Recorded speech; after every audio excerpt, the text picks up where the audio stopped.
log in, half a day, and a key in. And before you ask, no, it is not green lettuce that's bubbling in the background. It's Sherlock Holmes chemistry set. See, it's bubbling. But time for more Sherlock Holmes. Crimes and punishment. I think there's 5 cases left, so let's get into it. Stream might be a little short today, because I might be going out. I have been requested to leave my humble abode. Alright, you told us a bunch of stuff. 4 dudes locked in a steam room, one of them dead. How was he murdered? Any progress, Mr. Holmes? How was he? That's my question. Was he stabbed? These clothes belong to one of the suspects from the steam room. Heart attack? Clothes belonging to one of the suspects.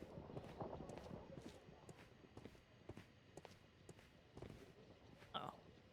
Floor. Oh, God. Yeah, I like the floor. Sorry. Poison with champagne. An ice bucket to keep the champagne chilled. Champagne for a special occasion. Unopened, it was intended to be enjoyed after the steam session. Okay, so, not poisoned. Yet.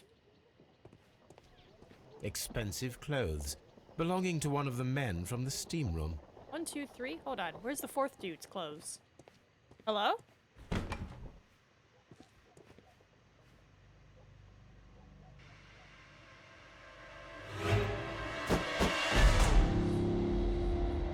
Good Lord, Holmes. Death with a peculiarly Roman piquancy.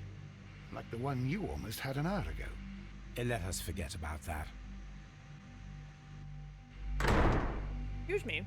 What?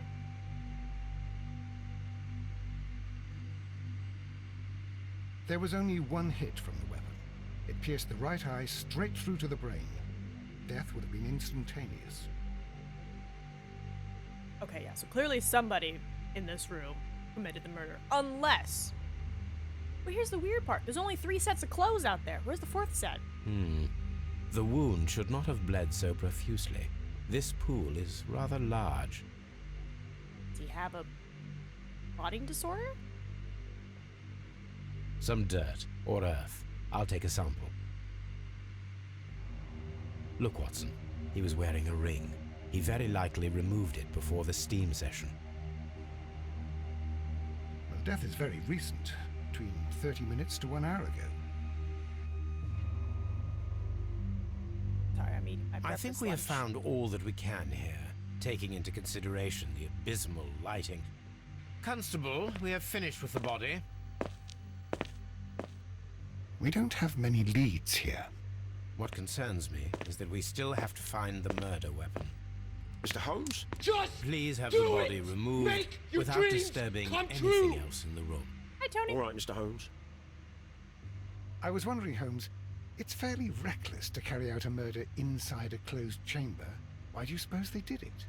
There are a great many possibilities. The murderer was in a hurry, or he is an artist, or a ghost, or he wanted to ensure that I'd be brought in on the case. Probably the latter. You are ridiculous. Do you know that? Question. Is the weapon an ice pick? Quick stab, steam room, melts it?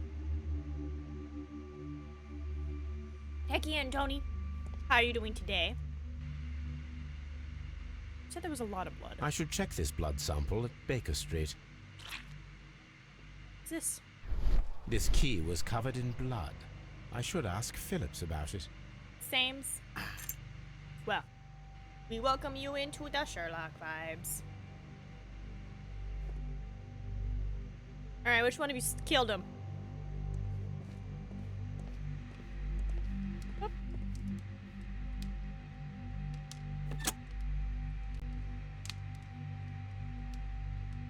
With the steam on, I'm unable to see even a few feet away.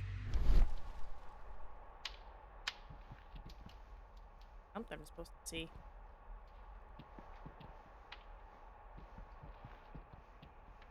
Watson? Excuse me? Watson? Excuse me? What am I supposed to notice with my teeth? recognize the fact that I can't see. Oh, hello.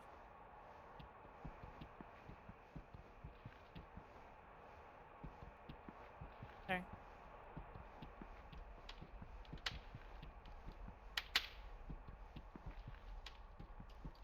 Maybe not yet.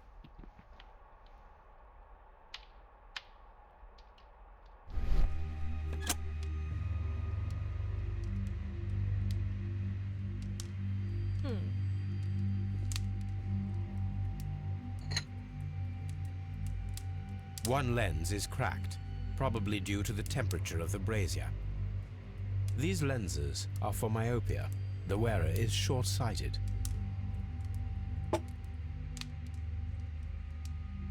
Hold on. The brazier is still burning. The heat here is extreme. I will need something to pick up this melted metal. Go back to that. It is too hot. It's something. Sir? Blood traces wiped on the towel. It's horrible. So Rodney, he's dead. Can't we speak about it somewhere else? I'm in shock. I don't want to talk. It's horrible. I can't talk at the moment. Wants to investigate at the moment?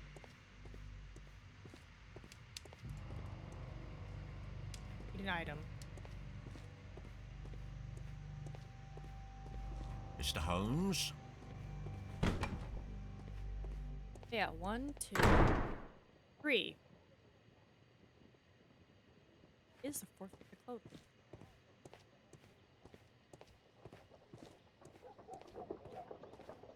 It's really suspicious.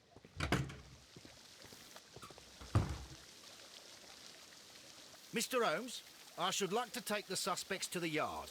You can interrogate them there. Any objections? Hey? No? None, Lestrade.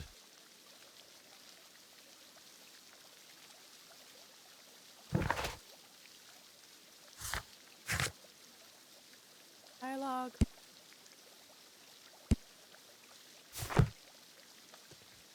Phillips! Good day to you, Mr. Phillips. My name is Sherlock Holmes, and this is my colleague, Dr. Watson.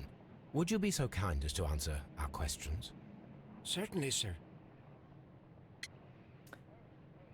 Yeah, what the fudge happened, bro? I'm assuming ice pick through the eye. That's where I'm going. What else? Something had to pierce through his eye to his brain.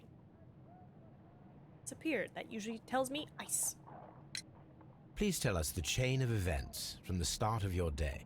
Everything that you can remember. The slightest detail may be of importance. Very well, sir. I came in at 6:30 this morning, and I opened the baths. I made sure that the room was clean, and I prepared the towels. The brazier was still burning. There was a fire burning all night.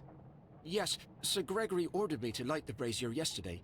It takes some time until the room is fully heated. The gentleman had a meeting at 9 o'clock this morning. I wanted everything to be perfect. They'd been in the steam room for 20 minutes when I suddenly heard shouting.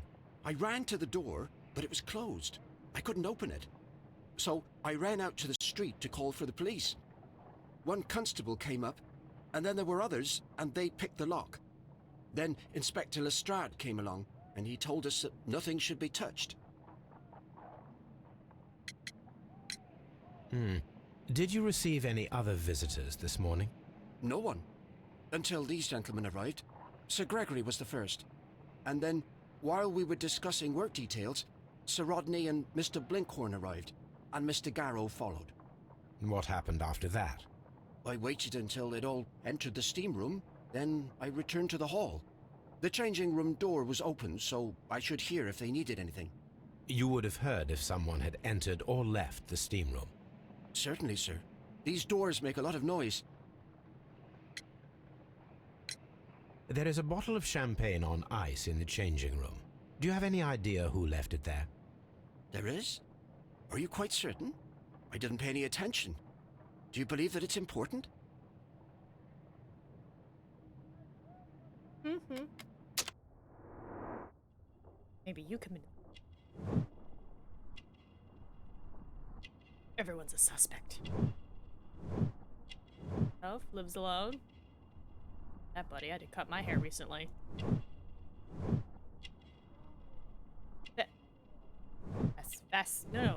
Fastidious? What does fastidious mean? Very attentive to and concerned about accuracy and detail. Okay. So he's very, like, well kept. Shiny buttons. Manchester City.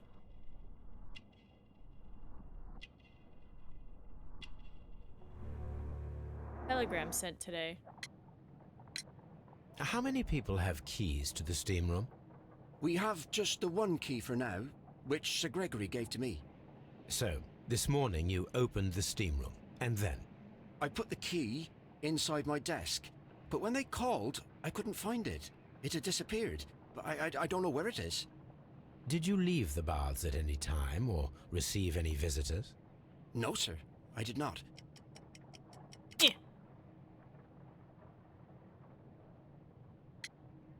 Telegram in your pocket, though, tells me you left. You are not telling the truth, Mr. Phillips. You left your work this morning, and you went to the post office, where you dispatched a telegram at around 7:30. But how could you... No, The telegram was for someone in Manchester. Mr. Holmes, it's I'll tell you everything. I left the baths at 7:20. My sister wrote to me yesterday, and she needed a reply, or our mother is unwell. I was away for 20 minutes, and I closed the baths on my way out. Did you receive a reply from your sister? No, she wasn't meant to. I just told her to pawn my old school uniform so that she could pay for the medication. Did you check to see if the key was still in your desk when you returned? No, I didn't. Please, Mr. Holmes, don't tell the police about this. Sir Gregory would give me the sack. I need this job. I see.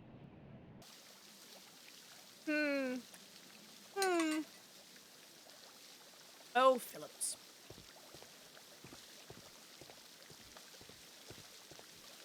Fun. That's the exit now.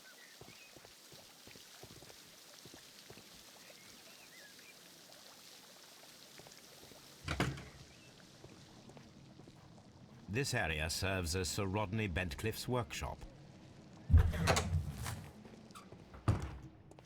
Ooh!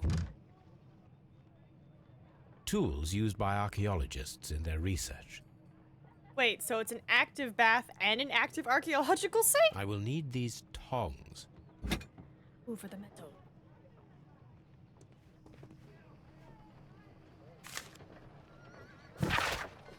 This metal plate, besides its archaeological interest, appears to be part of something larger. At the present moment, I am unable to determine exactly what that might be. Archaeological findings. Old clay pots with numbers inscribed upon them.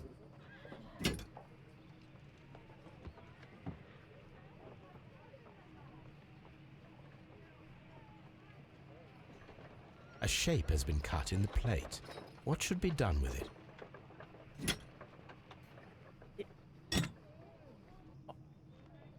Holmes, did you just steal an artifact?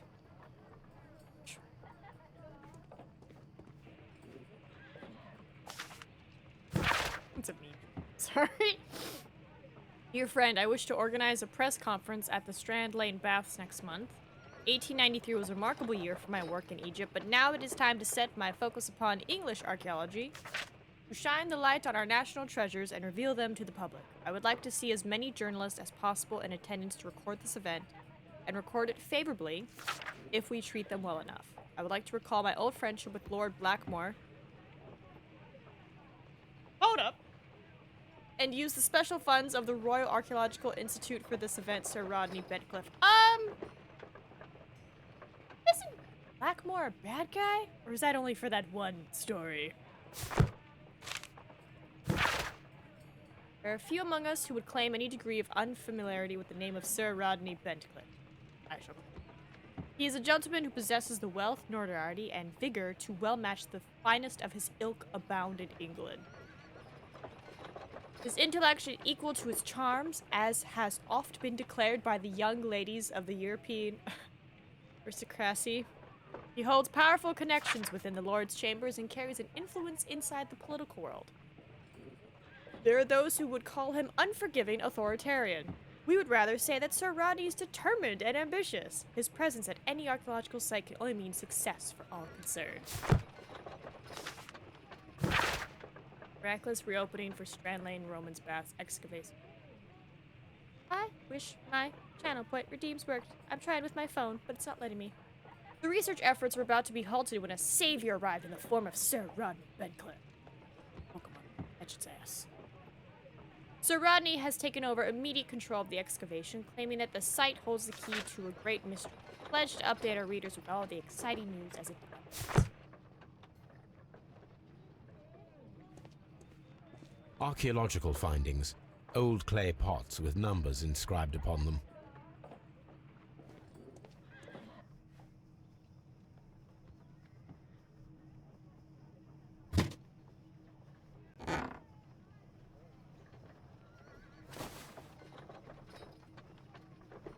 A glass plate negative is missing. It is a glass plate negative of an Egyptian statue.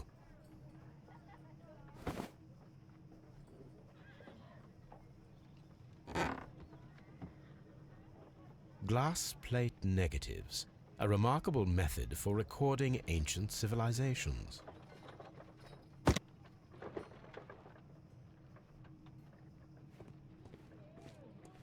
Alright, well, we have the tongs.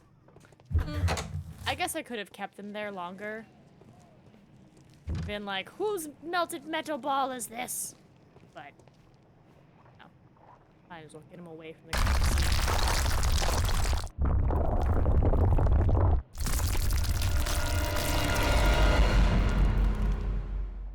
My God, are you all right? I wonder how this could have happened. Yes, it is somewhat treacherous. Fortunately, I am unscathed. To where does this corridor lead? And Watson is To the safe. frigidarium, the coal room. Barely unscathed and by a very small margin. And treacherous is an understatement.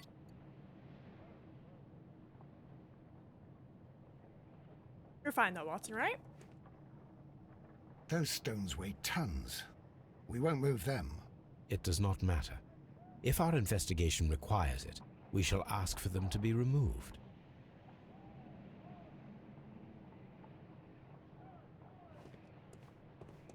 Beautiful hallway, though.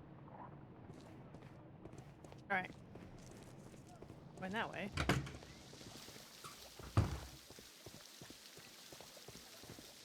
Ooh. Okay, yeah.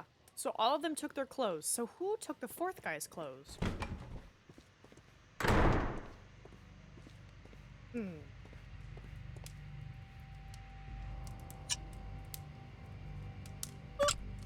Oh my god, come here!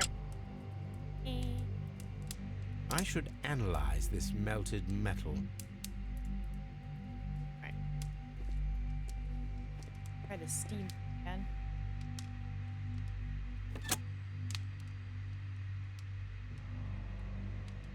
With the steam on, I'm unable to see even a few feet away.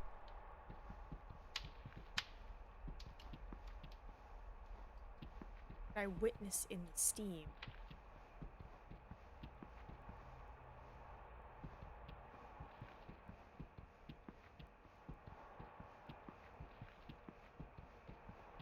Damn.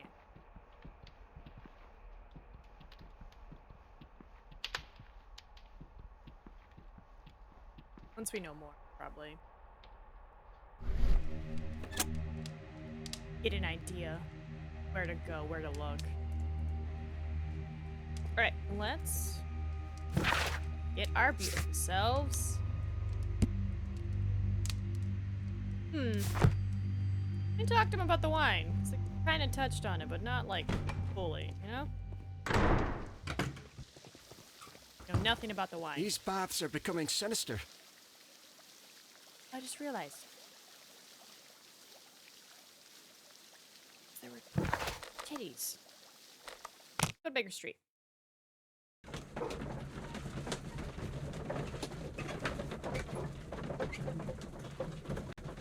Dogs are barking. Hello?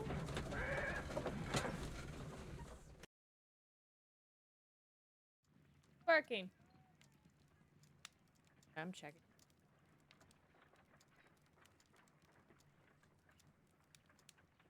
Packages. Or the neighbor's home. Alright. Toby! Oh, you're on the couch. Who's a good boy? On the sofa for the third time today. Well, don't be surprised if Watson sits on you again. If my Tangio was working on my phone, I would play the Never Gonna Financially Recover This. Tiger King. Teehee! Search for Sir Bentcliffe. It's archaeology. 1893. Bentcliffe's mummy. Great excavation in Asuran? Asuan? Has taken over 3 years. Sir Rodney Bentcliffe directed the archaeological work. A mummy was found within words that I don't know. Enucleated?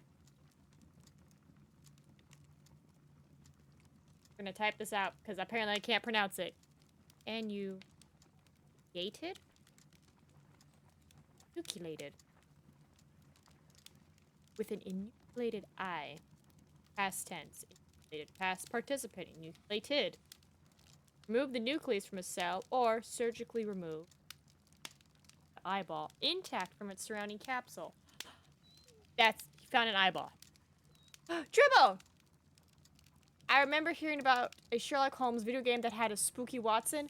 Is there a spooky Watson? I haven't encountered him yet. But I will say, Watson has been through some shit with this franchise. My god, he has witnessed Holmes, like, die and come back. He's gotten beaten up.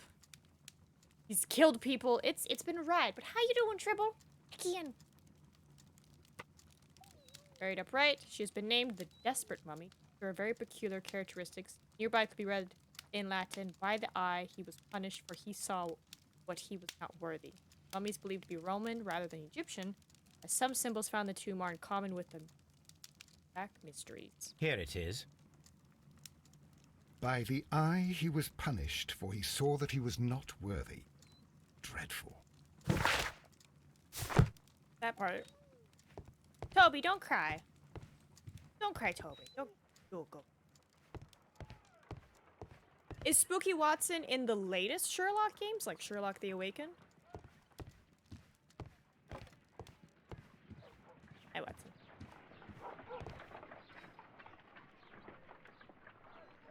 Well, Watson followed the player, but they didn't have Watson's walking animated, so he just teleported around.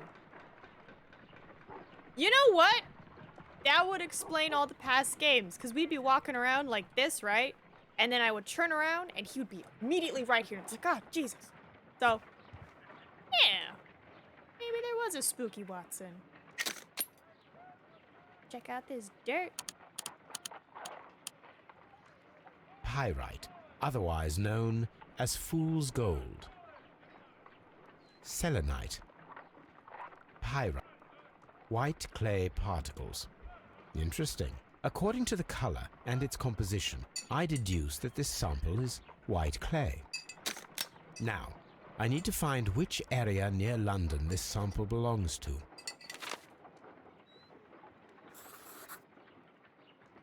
White clay. The sample of dirt belongs to the White London clay region, located near the city of St. Albans. Let us analyze this blood sample.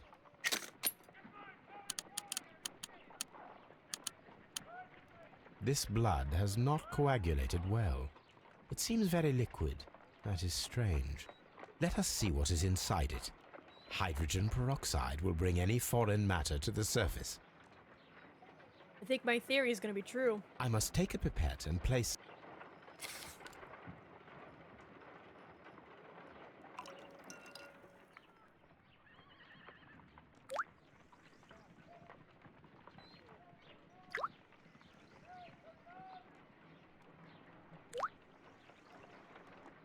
water. This blood is heavily diluted with water. Man got murdered by an ice pick. This is a piece of metal taken from a brazier. It appears to be silver, but I need to be sure. If it is silver, it will be possible to melt it, since silver's melting point is at around 900 degrees Celsius. Let us compare this sample with a silver penny by testing it with acid. If it changes color to match the result of a reaction with a silver coin, then it is silver.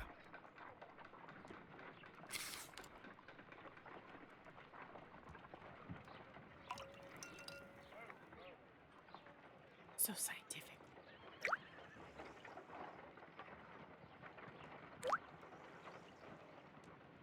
The reaction is the same red stain. It is silver, Britannia silver quality. My analysis table. It is useful for my work.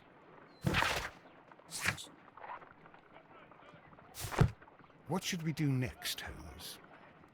See if you wanted to talk to me about the coin, but I guess not. So let's go interrogate them.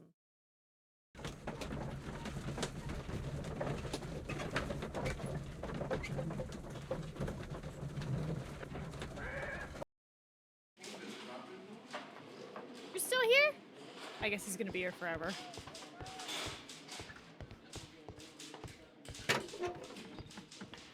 Alright, what do we got? An embroidered silk handkerchief. A fountain pen with solid gold trim.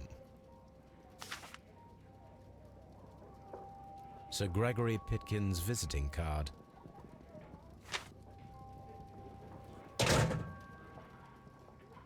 When Garrow found Sir Rodney dead, he wiped the blood upon himself. A phial with herbs. Do you know what it is, my dear fellow? It's the St. John's wort flower, Holmes. It's commonly used as a drug against melancholia. However, an overdosage might lead to a rash or even hallucinations.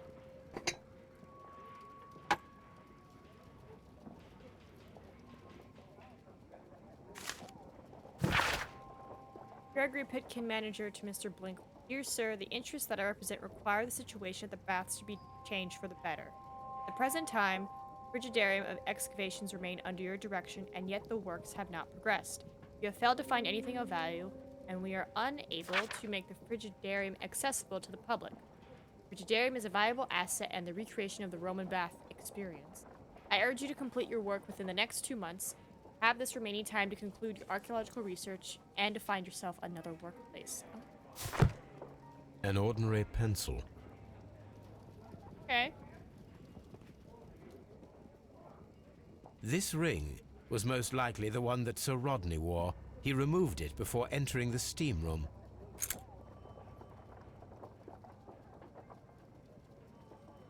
I see the join. This ring was repaired, and quite badly too, with silver.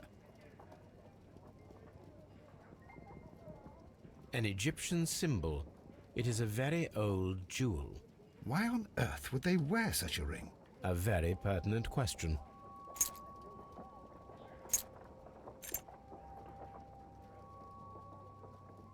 An old and rather dirty coin. A hand-drawn map. Rodney Bentcliffe's notebook. It may contain something of interest. The last pages were torn out. We must find a way of retrieving Sir Rodney's last lines. Watson, please prevent anyone from entering the room. But first, fetch me a pencil. Pencil I just picked To up. begin with, a few strokes of the pencil will be enough. I don't want to damage the traces.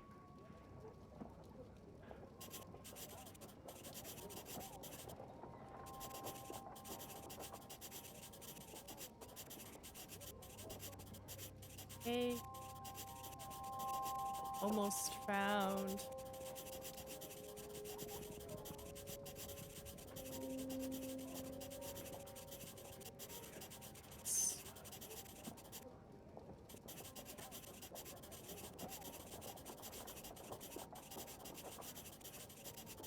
person wrote hard.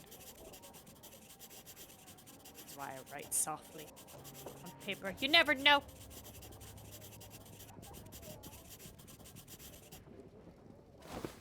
And then to gently smudge the leftover pencil marks with a handkerchief. I'm sure that Watson won't mind if I use his.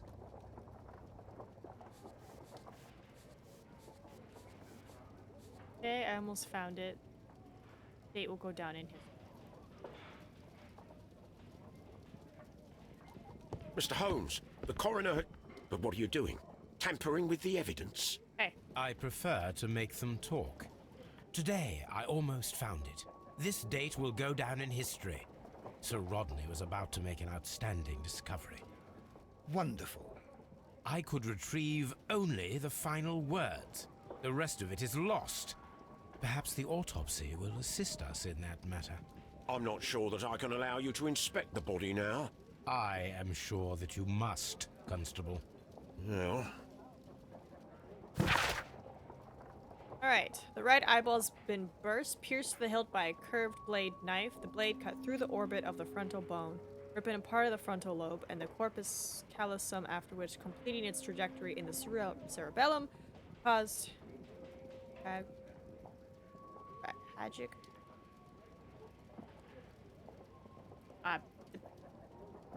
That word. My brain knows the word is hemorrhage. But looking at it, my brain's like, so. Hemorrhage. All these injuries led directly to the death of the individual. At the upper lobe of the right lung, there is an old injury filled with an amount of mucus and silated disease that may correspond to a chronic infection by elements likely inhaled in a burial chamber. A mummy, for example, or a dried and decomposing food product intended to accompany the deceased in the grave. The remainder of the body does not appear to have been damaged.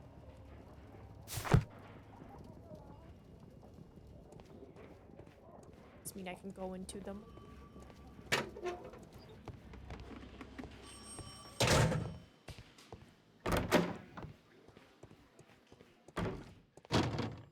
Hello, dead buddy. Back at it again. It's like mortuary's assistant. According to the coroner, there were no cardiac problems nor lung congestion, but there were traces of fungus, possibly contracted from the Egyptian tombs. The coroner observed no stomach nor liver disease, if we're to accept that Sir Rodney was an occasional drinker and 63 years of age.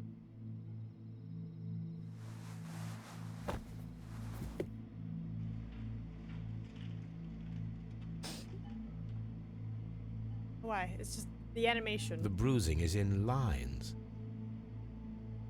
Are you something heavy? Some light bruising, caused by a rope. They were caused by a rope around the waist. Sir Rodney was descending somewhere.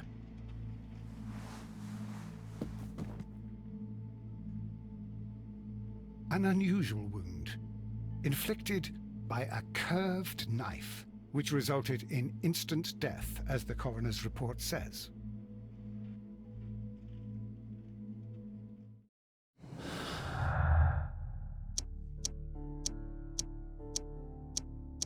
Everything selected.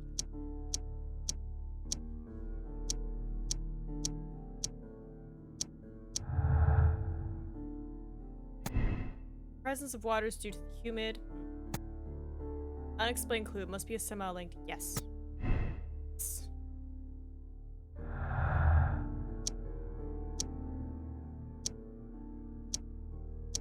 Everything. Cool. Who committed the murder? I have an idea of the murder weapon, because clever. Unless the silver thing that was melted was the murder weapon. Oh, still here. It's not the ice. Imagining. But it had to be one of the three Locked. gentlemen.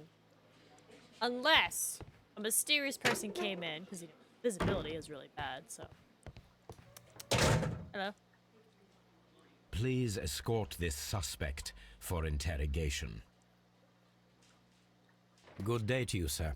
My name is Sherlock Holmes, and I am assisting the police with their investigation of the murder of Sir Rodney Bentcliffe. Would you mind if I asked you a few questions? Not at all, Mr. Holmes. My name is Percival Blinkhorn.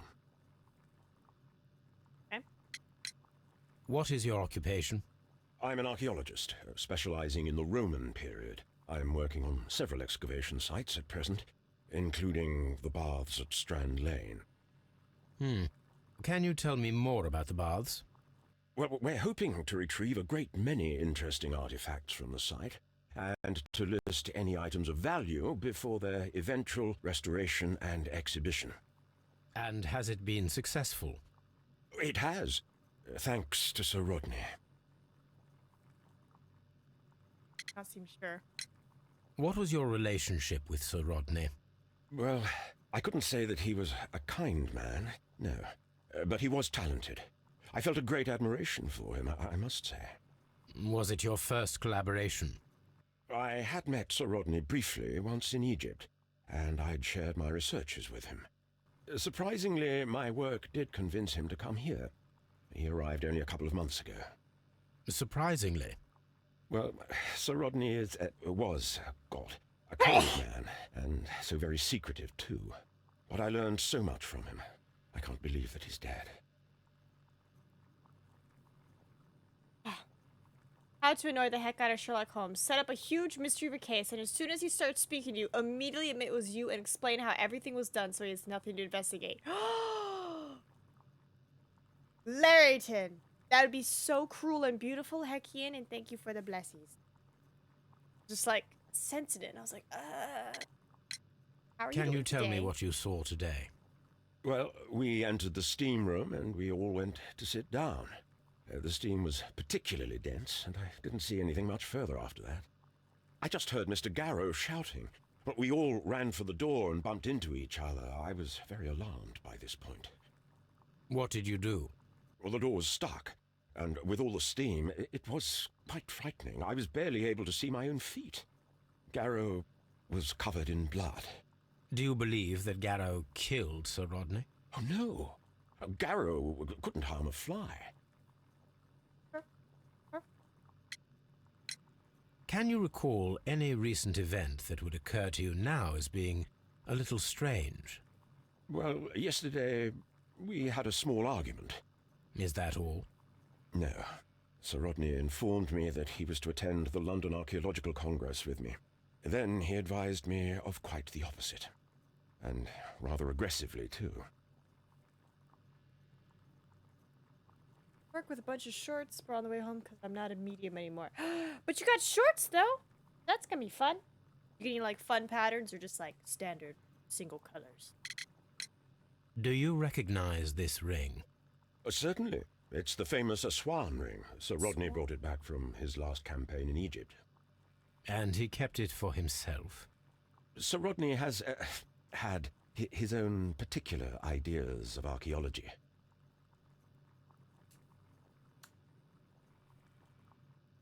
Stone ideas or British?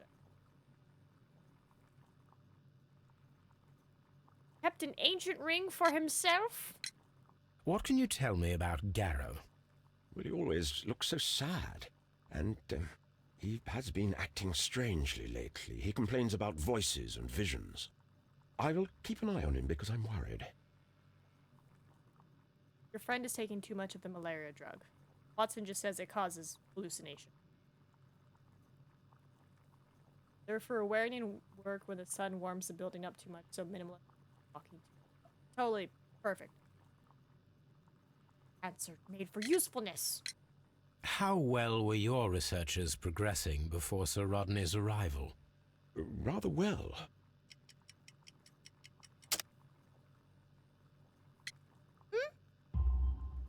This letter reveals that Sir Gregory was prepared to put a stop to your work.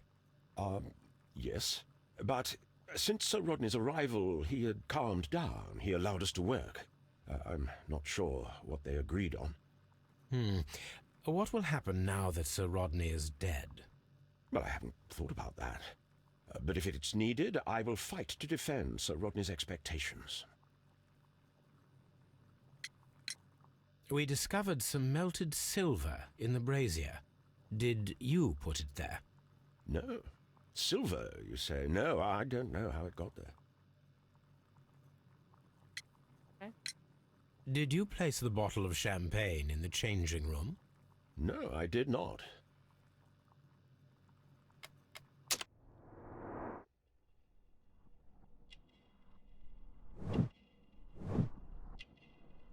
He's attentive.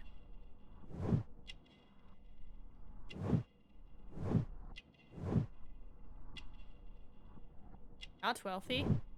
Rusty bracers, shabby workwear. Dirt stain, earthwork.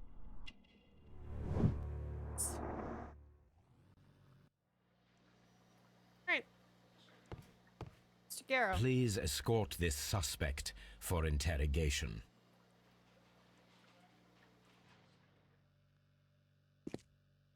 A good day to you. My name is Sherlock Holmes. I'm assisting the police with their investigation of the murder of Sir Rodney Bentcliffe.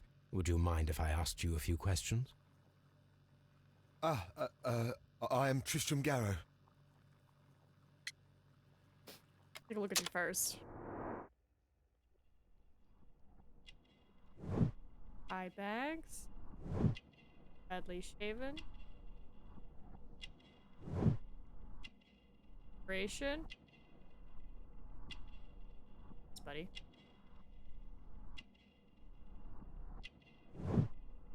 Pose.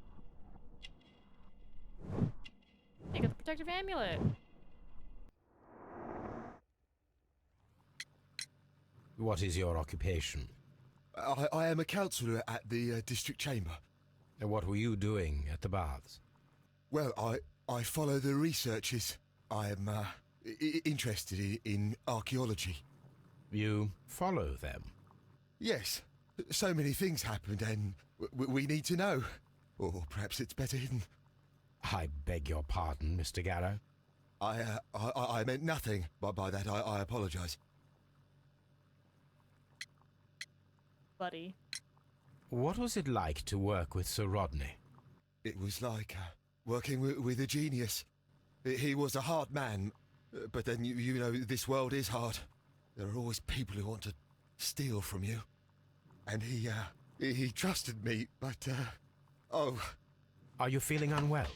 I'm sorry. It is I remember. Oh, I feel so sorry. Do you need anything? I feel bad.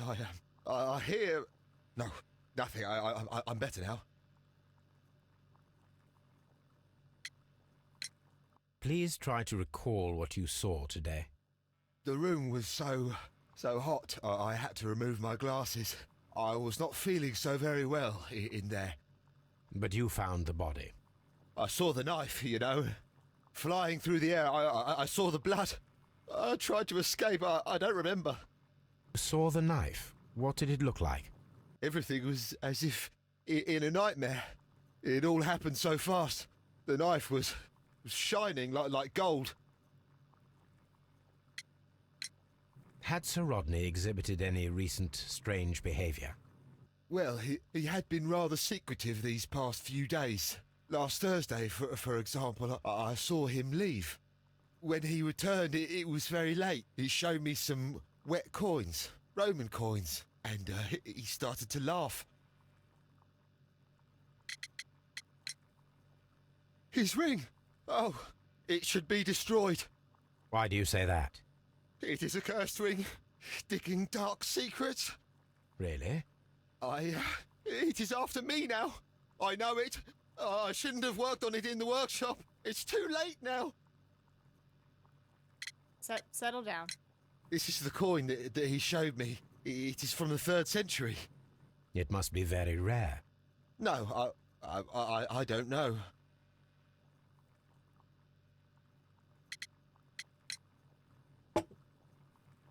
Thank you. Thank you. This will help me to calm down. Do be careful with the dosage. I will. I mean it.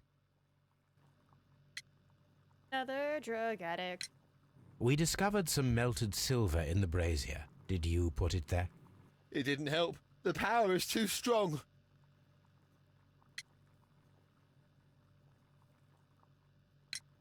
Did you place the bottle of champagne in the changing room? What? No. Garrow appears to be rather mentally disturbed.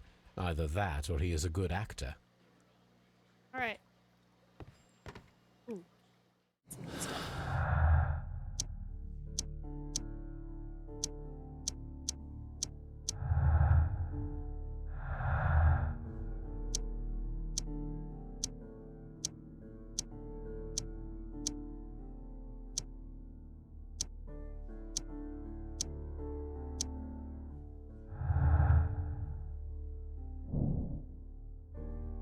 Possible silver weapon. Huh? But I'm thinking it's the amulet. Or some other treasure, and that's why he melted it, because he's like, oh no, the dark spirit or something. Curse. Didn't. Sight. Please escort this suspect for interrogation. Good day to you, Sir Gregory. My name is Sherlock Holmes. I'm assisting the police with their investigation of the murder that took place this morning. Would you mind answering a few questions? Tell me, Mr. Holmes, will I need to stay here for very much longer? Need to bring it down here, buddy.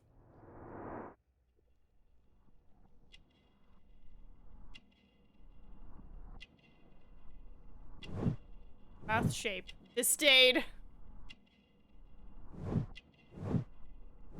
Thing. Got a chain, cashmere waistcoat, man of wealth. Oh, I bet it's soft.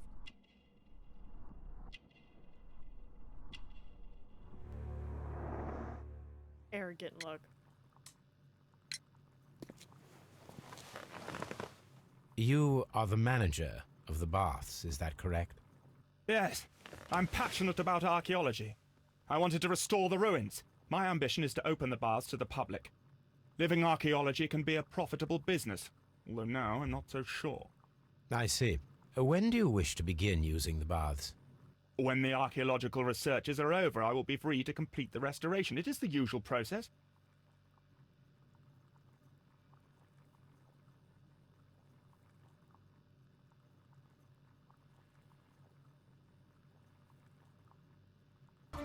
You sure about that?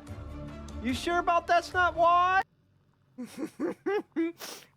Test it. What was your relationship with Sir Rodney Bentcliffe? We were not particularly close. He had an unpleasant temperament.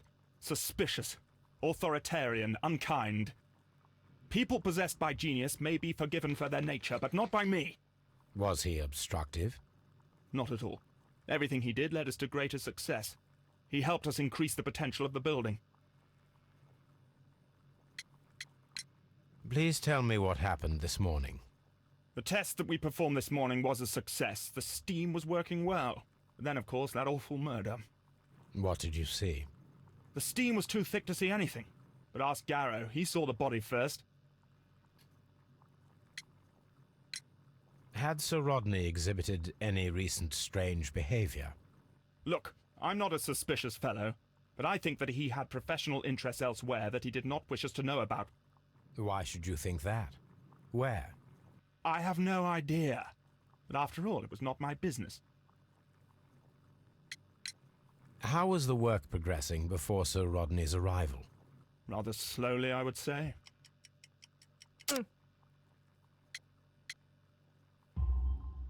Sir Gregory, could you please explain this letter? You expressed the wish to call off the research work at the baths. It was all about Blinkhorn. He was merrily digging away and taking very little care about it, ruining everything and finding nothing of any value. But the arrival of Sir Rodney changed your mind? Sir Rodney's work was extremely promising, and it was good for the bath's publicity. So yes, I changed my mind. Are you aware that Mr. Garrow is under a form of medication? Garrow? No, but I never liked that parasite. Do you believe him to be capable of murder? Well, he did have blood on him. Does that make him a murderer? Some melted silver was found inside the steam room brazier. Do you know where it came from? Silver? No. Did you bring a bottle of champagne to the baths? Absolutely not. Sir Rodney did, I think. Okay. On the dead guy?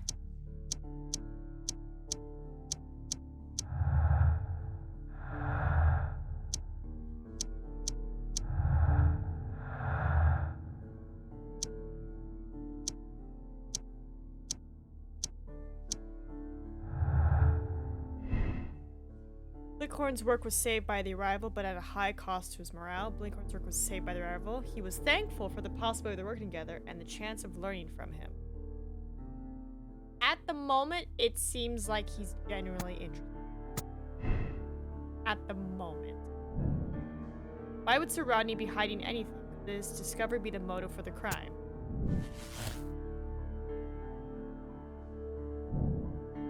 Find out where Sir Rodney was several days before his murder and uncover his precious secret.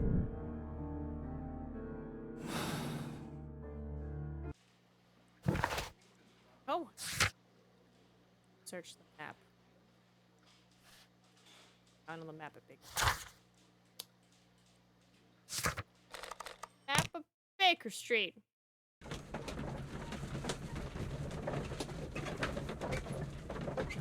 Wait, if it's working.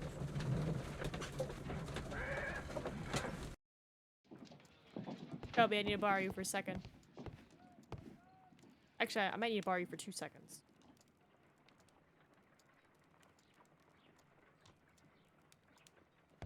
Do you or do you not feel bonita? Wonderful, because you look bonita. Toby is bonita. Sorry.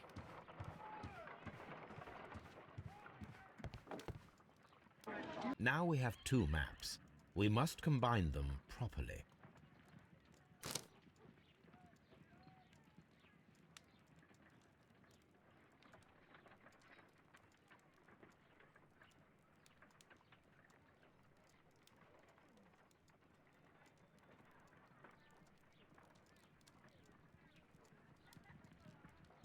Oh. Watson, pack your bag. We are visiting a location in St. Albans marked on Sir Rodney's map. I'm glad that the Tangia stuff works.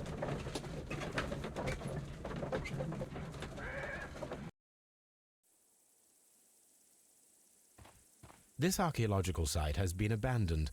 Why did Bentcliffe come here? How abandoned?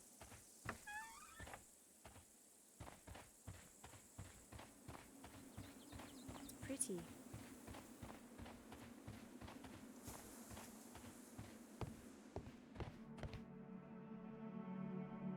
This is the map of the site. We are at the heart of an old Roman city. Followers of Mithras were convert worshipping more conventional deities such as Juno or Neptune in their everyday lives. Mithras temples were usually found below the temples of other gods. Mithras followers often referred to their traditional deities to gain passage. The example of the Mithraeum of Dio in France is interesting, as the entrance was located beneath a carved statue of Diana. This entrance was possibly revealed by a clever stone and rope mechanism, which may never have been discovered if the water infiltration had not destroyed the mechanism, opening the way down to the Mithraeum. Mithraic temples can be found in Rome, Ostia, Numidia, Dalmatia, Britain, and along the Rhine-Danube frontier, being somewhat less common in Greece, Egypt, and Syria. In a history lesson.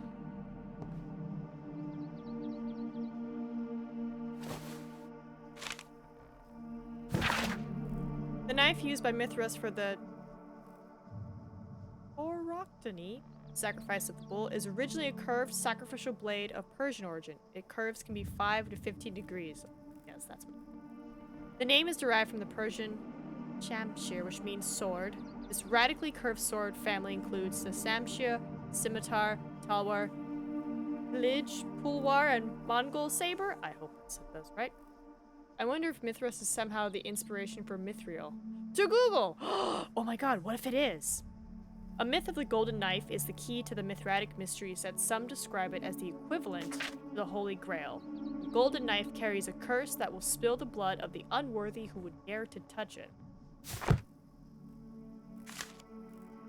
The cult of Mithras was a mysterious religion practiced within the Roman Empire from around the 1st to 4th century AD.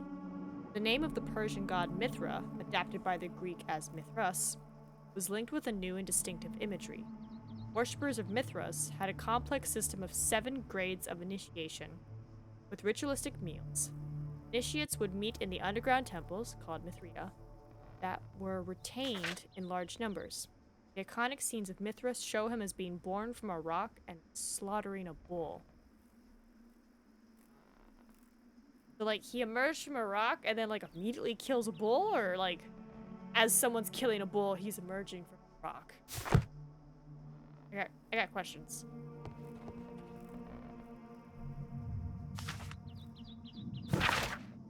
And the empty coconuts that they used to imitate the sound of horse hooves. Another strange ritual for the old gods to keep the evil spirits away. People feeling that the dark eye was upon them would melt their valuables in the fire. Sub-Saharan tribes burned fruits, and the rich Roman families spared no expense, melting silver or tin. It is not recorded if such valuable offerings were thrown away with ashes or if they were reused at a later date. Oh, I'm way off target. The name Mithril came from 2 words in Sindarin, myth meaning gray, real meaning glitter. Mithril was also called true silver by men, or Moria silver, while the dwarves had their own secret name for it. It's also compared to titanium. Damn, well, there we go. Man, all the facts today. Got a history lesson, got a fantasy lesson.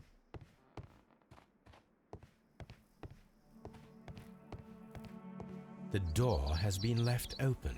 Someone did not care or was in haste.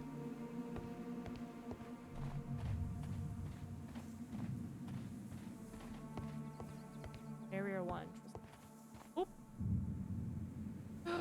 Pretty. Ooh, Cyclops. Okay. Something important there.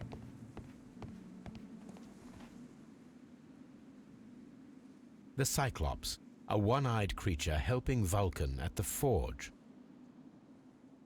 Vulcan, the god of fire and metalworking.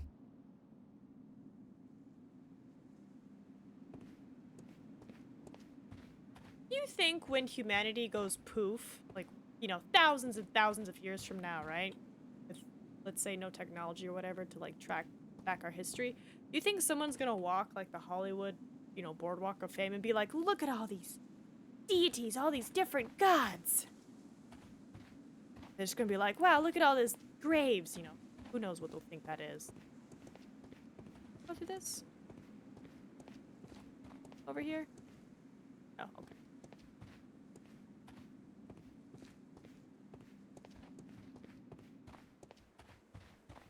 Area 2, pits. I don't need the ropes for now. Oh, when the cockroach people develop language? Sure, it's possible. Wait! Cockroach people! Oh, there's a skull. Oh, it's you creaking. I was like...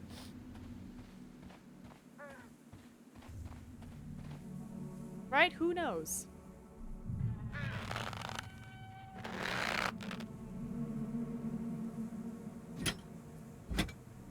Excavating tools, a bucket, shovel, and brush.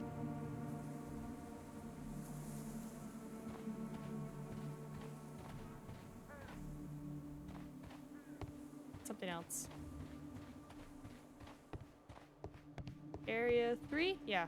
Arch Hadrian.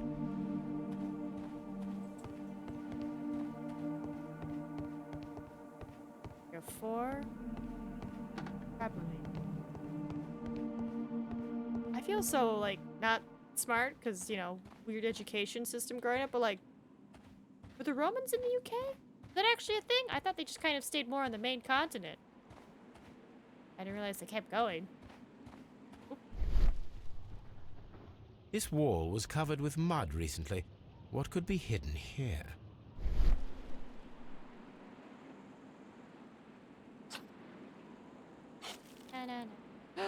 the refrigerarium. Cold bath.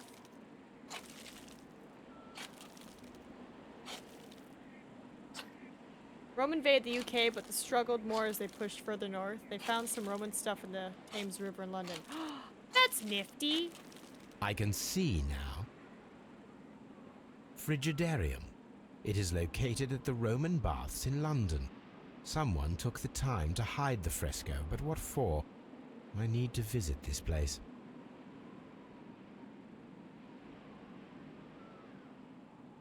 Haven there.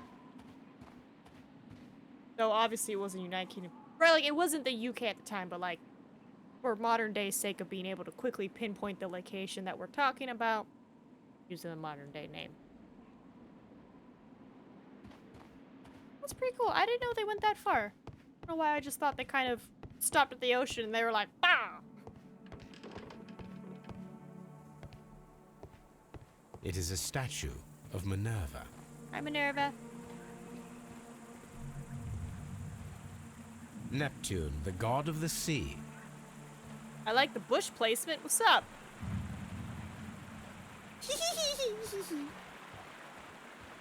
Are you missing, like, the butt? It is a broken statue of a bull. Hey, that's a boy bull.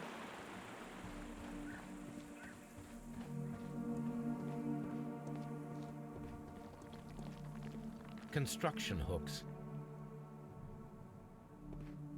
Okay, so hooks, and then something with a rope.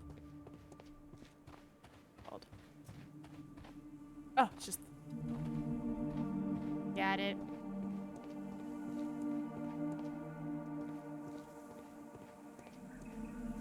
I like how the lady cheeks are covered. And this, they're like, nah, he's a god. Show off them cheeks. Fits, right? Yep, a pit.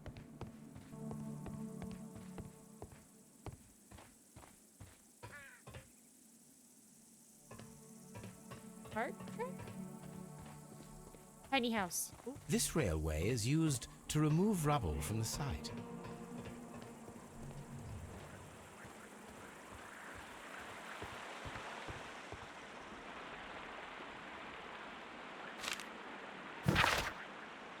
Dear Lord Blackmore, ooh. The manager of the baths, Sir Gregory Pitkin, was quite a nuisance at the start when I arrived. After you stepped in, he became rather more helpful. Occasionally, people of his rank are not well suited to work of such great magnitude. They lack the necessary vision. In a few weeks' time, I hope to bring good news of the Strand Lane baths. I'm on the verge of discovering a major archaeological artifact, one that might be used politically by your party, to demonstrate the strength of our ancestors and fulfill the need to protect our empire from any present and future threats. Kind regards, Sir Rodney Bentcliffe.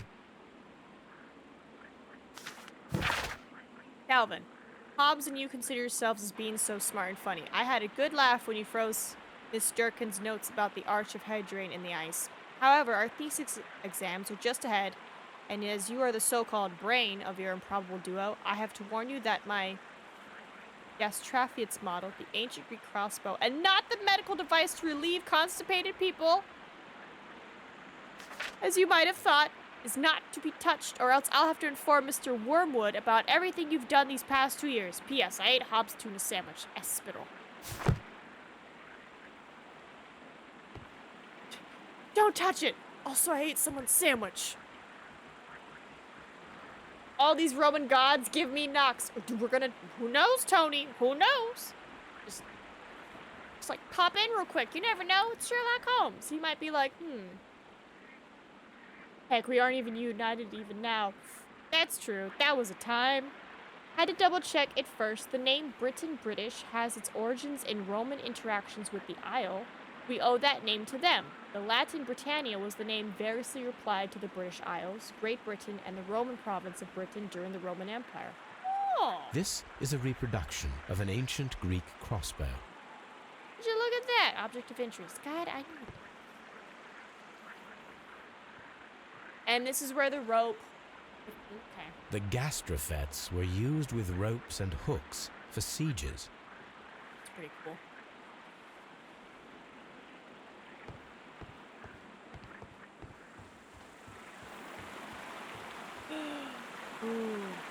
And let me guess, I get the gastrofest and I shoot it at that thing?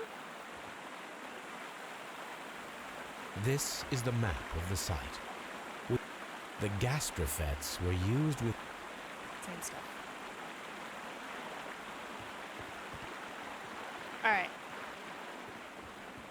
Now that I know where it goes, can I just pick it up? construction hooks. I have to pick up the rope first?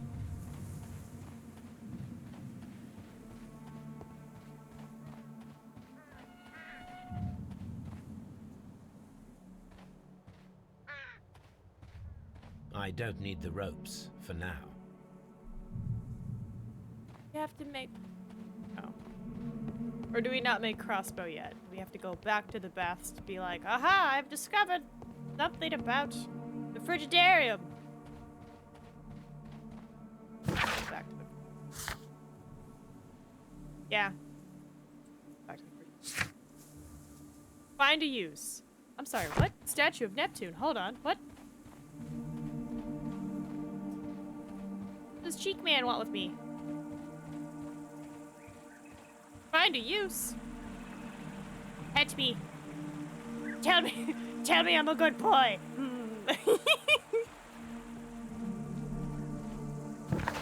Alright, let's go back to the baths. Let's see. Oh yeah, didn't I get like a deduction clue?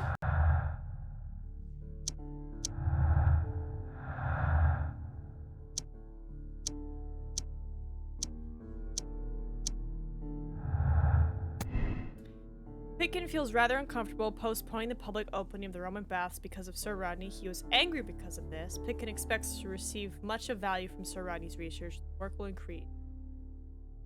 He said he changed his mind. Listen to him.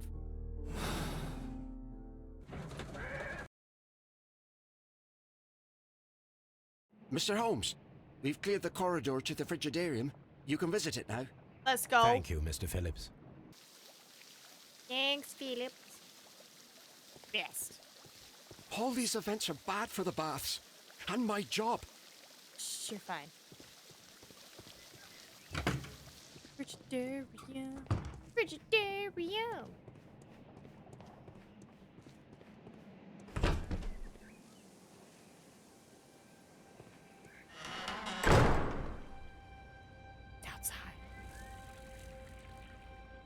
There's a clownfish in the bath. Fishes. Oh wow! Wow, we got. Is this salt water? We got Dory. We got clownfish. We got the stripies. What are those called? Black and white ones. I know they're in Finding Nemo. Sharkbait. Hoo ha ha. But I don't remember their names. But I know Guam has them.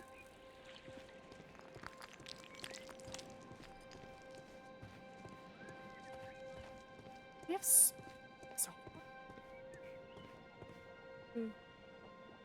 Oh. Perhaps I could find some clues by activating the flagstones. Oh? Neptune. Oh, you have a skull in your hand. Oh, that's awkward. Push. Push back.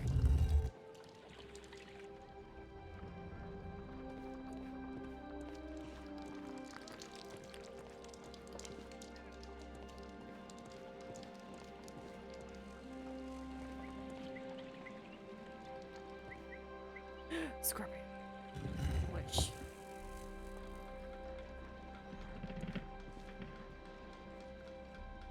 Something's wrong.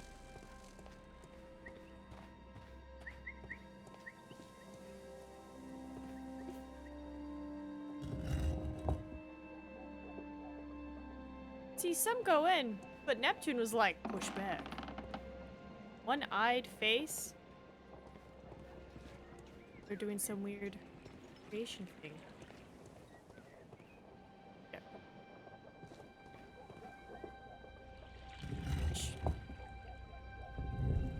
Wait! What is that? A hidden symbol. What does that mean? Okay. Gotta go back to Neptune real quick. Others. A hidden sign.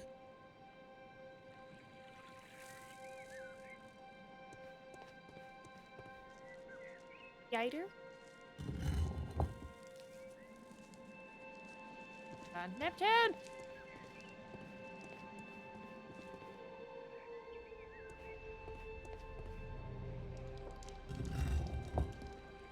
I didn't see these because my microphone is actually perfectly where the symbol pops up. A symbol. Now I have all the clues to help me find where these symbols are leading. All I need is imagination. Imagination.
The signs are pointing to this bust.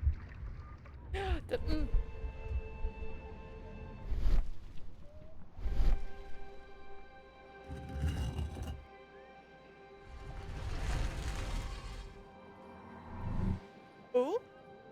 Secrets. This door that magically opened.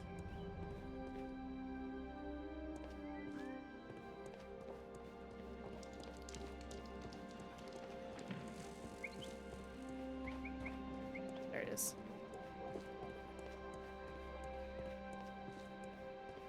Huh?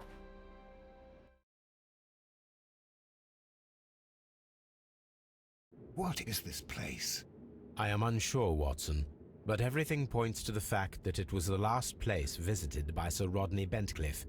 We are approaching the end of this mystery. Watson, your voice came from nowhere and I couldn't find you. What's her name? A broken glass plate. What is it doing here? I should examine it at Baker Street. Was this the, negative thing? How very peculiar. An ice maker. Why would Sir Rodney have brought such a device here? Oh.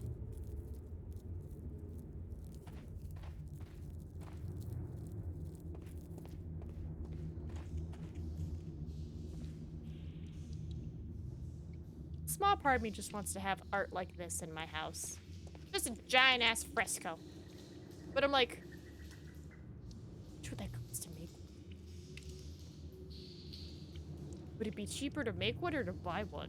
Mithras, the god, clothed in Anatolian costume and wearing a Phrygian cap, killing the bull.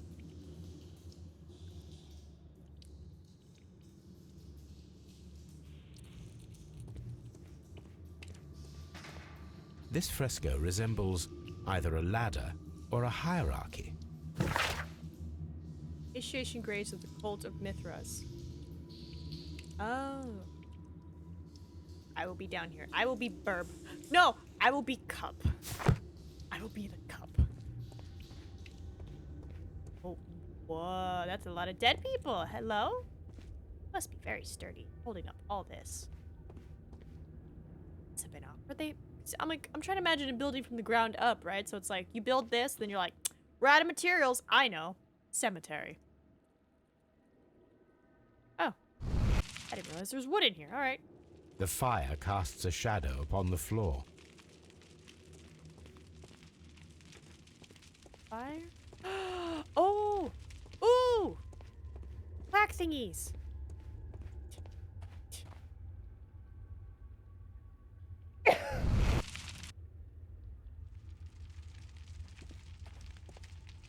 Okay, we got trident with the bull. Hold on. That's where you got the black. Oh, hello. Mummified bodies. We're in some type of catacomb. Catacomb? The pillar collapsed a long time ago. Catacomb. Catacomb. It's fine. Oh, look, another dead body. They're everywhere. How dreadful. Judging by the broken orbit, this poor fellow met a death similar to Sir Rodney's. Before it collapsed, it was a pillar of its community. I gotta. Oh. No, my voice mod is broken. But oh, and apparently I'm out of balls. My goodness. Everything is coming to fruition. Hold on. Purchase them. Sorry. This shoe is not from the Roman era. It is medieval at best. This man was a tomb raider who met with an unfortunate end. By the eye he was punished, for he saw that he was not worthy. Dreadful.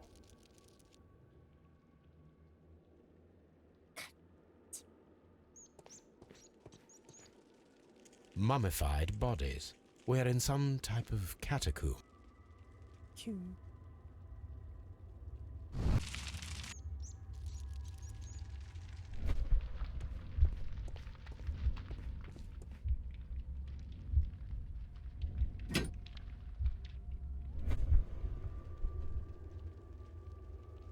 Alright, so... Person, bridge, bull, trident? It is very similar to the face of Mithras. This shadow seems to represent a bridge. It resembles a bull. That is the symbol of Neptune, the god of the sea. The shadows show us the way to go. We will find Mithras after Neptune, the bull, and the bridge. Okay. And so, Neptune, bull, bridge, Mithras. A shovel, not from the Roman era. Mummified. We cannot go any further. Telling me that back at the original site, I'd be like, touching all the statues. Tomb Raider. That's no Lara Croft. Wait. Watson, you're still just... Oh, look, there's somebody sitting here. What's up? Mummified body. Hey, you look great in this lighting. Oh! Sit up there, too! What's up, man? Just chilling. Having a time.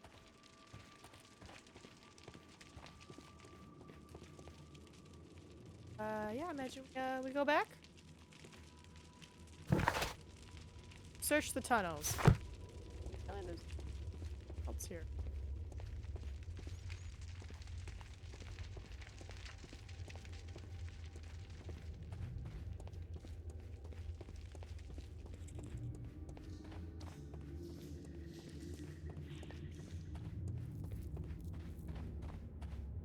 Tunnel. A sack of crude salt. There you go. Search the tunnels completed. Salt. Alright. What? Hold on. What do we have? Analysis. I have to talk to somebody. Analysis. I say let's go analyze some stuff first, because at least that's like a guarantee.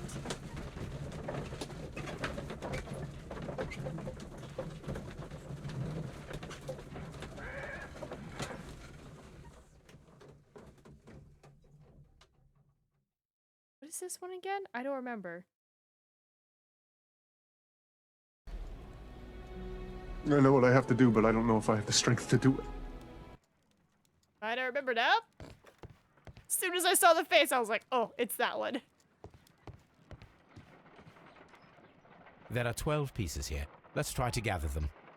That's what the salt gets for being crude at work. It was given the sack. Rotate and swap mold.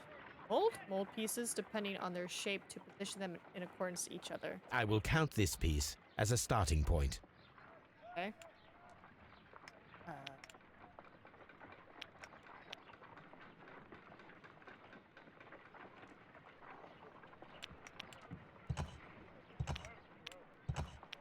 I will count.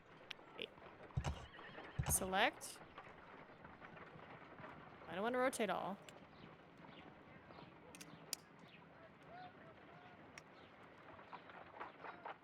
What?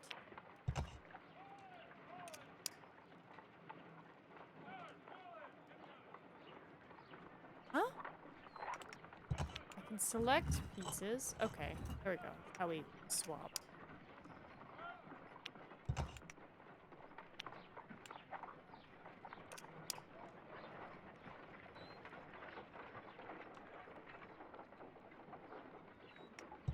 And swap. But now you don't touch anybody. Wait, so you're saying that this was the right one because it automatically went. Okay. Work with that then.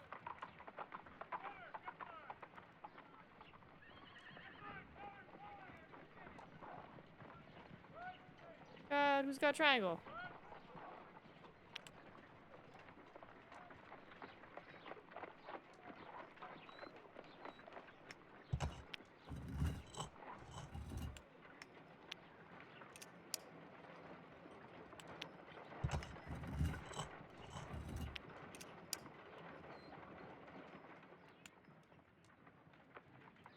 Wait, how do I rotate them?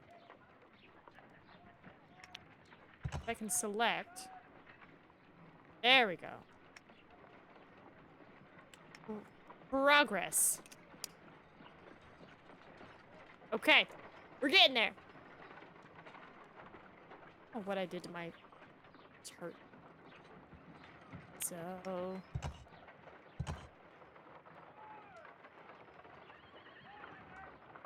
maybe you.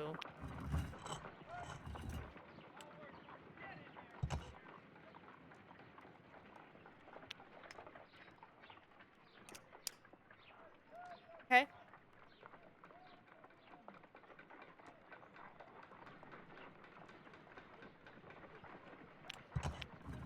Swap you real quick. Actually, you come back, because you look like a corner piece.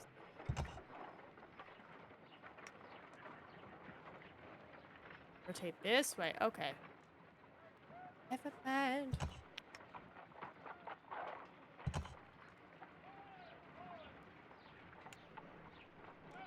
Stop. Stop. Stop it. Switch you.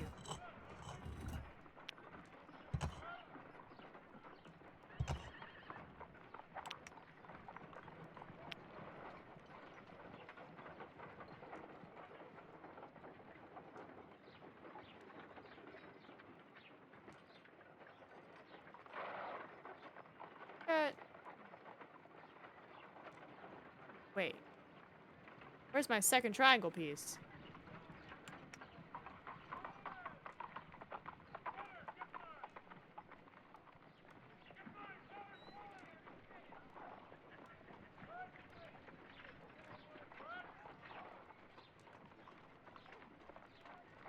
The second one.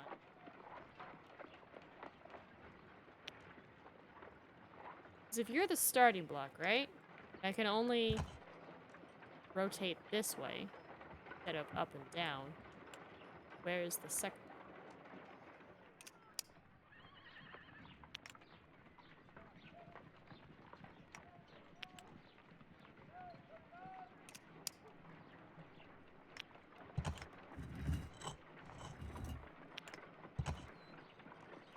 How do I get you up?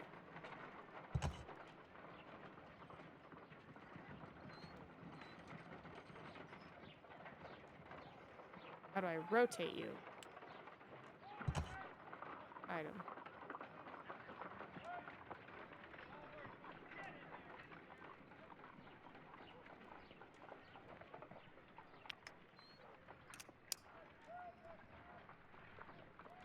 Find this one.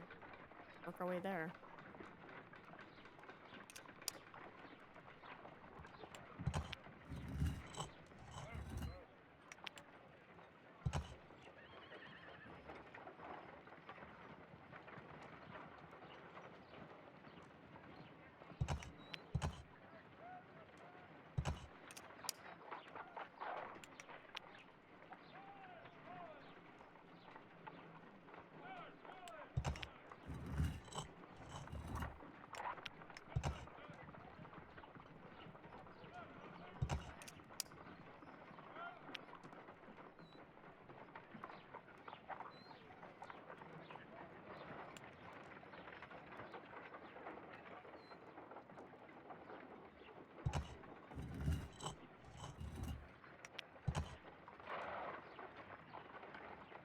Wait! I found my second triangle piece! Get over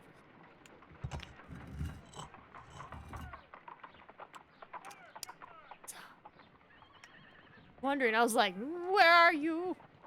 Alright, so I think this, maybe? Does look like a corner piece. Oh, but it doesn't have bottom. Ignore me.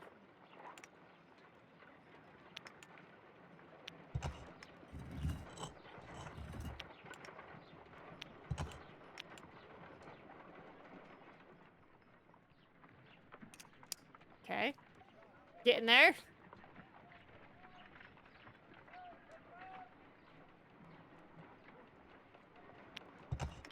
So.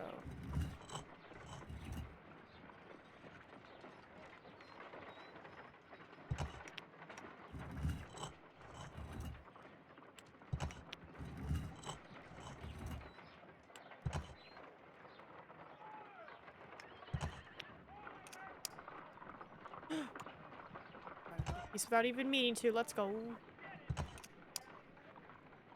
Gotta use these.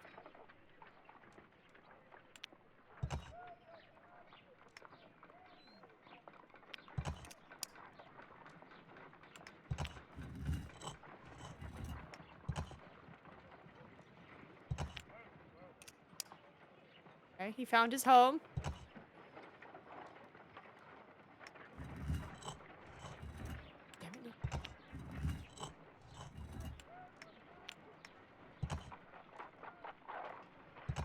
It is a mold, and it is ready for casting.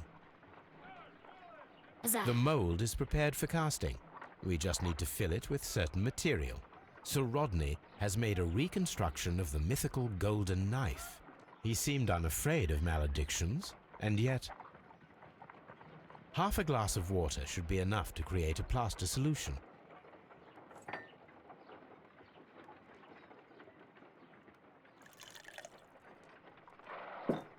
I hope that's half.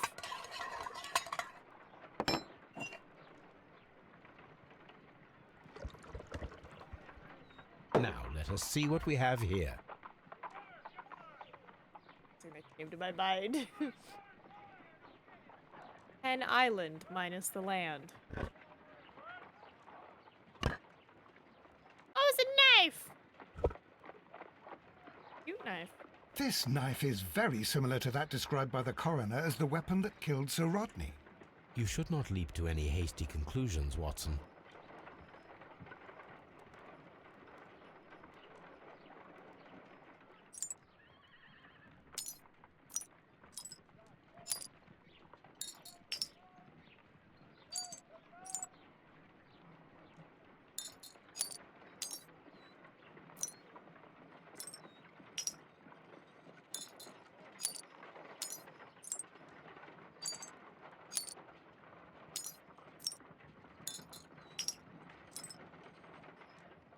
Done. Watson, could you please use this negative and your photographic equipment to process the photograph? Guys of the pyramids? Thank you, Watson. Now I must use reagents to develop the photograph.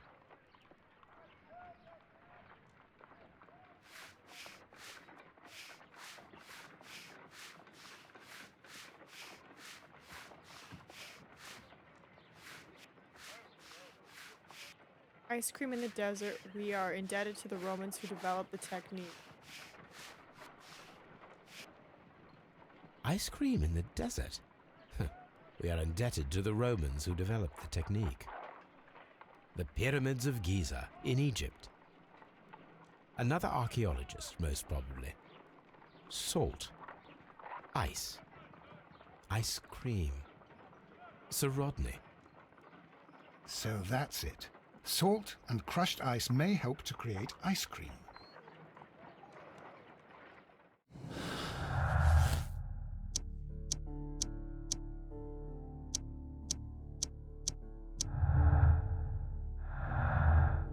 It's like, ooh, salt.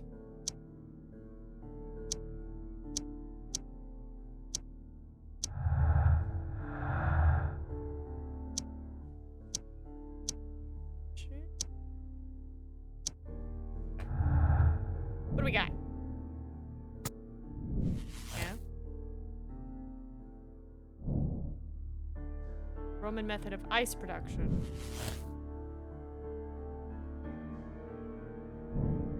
Check if an ice knife can be created with the materials found. Check if we can create a silver knife with the materials found. I feel like it's an ice knife because of the watery stuff, but then again, there's also the metal and the brazier. It's anyone's game at this point. Alright, ice experiment. If I wish to shape the ice knife, then I need to pour water inside the mold.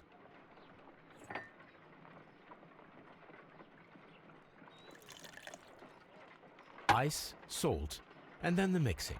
It should be elementary. We need to reach -20 degrees Celsius to fully freeze the water inside the mold. Before beginning, I must remember that I have enough ice and salt for no more than 4 attempts. Why would you tell me that? Ice, salt.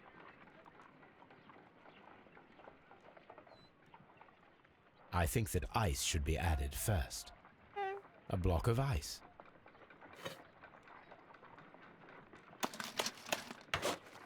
Holmes, look. The temperature is reducing. Okay. Not by much.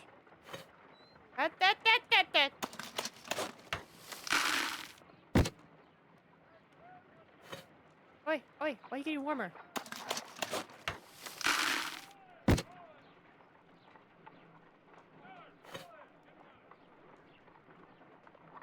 Let's use ice. Some salt. Get in here, salt.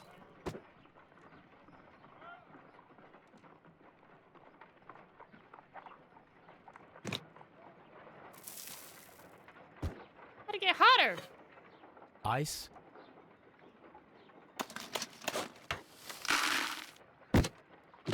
Is it like a layered system? Like ice, salt, ice, salt, ice, salt? Fudge. Alright, let's try this again. If I would. Hello? Oh, water. I was like, got a little scared. I thought it broke it. Ice before I just forgot the first step. Ice. Holmes, look. The temperature. Salt.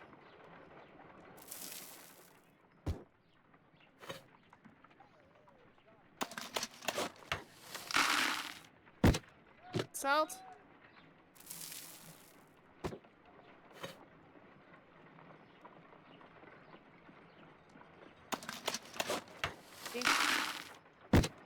Salt, get ready.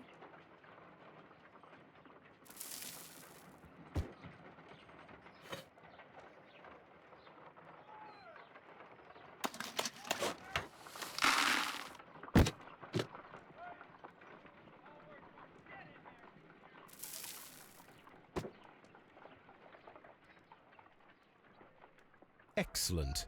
Now we must check to ensure that it is adequately frozen.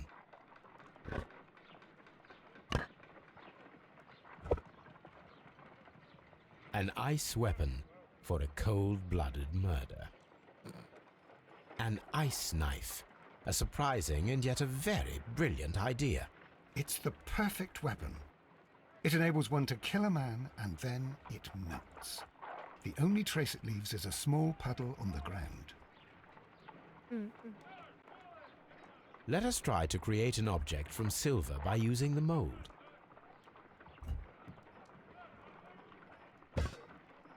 It will take a minute to melt the silver with my gas burner. Done. Now I can proceed further.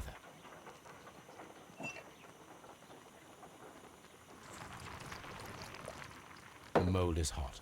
I should wait for it to cool down. Done. Now I can proceed further. I turn off the... Nope, we don't want to turn off the burner. Just gonna let that keep going. A homemade silver knife. Excellent. We have created a knife with the silver that we found. It could have been used to kill Sir Rodney.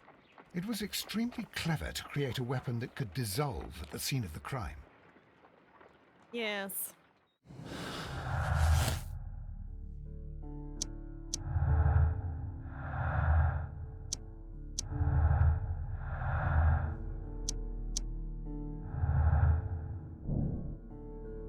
Used and then destroyed in the brazier after the crime. Or, ice weapon was initially created and then preserved inside the champagne bucket.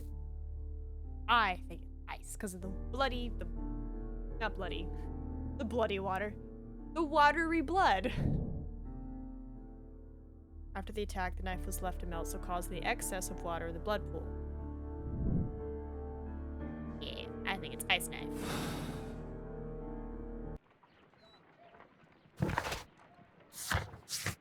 Who killed? I hid at the Saint. Bridge here seemed to hold a secret. Back we go!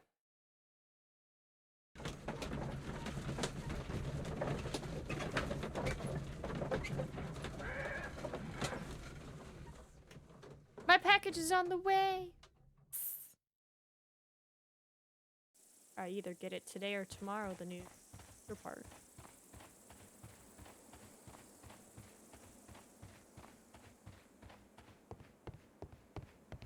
Let me pick you up? You'd be like, no. Now you let me.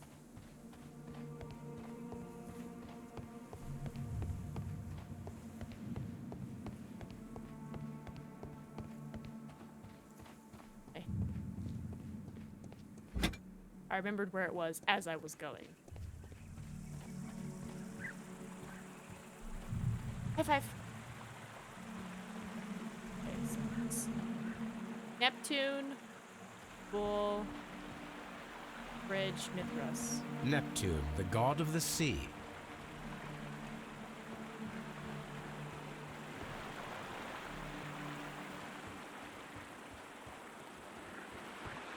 This is a Object of interest. Do I not have the items you require?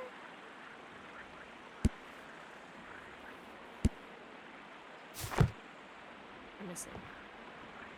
Rope, got the hook, the actual crossbow, which has to be assembled. And I'm still missing.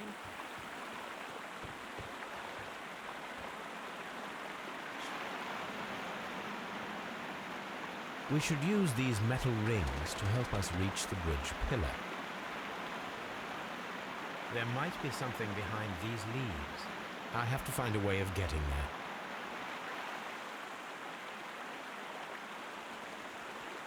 there. Let me guess. Now you let me assemble you?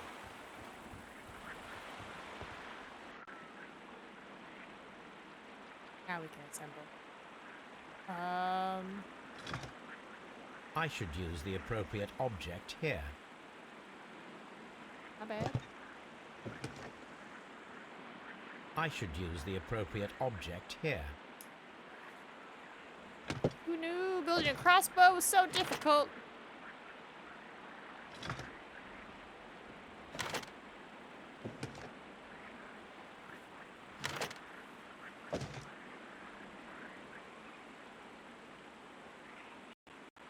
somewhere on this thing, no?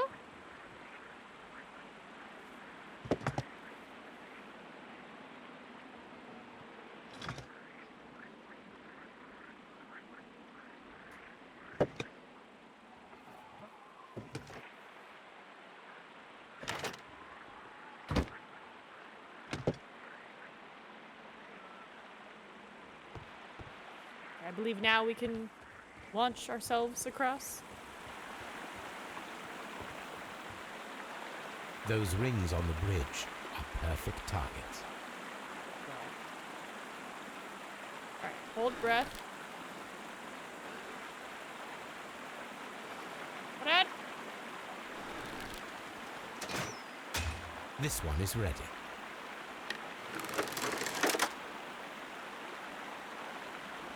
Hold breath. Firing a gastrophetes requires a lot of practice. Watson! Shh! I'll make you my iron ring.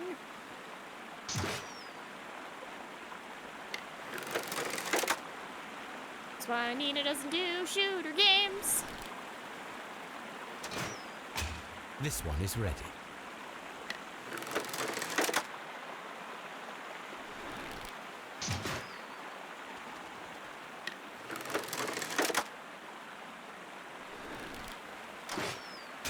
The bridge is ready.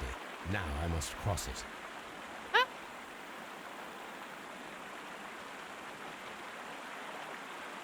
Oh! Oh my god, okay. Oh.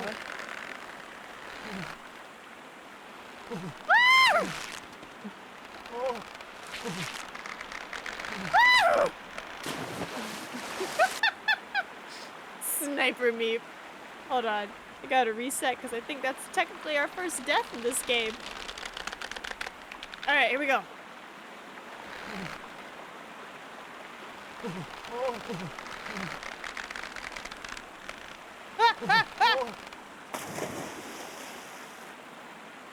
How did I do better on the first try?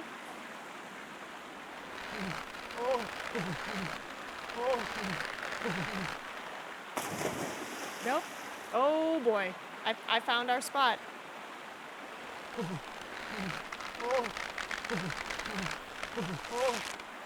Ah!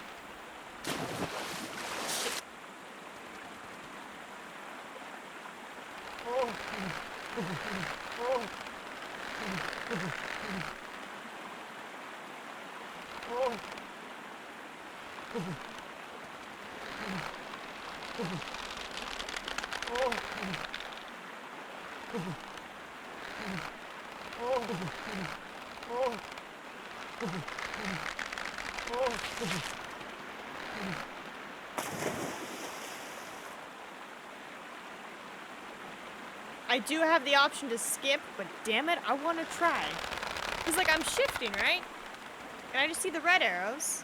But then every now and then I see a blue arrow. So, like, when I see the blue arrow, do I take a step or do I just hit it whenever? You know? Alright, I'm only going to hit it if I see the blue arrow.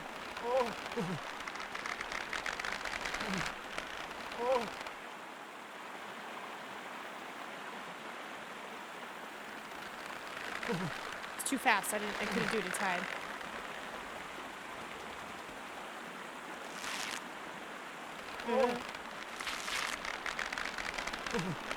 Okay. You have to hit it when you see the blue arrow.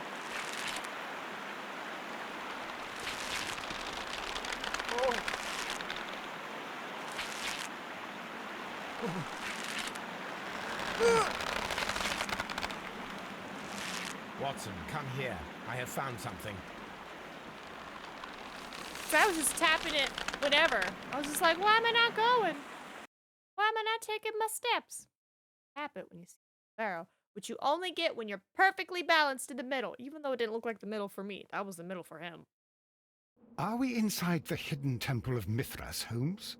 I am not sure. We had better be careful. Sneak it up.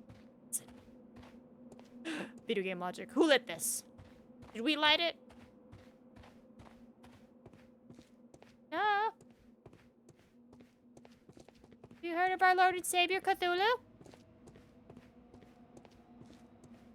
I saw this symbol in the tunnels underneath the Frigidarium.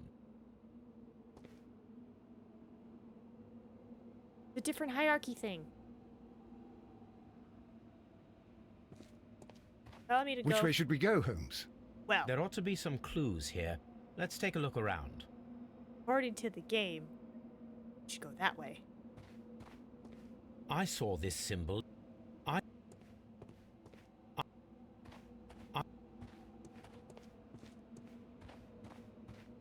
murdered. Booby trap or something, you know?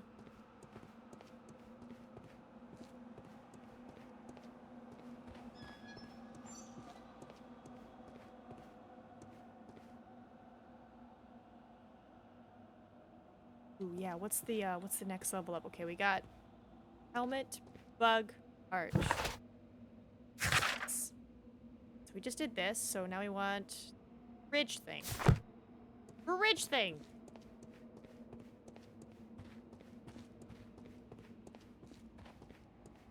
Ooh, pretty!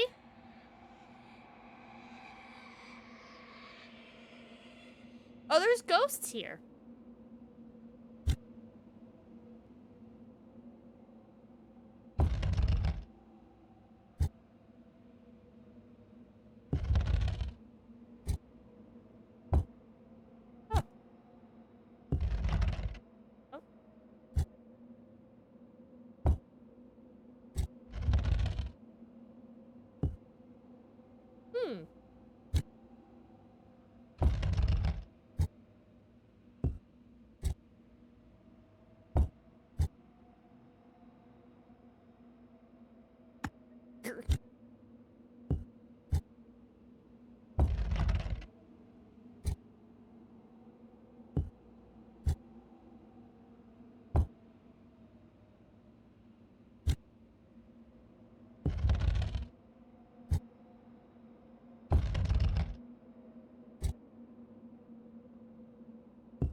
Wonder what the combination.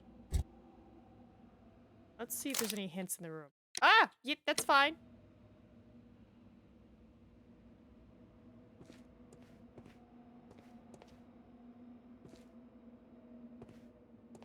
What's in the room, Watson?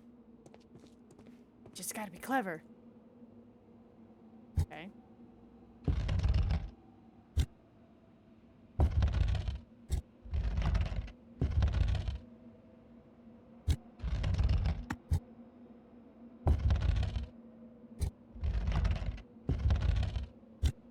You're definitely heavier than that.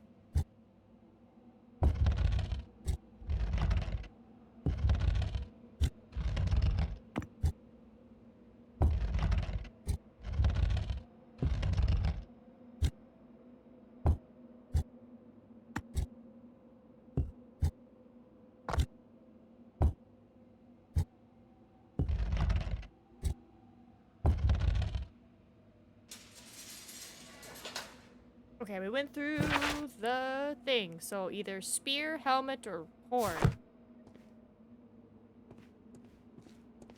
Helmet!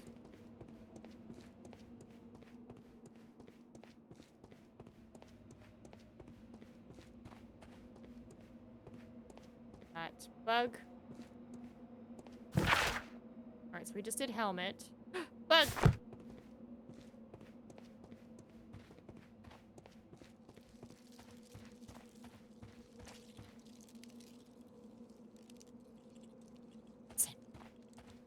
Do you hear the bug who's creeping and crawling? That bridge.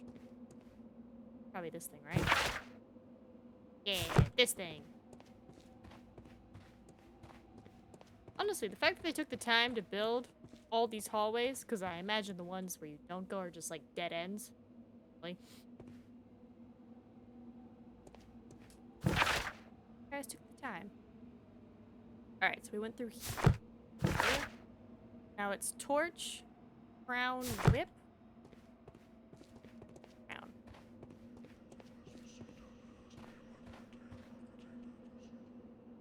Oh, there's splits, Watson. One of the ways is whispering spookiness to me. And go the other way. Oh, just a sucker. Okay, it's nothing. There's nothing. Back it up. Back it up. No, don't back up into where I need to go. That's it. Thank you. Get the crown. Now it's bowl, fancy hat, knife. Fancy hat.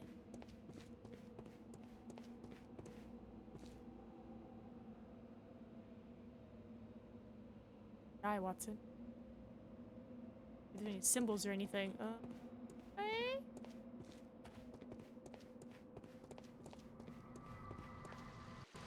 Seems right.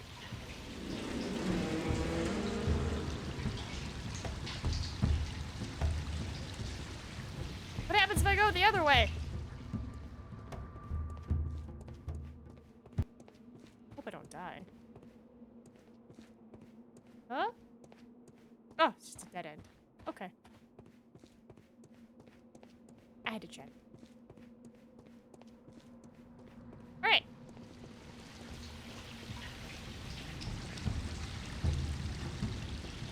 Look, it's the golden knife. But how to get it?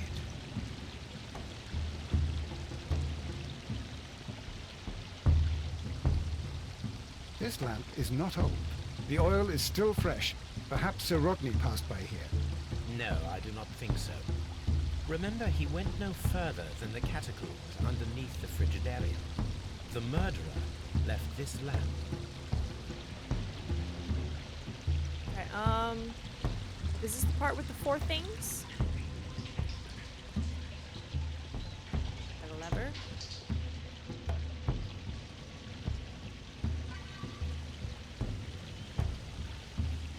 Got a single lever, so let's touch it.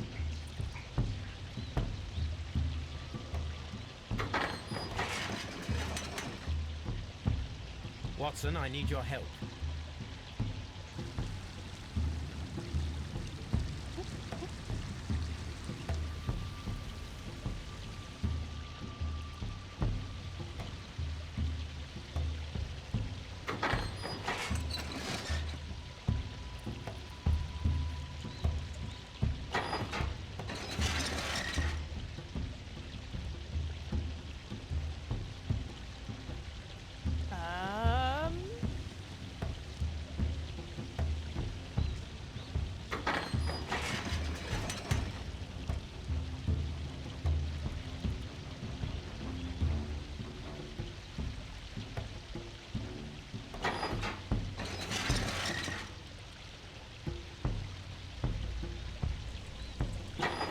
Not that one. Not yet, anyway.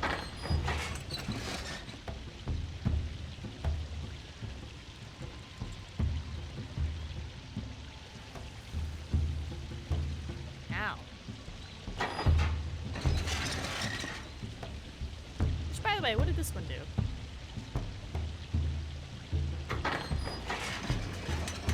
I don't.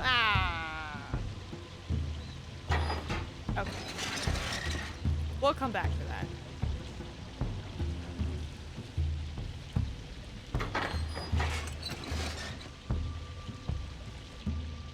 Find like a stick or something.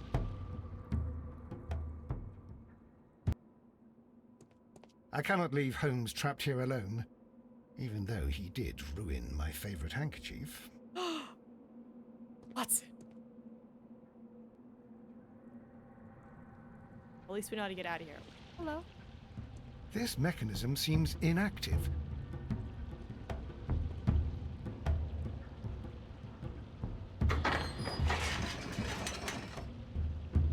Oh, and that's how I would free him. Okay. Yep, you're stuck there for a bit longer, buddy.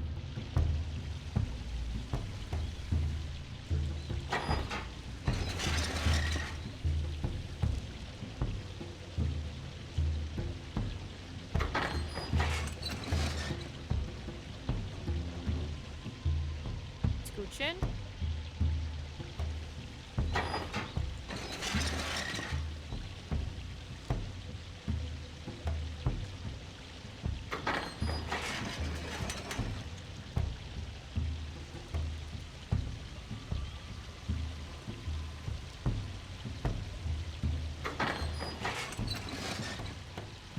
Get out.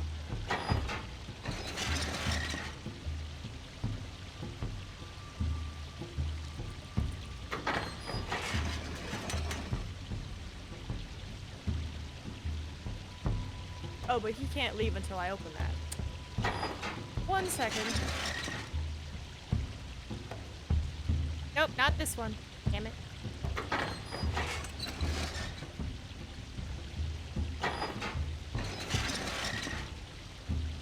Forward. There we go.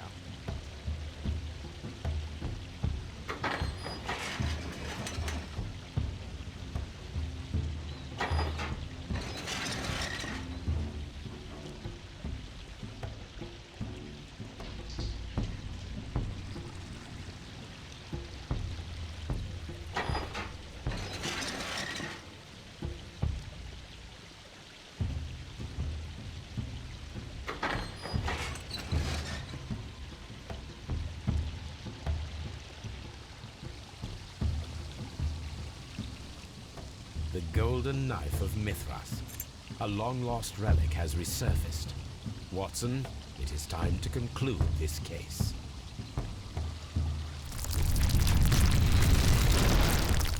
Excellent. Now, we should find another way of getting out of here.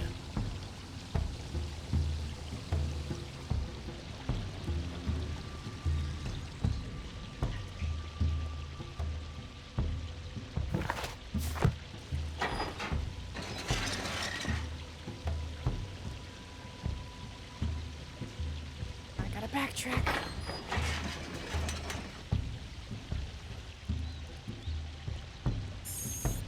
This one?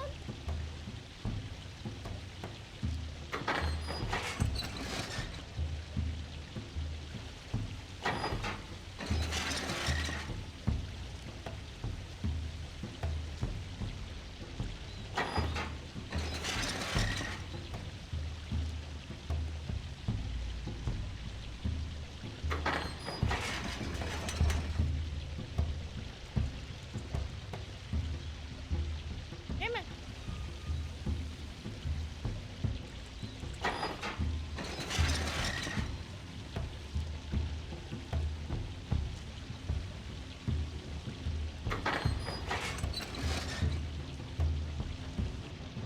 Buddy Watson holds this open.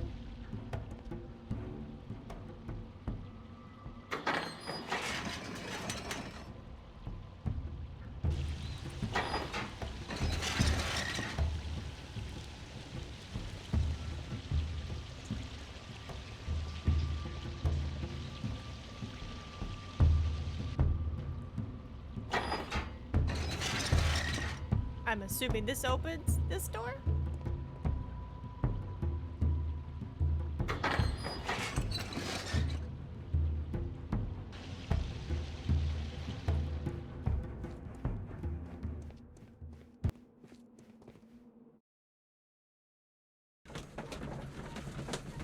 To my deductions.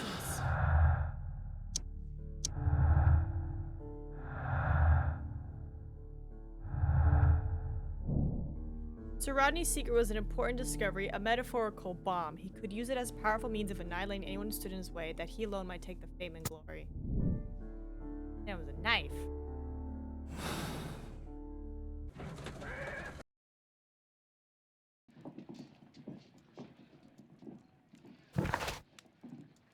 Still need to talk to somebody.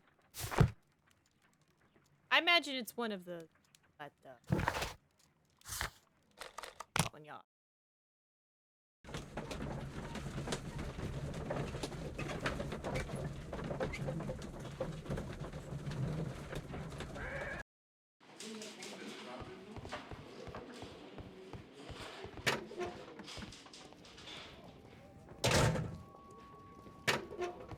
Alright, which one of you three gentlemen do I need to talk to about the thing? Please escort this suspect for interrogation.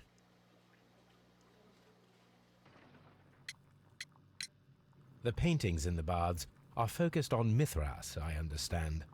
Yes, they are what make this place remarkable. And that is why Sir Rodney came here? He believed that the golden knife, which is an ancient ritual item, was hidden somewhere around the baths. I admit that it would be wonderful if it were true. And you are not concerned by the reputation of this artifact? You mean the curse? Before someone is dead, it is a blessing. After they are dead, well, then it becomes a curse. I am never going to financially recover from this. Please escort this suspect for interrogation.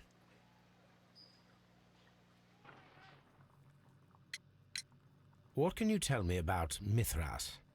Oh, so much. It was the core of our work. Why do you ask? Were you seeking the golden knife? I see you are an amateur. Yes, the golden knife was our grail. It is said that it bears the only text explaining the ritual of the cult of Mithras. I understand. I read something about immortality. A myth. The knife would provide immortality only to the worthy one, and yet it is cursed, and it would kill you if you are not initiated. There's a lost child in chat. Get your catches. Become its parent. Talking about Cubone? Did you expect to find the golden knife at the baths? Well, Sir Rodney thought that it might be there.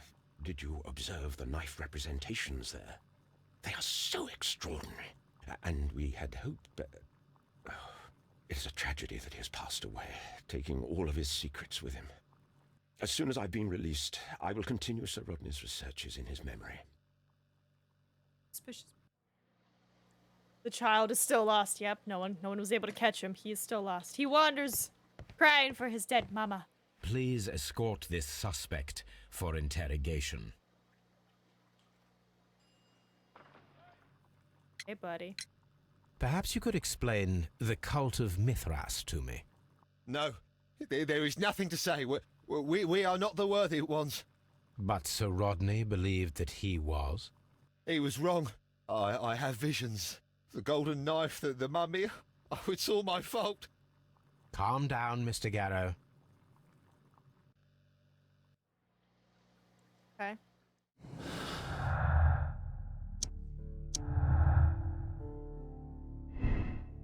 He's tortured by his obsession with the Mithras curse. He's been driven insane, a condition worsened by the medication he's... Or, he's melancholic. He's a victim of over-medication, hence hallucinations and unpredictable state has been worsened. Yeah, I want to say that.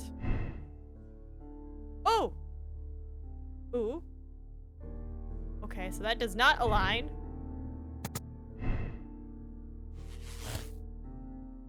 Okay. Is a deserving specialist who's aware that he's about to be cast aside over major discovery. He will lose his chance of a lifetime. Nice knife. I mean, it makes sense. He was acting kind of sus, and he was working on it the whole time. Then here comes Sir Rodney. He killed Sir Rodney to avenge an abuse of power. The death would be to his financial benefit and would allow him to emerge as a luminary in his field.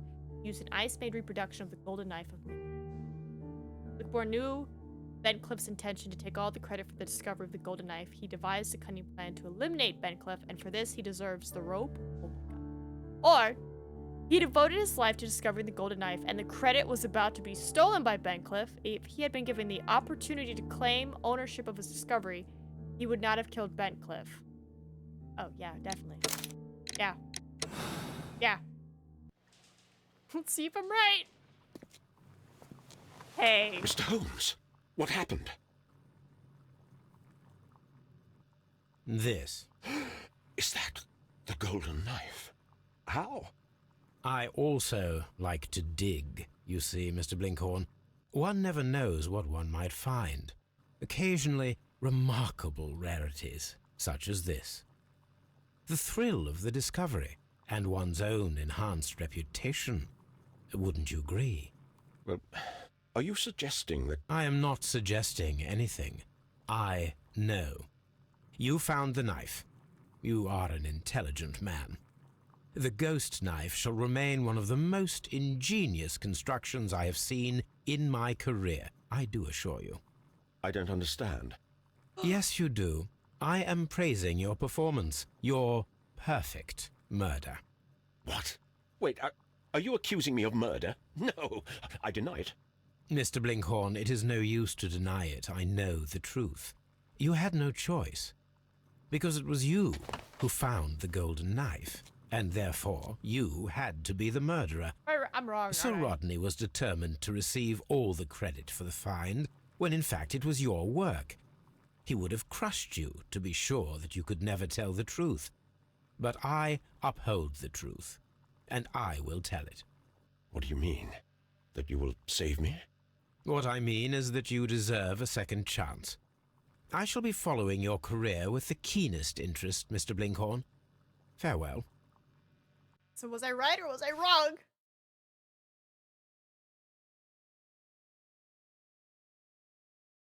Destroyed if he had tried to resist. He used a handmaid to create an ice maid. Carried it into the steam room in an ice bucket, and then after the murder, dropped the knife on the floor, allowing it to dissolve into water. We were right! Ice knife, let's go! Yes. Personality, sympathizing. Alright, people solve the case the same way. 77. People made the same morale choice. Oh no. Oh my god, most people said he had to hang. Aww. Can you imagine working year after year, probably even decades, multiple decades, and you're just like, I'm doing this. This is the one thing I'm working on. I'm putting all my effort, my money, my time, everything towards this. And then here comes some rich hot shot, and he's about to take all the credit. Can you blame him? I mean, murder's definitely hella extreme. You could have just talked about it, but you know, okay. Eye for an eye. The Abbey affair. Ooh la la. The game is afoot, not a word. Into your clothes and come. Wait, what? Clothes? What? I'll wait for you in the sitting room. What? Just like wake me up at 3 in the morning? I've just received a note from Inspector Lestrade. A letter from the suburbs. He is in need of my presence. Okay. Whenever he has asked for my assistance, it has always turned out to be entirely justified. I fancy that every one of his cases has found its way into your collection. Yes, they all seem worthy of... However, I regret your fatal habit of looking at everything from the point of view of a story instead of a scientific exercise. Oh, Holmes, you... I beg your pardon, I digress. It would be much better to examine this letter than to try to convince you. What? Holmes, you just woke me up. Give me a second for my brain to catch up. Sounds like, and all the credit he's stolen. I mean, technically, yeah. Oh, hi, Danny. Okay. Toby! I agree with you, Toby, that... The letter is on the table, Holmes. You should take a look. Hey, I'm talking to Toby. I agree with you, Toby, that Watson's shoe is preferable to Mrs. Hudson's cold cuts. Table? The letter is on the table, Holmes. I can tell from Lestrade's handwriting that he was in a hurry. The Brackenstall family coat of arms.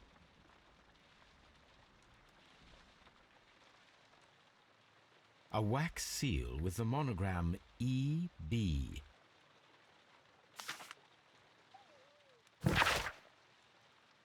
My dear Mr. Holmes, I should be very glad of your immediate assistance in what promises to be a most remarkable case. It is something quite in your line. Except for releasing the lady, I will see that everything is kept exactly as I have found it, but I beg you not to lose an instant, as it is difficult to leave Sir Eustace there. Yours faithfully. Dear. Faithfully. That's the 1800s. That's how they wrote letters. So, I can't look what at it is through it, rainbow. Holmes? Promising, as always, it appears to be a case of murder. So you believe that Sir Eustace is dead? I should say so. Lestrade wouldn't have sent for me for less. His writing shows considerable agitation, and he is not an emotional man. These people belong to high society. The quality of the writing paper, the EB monogram, their coat of arms. The crime was committed before midnight. Holmes, how can you possibly tell? Well, it is all thanks to Lestrade. He wrote his letter at 3:30 in the morning. Imagine the chain of events before that. The local police had to be called in. Scotland Yard was notified. Lestrade himself had to make haste there, and finally compose the letter he sent to me. All of that makes for a fair night's work. It makes sense. Lestrade also speaks of the woman he released. That seems to indicate that she had been held somewhere during the crime. Much time has been wasted. Let us find a cab and go to Abbey Grange immediately. I live in hope of an interesting morning. I feel like that's like the perfect line for someone who has like ADHD or loves to multitask. They're like, I'm here for all the stimulation.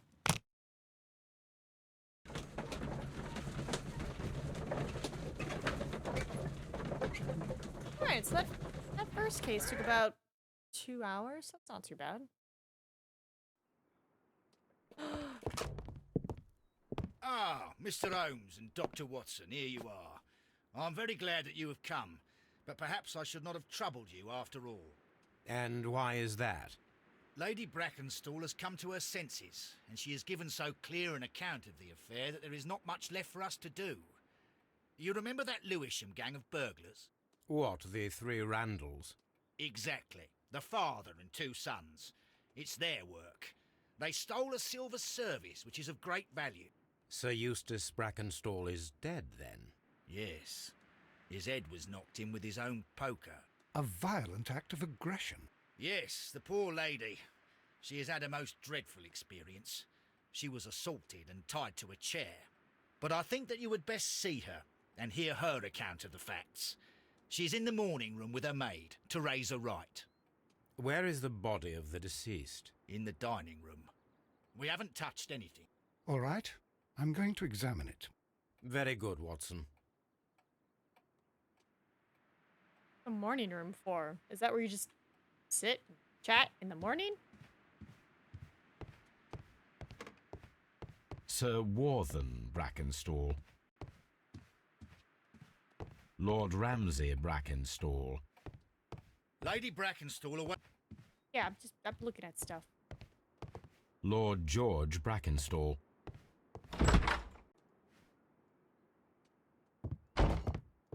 Ladies, allow me to introduce myself. My name is Sherlock Holmes. I'm assisting Inspector Lestrade in this investigation. Mr. Holmes, I am the wife of Sir Eustace Brackenstall. We were married only a year ago. I am sorry for your loss. Please accept my deepest condolences. I suppose that it is no use my attempting to conceal that our marriage has not been a happy one. I fear that all would tell you that, even if I were to attempt to deny it. Alright. What got going on here? Is this from the attackers or from your husband?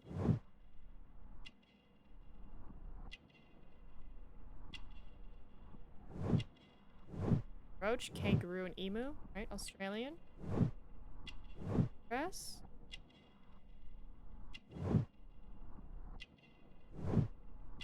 Old bruises?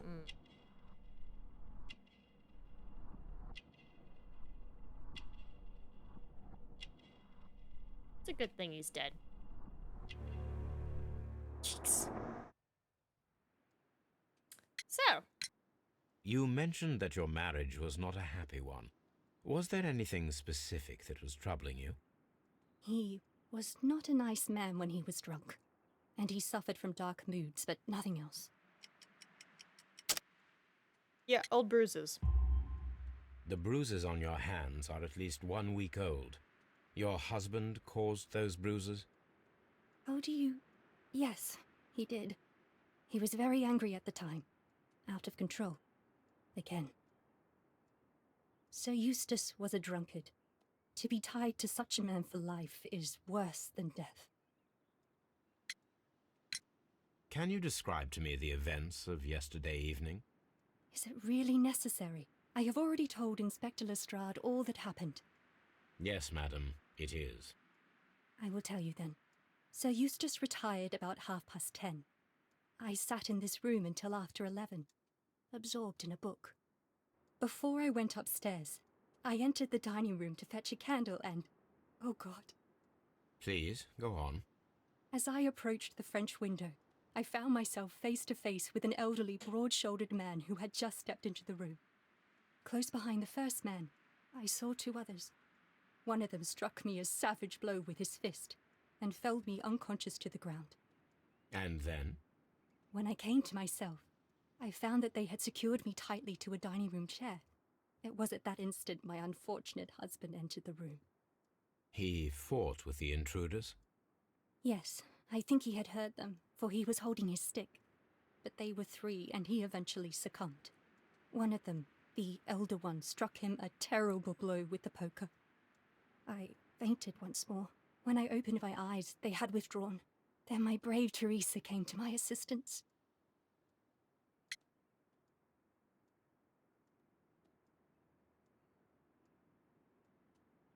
I get a feeling that Teresa killed him. Did these 3 villains steal anything? Yes, I found that they had taken the silver from the sideboard, but you can see for yourself in the dining room. Your ladyship? Why do I feel like Teresa committed the murder? To save you, because her husband was a mess, but... None. Teresa, I would like to hear your testimony. Certainly, sir.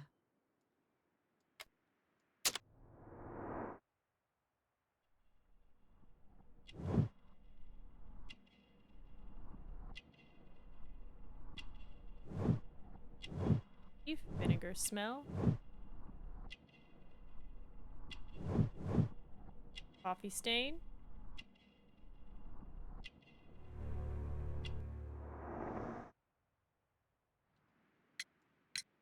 As I sat by my bedroom window, I saw 3 men in the moonlight down by the lodge gate. But I thought nothing of it at the time. Oh, if I'd known. And then? I went to bed, and it was more than an hour after that I heard my mistress scream. And down I ran, to find her tied to the chair and him on the floor with his head smashed. That's all I know. Is it all?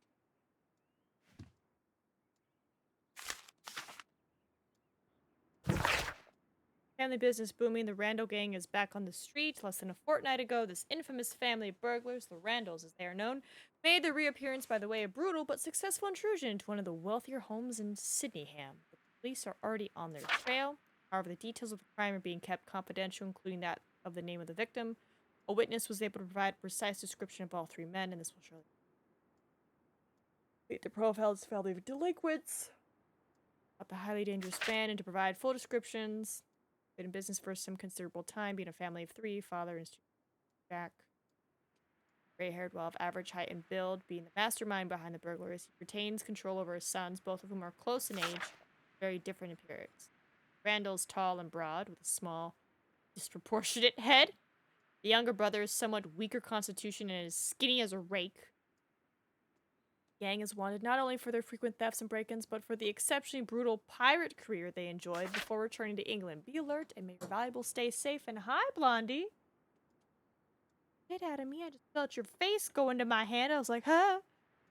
The description of the Randall gang provided by Lady Brackenstall is identical to the one in the Times article. Likely she read it in the newspaper.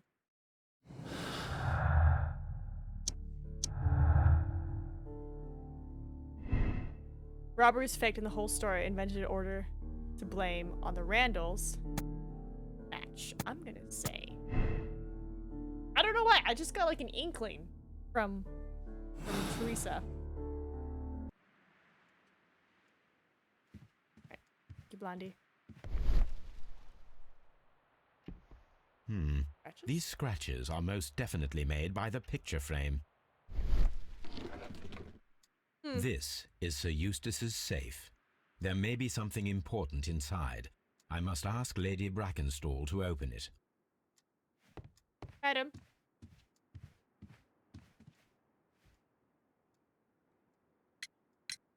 Lady Brackenstall, could you open this wall safe?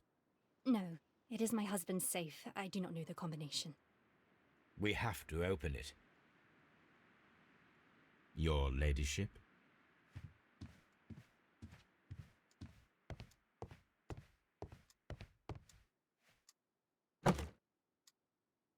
This photograph of Lady Brackenstall and her maid Teresa was taken at a port, but which one?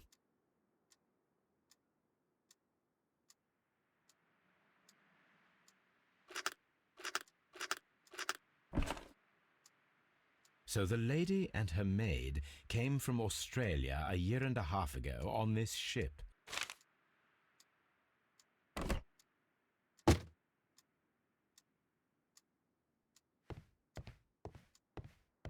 Let us try to open this safe.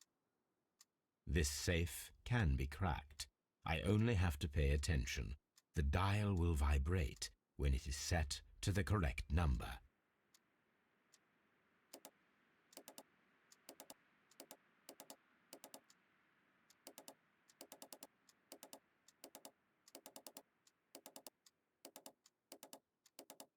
How strong of a vibration are we talking?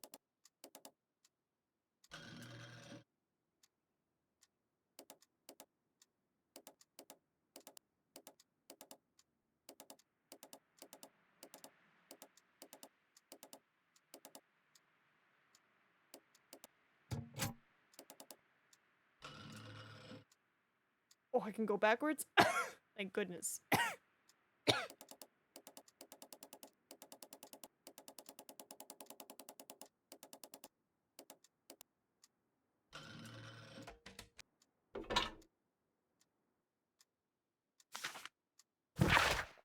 Sir Eustace, your current physical and mental state is of great concern. There are several signs of hepatic decompensation. The last time that we met, your eyes were bloodshot and your skin was tinged with yellow. There is a particular odor from your breath that is common in those suffering from liver damage. Then there are the lung abscesses that we've discussed. The leg cramps you have described to me are caused by inalteration to the nervous system, which in turn is caused by an excess of alcohol. That includes the tremors. Your liver seemed excessively hard at the time of your examination, which is a sign of an evolving cirrhosis. There are also signs of ascites, fluid in the cavity, which are evident with your swollen stomach. The pain beneath your left rib indicates a pancreatic malady, which may lead to fatal and fulminant pancreatitis. Your condition may pose a risk to others. Your excessive alcohol consumption lowers your self-control and heightens your aggression. I'm available to help you with this problem. There are a number of So he was dying. It is common practice to keep one's valuables in a safe behind a painting. It should not really pose a challenge for a criminal. Antique coins, possibly of value, but they're scattered without care.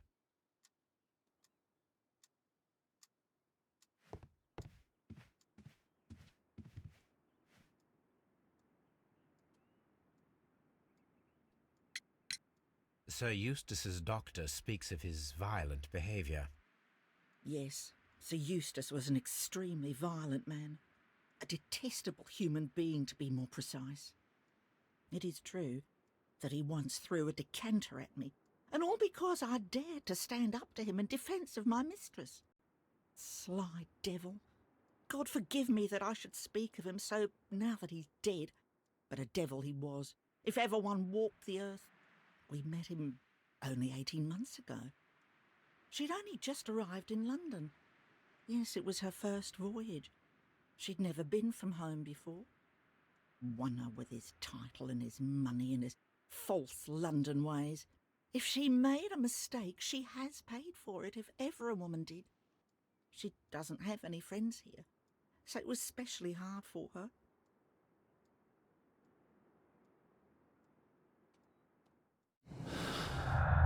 You kill him.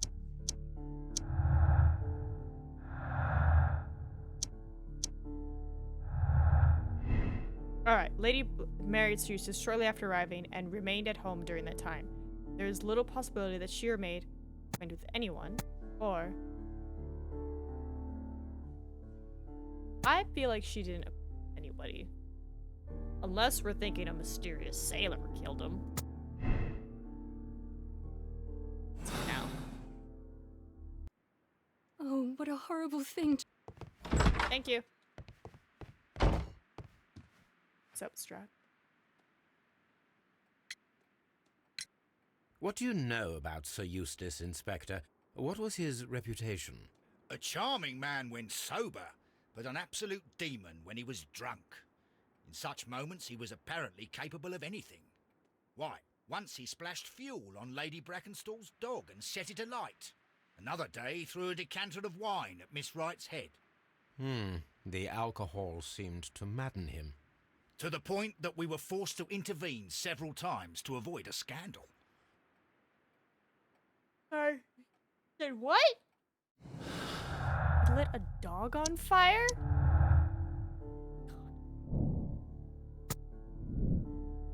Sad about that. So you intervened, but you didn't stop it. You should examine the body of Sir Eustace Brackenstall. Okay.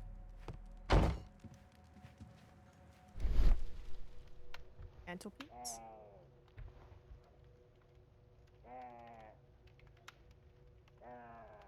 Is that a bird?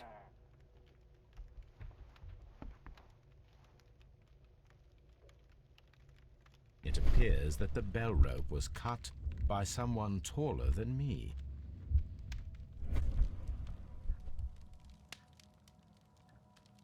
A fur trader's cabin.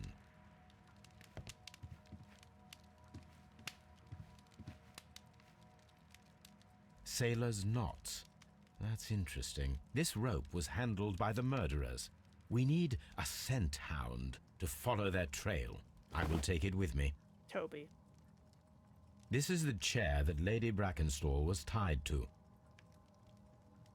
So do we think it is like a sailor? The hunting scene.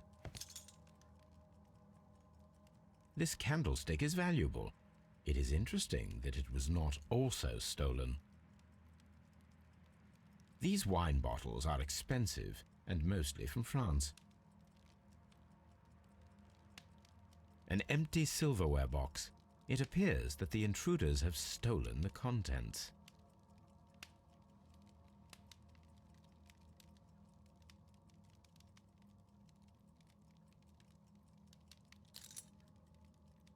There's still something here.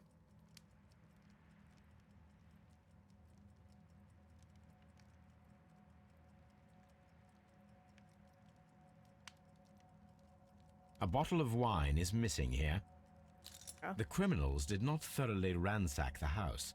They only took a little silverware.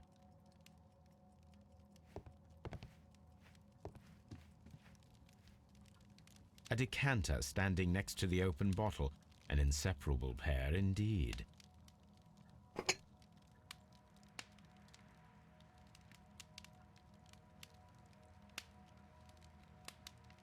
There is beeswing at the bottom, as if the wine had not been decanted before being poured. I don't think I fully understand what a decanter is. This glass has some wine traces, but no visible beeswing. It's beeswing. This glass has some wine traces, but no visible beeswing. It is rather strange that only one of these glasses has dregs of beeswing inside it, while the other two are clear. Third one just got added to make it look like it was 3? Chateau Calon Ségur, French wine, Grand Cru. Ooh. Anything else before I inspect the body? Antique hunting weapons. The hunting scene. I'll that way in a moment. So, Watson, what have you learned from examining Sir Eustace's body? Well, I can confirm that the death was instant. Sir Eustace was facing his attacker when he received the blow to his head. There are no other apparent injuries. Quite a large stick, a formidable weapon. That must be the murder weapon. The head was cracked with the force of the blow. Barefoot, he had therefore been in bed and did not have time to fully dress.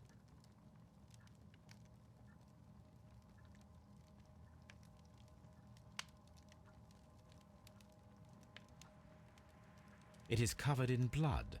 Sir Eustace might have struck his head upon it while falling from the blow. That is one possible explanation.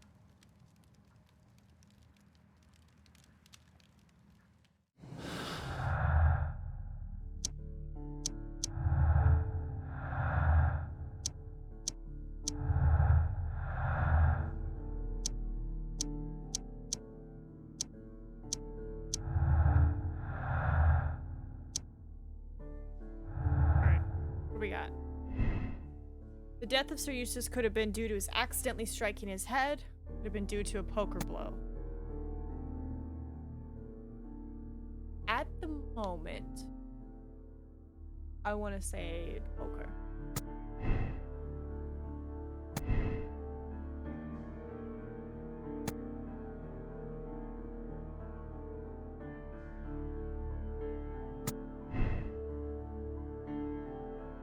Was having wine with her sailor friend, and then husband woke up. The death was instant.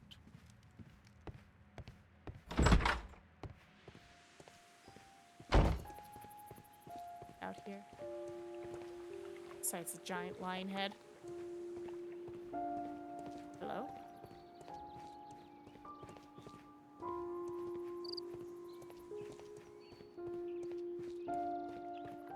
Got the well.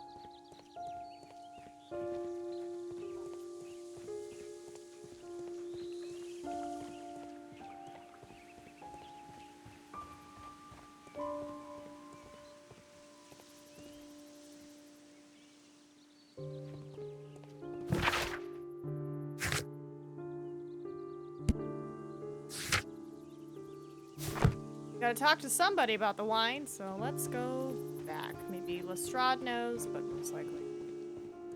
House. Oh! Lestrade! Lady of the house. Wine. There are 3 glasses on the dining room table. I was wondering if... Oh, I forgot. When I came to myself the first time, each of them had a glass in his hand. They might have been a father and his 2 sons. They talked together in whispers, and then they left. Your ladyship? Please leave my Mary alone. Oh, there you are. I've searched out. Alright. Toby! Who is my good boy? Who is my good scenthound in all the land? Who broke into an establishment and might have murdered a man in the last game? Toby did. Toby did. Come on, Toby. We need the best nose in the British Empire on this case. Wait. I agree with you, Toby. Okay. Picked him up. Follow the scent trail. Say that. Let us see how the rope was cut. The fibers at the end of the rope are smoothly cut. Let us try to find out what tool was used to cut the rope.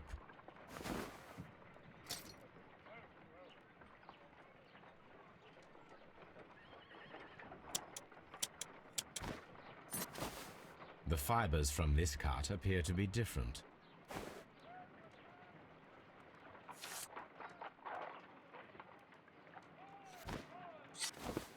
If I cut the rope with a knife, it matches the original. Right. The sailor theory's looking a bit closer.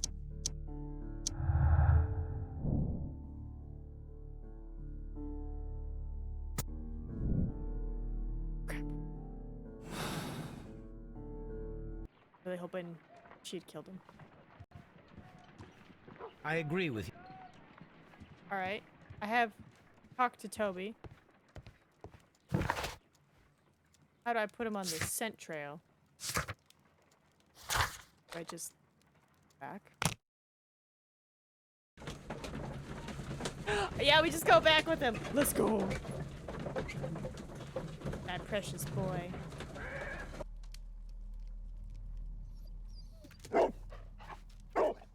Search, Toby.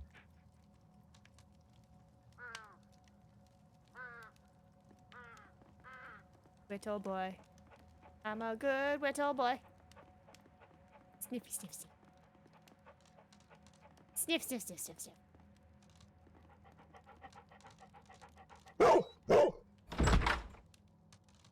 Doors.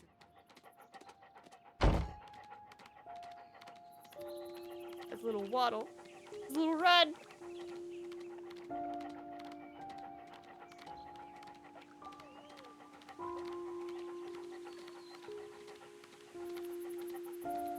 Even better.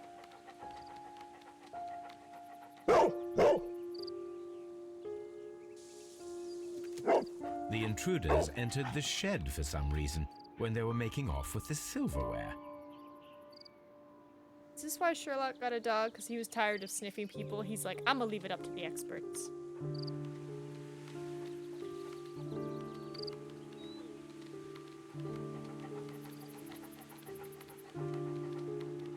Take me back the way I came.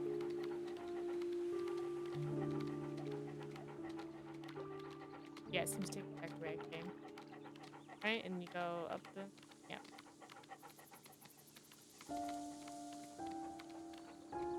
What? What else do you want, Sherlock? The scent took me here. Hold on.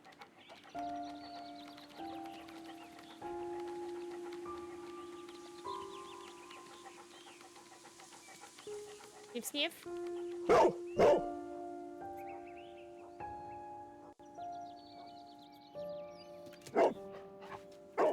The scent leads to the well. I should check it.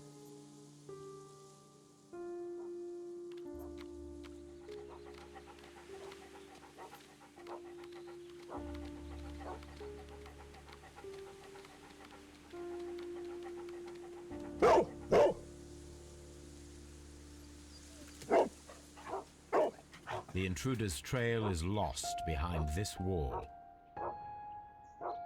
The criminals left the house through the French window. They walked to the shed, then across to the well, before fleeing by climbing over the wall. I wonder why they chose such a winding route. Is a little suspicious. Well, it's a lot suspicious. What I mean, a little.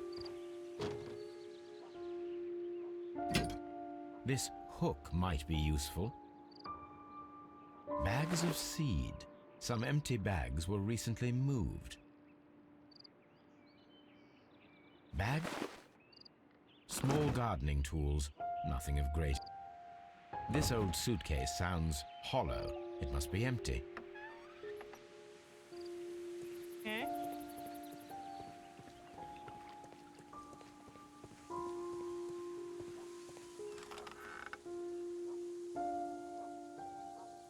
There's something glittering at the bottom there, but how can I reach it?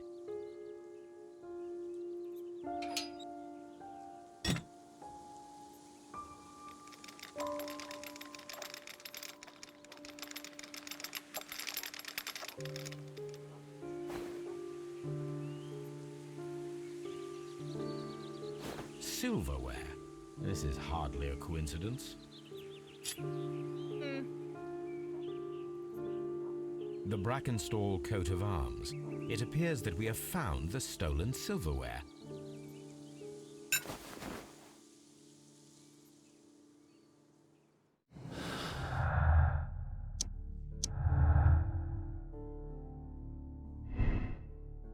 The motive, the criminals may have plans to return, or Robbie could have been intimidated to explain the silver was not supposed to be found. I think that. Because I'm like, why would you hide it? You could clearly just go over. He is tall, he is strong. She does have an acquaintance.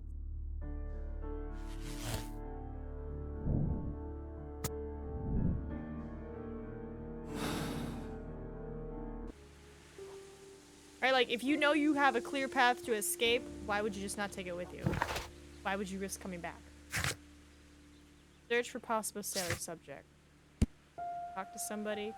Gotta search the archives. Real quick, we're gonna see if the lady will tell us who our sailor friend is, and then we'll go back home and search our archives. Strahd, sailors? Strahd knows. Inspector, I have recovered the stolen silverware. You are a wizard, Mr. Holmes. And where is it? In the garden well. Excuse me? Unique, isn't it? Rather absurd. What is the point of stealing silverware and then throwing it down into a well? Perhaps it was used as a temporary hiding place, or simply the thieves wanted to get rid of it. It is up to us to solve this mystery. All right, madam.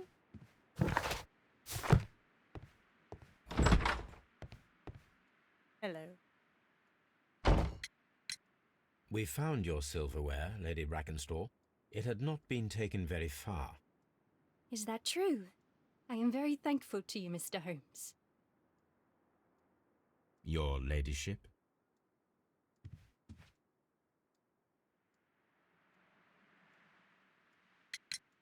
We found your mistress's silverware. Oh, that's good news. You really are as clever as they say. Indeed. .com is a wonderful website to get some job applications. My job. Did I get through Indeed? I think I posted my resume on Indeed and then got some headhunter calls. That's how I got interviewed to my current job. Or was it Glassdoor? I remember just throwing my resume out there to those sites. I was like, please, hire me. I'm in America. I'm trying to find a job. Yeah. Alright, archives. Sailors.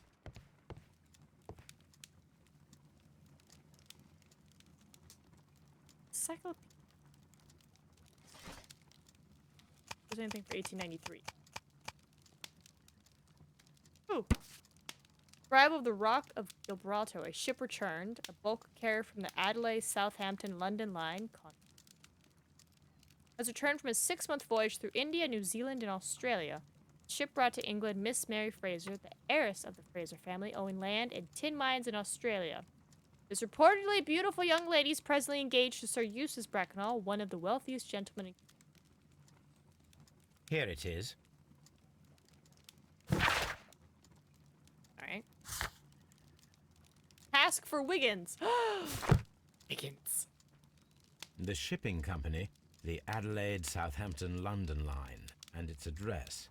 Interesting. It must be the place where they keep the records, including the one for the crew of the Rock of Gibraltar. I think that if you pretend you're from Scotland Yard, they'll give it to you without any problems. But I have another solution. I'll call in the specialist. Where's my window? Wiggins!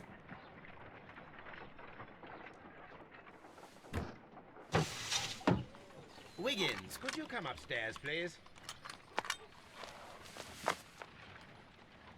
My own little personal police force. I love it. Really At your service, Mr. Holmes.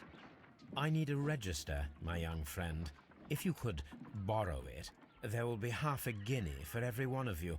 I need the crew list of the Rock of Gibraltar in 1893, and their current employment. I'm straight on it, Mr. Holmes. Do you really think they'll find it, Holmes? My secret police is better than the Yard in many ways. Mm-hmm. 3 hours later. Don't doubt me, Watson. Don't doubt my team. Holmes. But we can't take it back. It's too risky. Put it on the table. I'll take care of it. Good work, young Wiggins.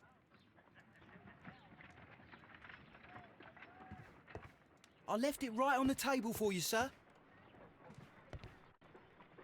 This list shows the senior officers of the Rock of Gibraltar, on which Lady Brackenstall and her maid made their voyage.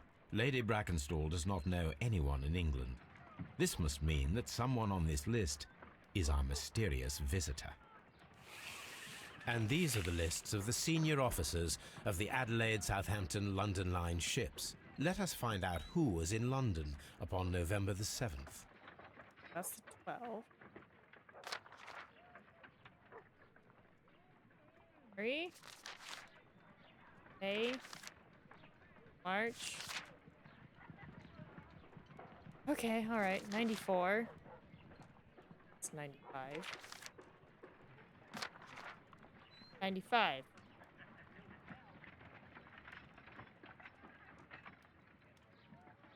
Huh? So you arrived in London in 95 and you left 94. Like, you were at sea during the murder. You were at sea. It's not you. 94 to 94. You were at sea. 94 to 95. You were at sea. 94 to 95. You were at sea. This one. You left London on the 10th. Okay, so you committed a murder, then quickly left.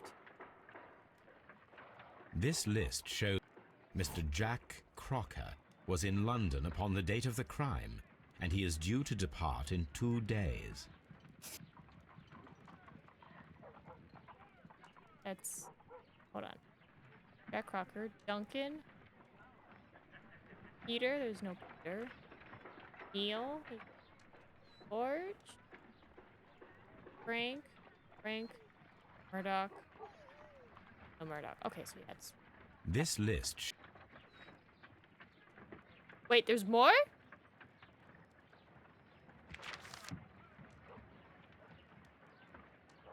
This is... Arrives in London in 95. Looks even if the names match. This officer is still at sea, therefore he cannot be involved. Okay, we're doing like a process of elimination. This officer is still at sea, therefore he cannot be involved. Got it. I know. This officer is still at sea. This officer is still at sea, therefore he cannot be involved. Charles and William. This officer was on a ship that sailed half a month ago. He wasn't in London at the time of the crime. Captain Jack Crocker is our mysterious visitor. He was the only one around at the time of the murder.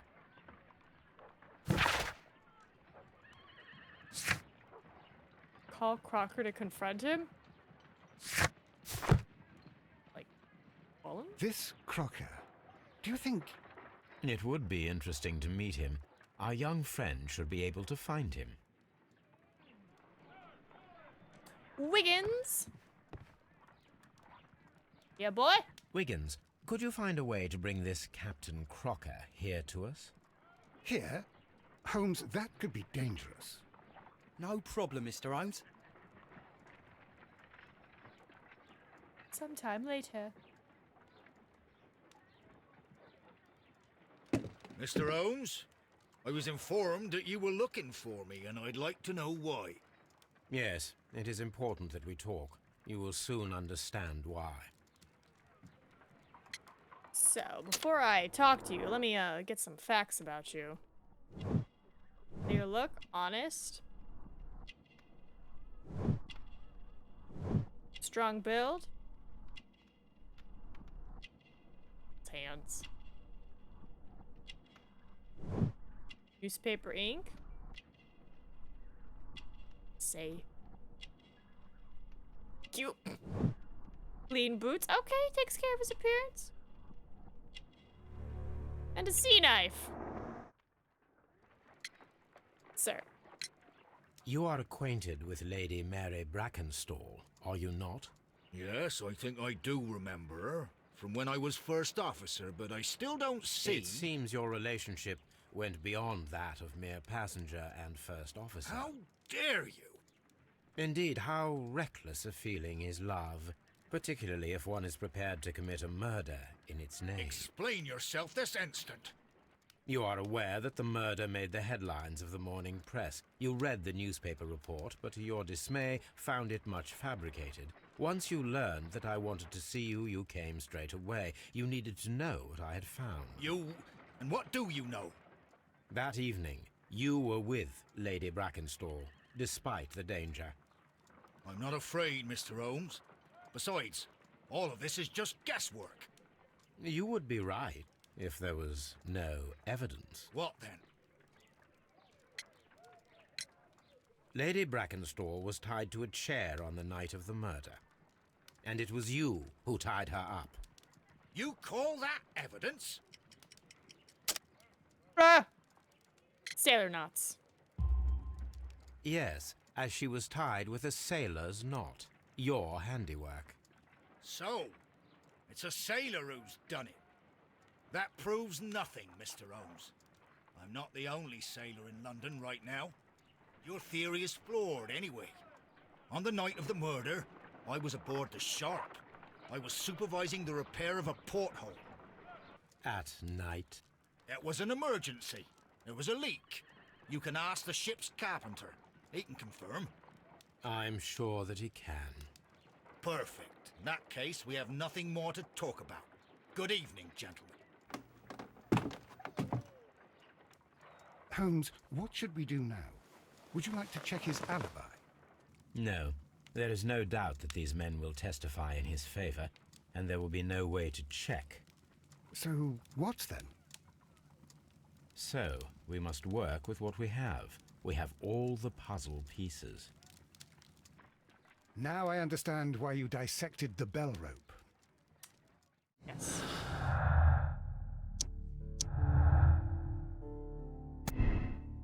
Crocker's line, his involvement is clear. He appeared as soon as he heard that I was looking for him, thus signaling his guilt. Or, aboard the Sharp of the night, he was not afraid to confront me. He had a confident... He was confident.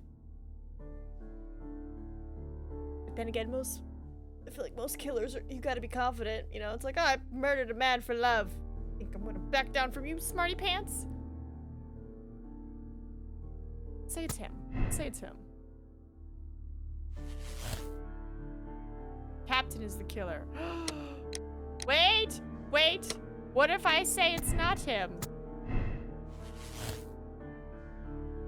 Oh no, it's gotta be him. Sailor knots. I'm sorry, it's gotta be him. Ah! Degenet UP_just resubscribed for 23 months, almost 2 full years. That's crazy, almost 2 full years. Also, hi Diggins, hi Kim. Thank you for the resub.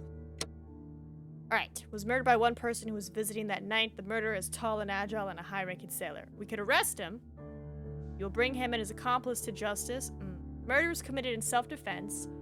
Jack Crocker defended a woman against a violent and despicable man. The mystery is solved, but you decided to keep it secret. There's no need to inform the police. I'm good.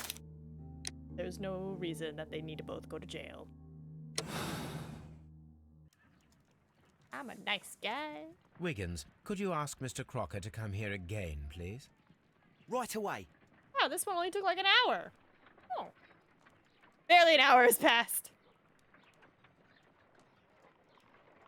Why did you make me come here again, Mr. Holmes?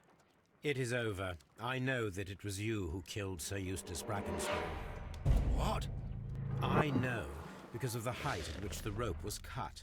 The knife used was a sea knife. The knots were sailor's knots, and not least the sheer force that was put behind the killing blow.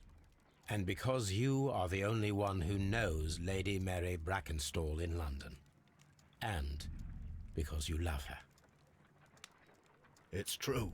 Aww. It is time for you to tell us the whole truth. I admit that I loved Mary madly from the first day that I met her. But I never did come to visit her, for I believed that she was in a happy household.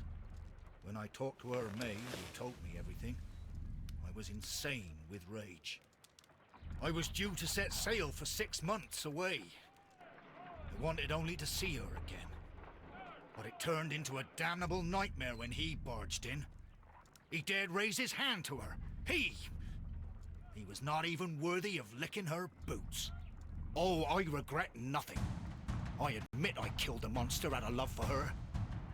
She will forgive me if she is able. Lady Brackenstall already forgave you. She said nothing. Mary. But that makes her an accomplice as well as her maid. It places her in danger yet again. Mr. Holmes. You would not have managed to protect her. Till I die, do you hear me? Here is a letter that sets everything clear. And it is the one that should be disclosed to the police. I am the only culprit. Mary had nothing to do with it. Burn it. Now it is time to end this. Burn the letter! Burn it! What? Fuck! Ah, fuck W!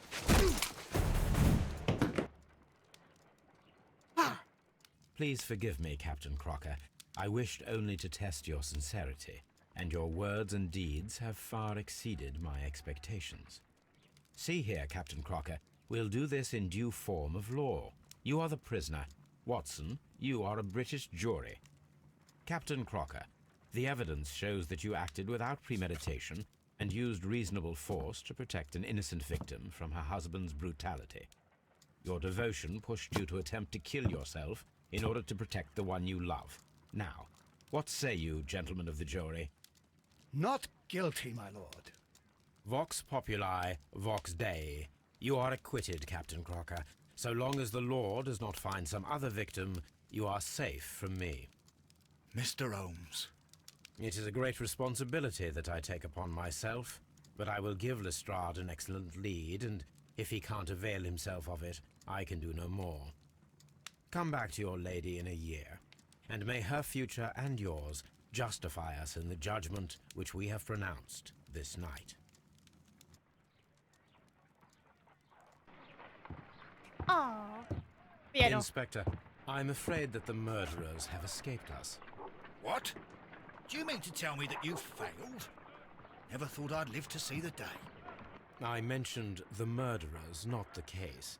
It is obvious that the crime was committed by 3 criminals who cannot be the Randalls. You really think so? You only need to find a gang of 3 thugs wandering around.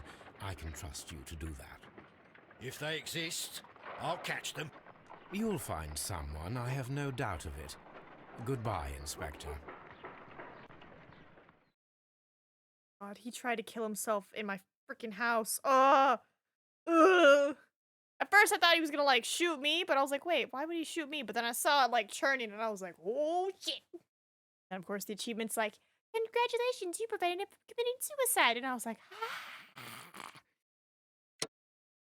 yeah. There's actually only 2 cases left. I don't know if we can do both cases in 3 hours. People solved the case the same way. Good. People made the same moral choice. Who sent them to prison? Monsters. Personality ranking, commiserative? What does commiserative?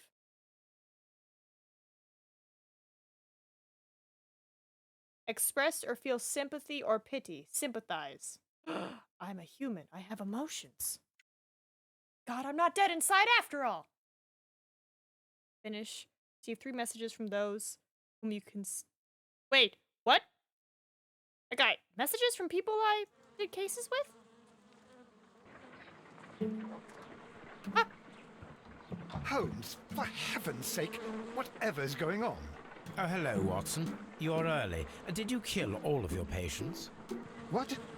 Holmes, where have all these wretched bees come from? I increased the temperature of the room so as to prevent them from hibernating. I needed to take a sample of honey. But it worked, Watson. We will have honey all year round. Ridiculous and dangerous. They're domestic bees. Apis mellifera. Such industrious workers. Anyway, Watson, I am sorry, but I must leave you. I'm in rather a hurry. No. You have a new case? Yes, but nothing as thrilling as this experiment. A theft of plants at the Royal Botanic Gardens in Kew. I'm helping a minister who's an old friend of mine. You can join me if you like. Well, I'll admit that I'd far rather accompany you than remain alone here with these workers of yours. Besides, you'll need a helping hand with the flowers you're intending to bring back. Watson, however did you guess? For the great Sherlock Holmes to bother with the theft of plants. Come on, admit that you're planning to spoil your little bees with some rare pollens. Since when did I become so transparent? Let us go. That is amazing. I'm gonna spoil my bees with some rare plants.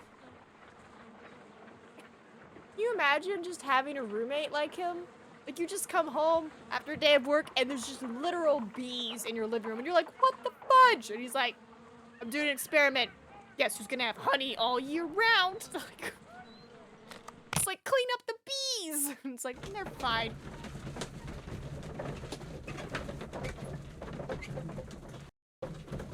Watson, your life is never boring, though.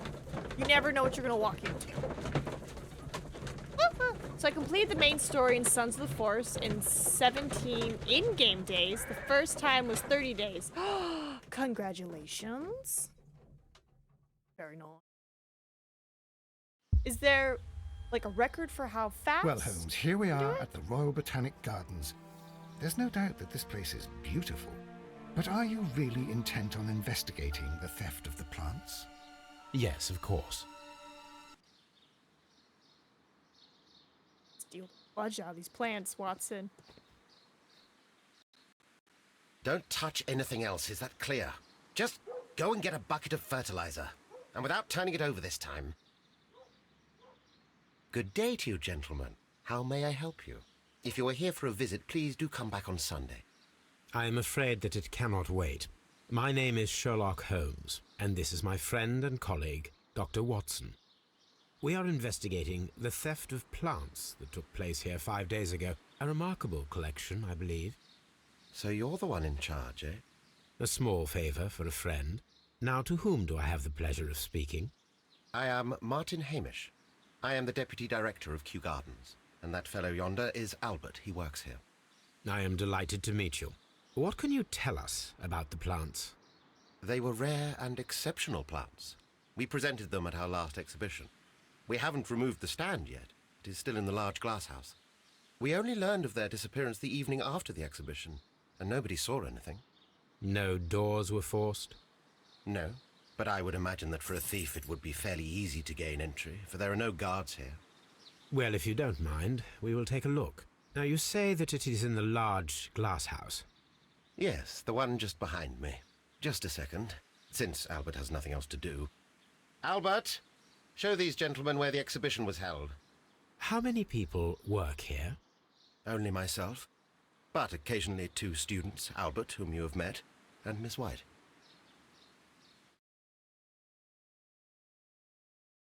Here it is. This is the place where the stolen plants were exhibited. Thank you. Is there something the matter? Yes, there is. All right, the plants were valuable and rare, but it seems to me that the tragedy that took place here only 2 days ago has been entirely forgotten already. What tragedy are you referring to? The director of Kew Gardens, Mr. Montague Dunn, he died here just 2 days ago. We're very sorry. We were not aware. The two of you were good friends? He was my father. Oh dear. Our condolences. We should not be troubling you. Please do excuse us for the intrusion. You say that he died here, in the large glass house? Holmes? Yes, just here, near the door to the colonial collection. He suffered a heart attack, just like that, so suddenly. It was terrible. Excuse me, gentlemen, but I cannot remain here. If you need me, I'll be in the reserve. That's the room next to the front of the large greenhouse. Of course, we understand. Sorry, they were talking. But I did get the achievement of dig 1,000 holes. Only 0.5%, sorry, 0.05% of people have gotten that one. Of course you, achievement, that's... Is there a way to search the entire internet database and see which games have digging hole-related achievements? And then we're just gonna give you all those games and be like, go, Diggins! Dig your holes! Well, there's probably a lot of the minor games. The plants were here. All of them were stolen. What should we do next, Holmes? Investigate the fudge house. I will say, I took a quick, just like, gander at the guide and I just did like a little finger scroll. This case looks long. I do have to do something at 4. It's 2 right now. We'll do a little bit. We'll do a little bit. I was pretty much thinking, like, do I stop here where I have like a clear head? Like, brand new case? Maybe I should stop here.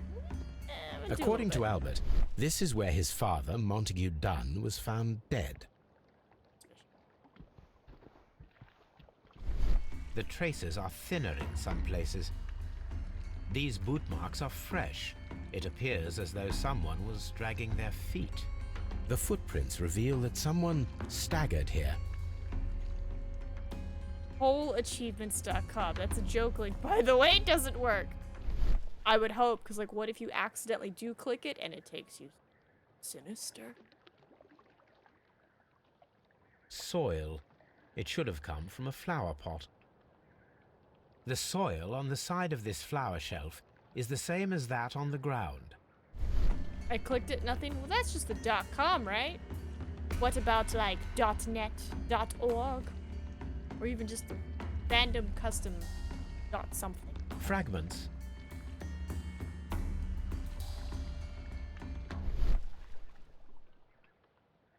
The door was smashed at shoulder height. This door handle is new. It was recently changed. What are you talking about, Tony? The esconson was breached near the handle. The door was forced from the inside of the Colonial Collection Room. The handle was changed afterwards. I think we need to inspect the Colonial Collection Room. This pot was broken fairly recently. A flower pot recently fell down from these shelves and was misplaced. Are we going to the Colonial Room? These trees, with their roots in water, must originate from Louisiana. Ah, yes, the bayou. I remember our visit in the case of the Awakened. Yeah, no, the weird eels coming out of the guy's neck hole. Great time. You murdered a man, Watson. Don't think I didn't forget that. Here is a list of the stolen plants. Oh, shit. 10 of them.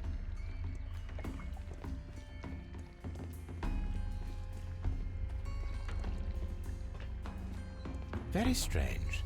Half of the Colonial Collection is absent.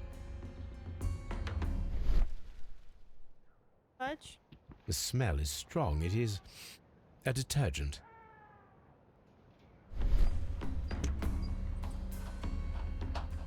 This broken fragment was the result of a heavy blow.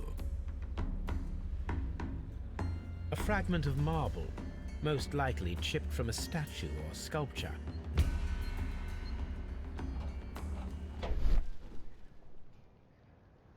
These windows were perfectly cleaned. Part of this greenhouse was emptied and thoroughly cleaned. Pretty sus. These plants come from all the territories of the British Empire. Aren't these the stinky plants? Like, they supposedly smell like a corpse or something?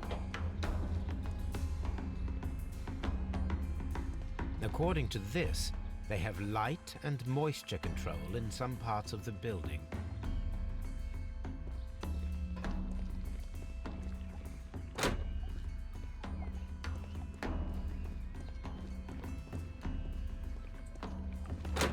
According to this, they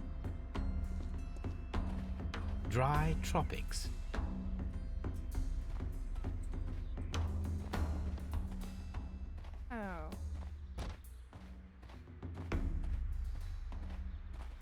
These flower pots are beautiful.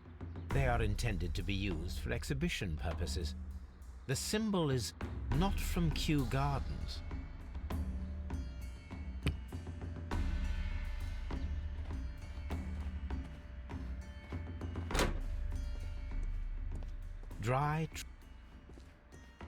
Everything.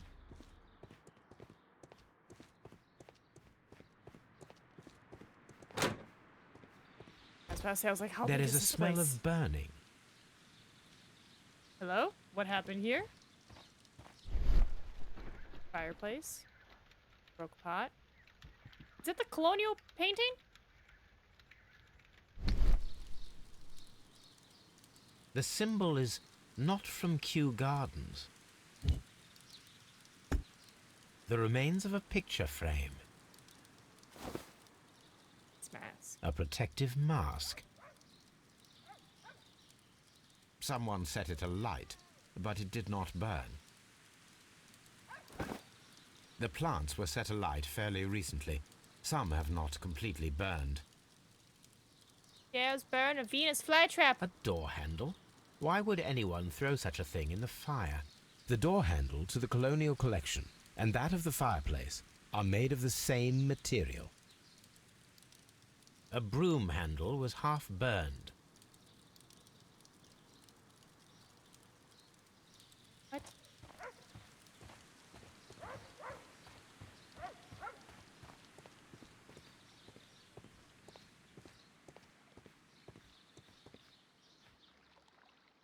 Okay, so dry tropics, water lily, curl liner. Oh, palm house. We didn't go there. Palm house. Back I go. Question is, so through this series of Sherlock, is the game maturing or does the first and last game nothing alike? What do you mean nothing alike? Like look like? Story-wise? Plot-wise? Mechanics? In general?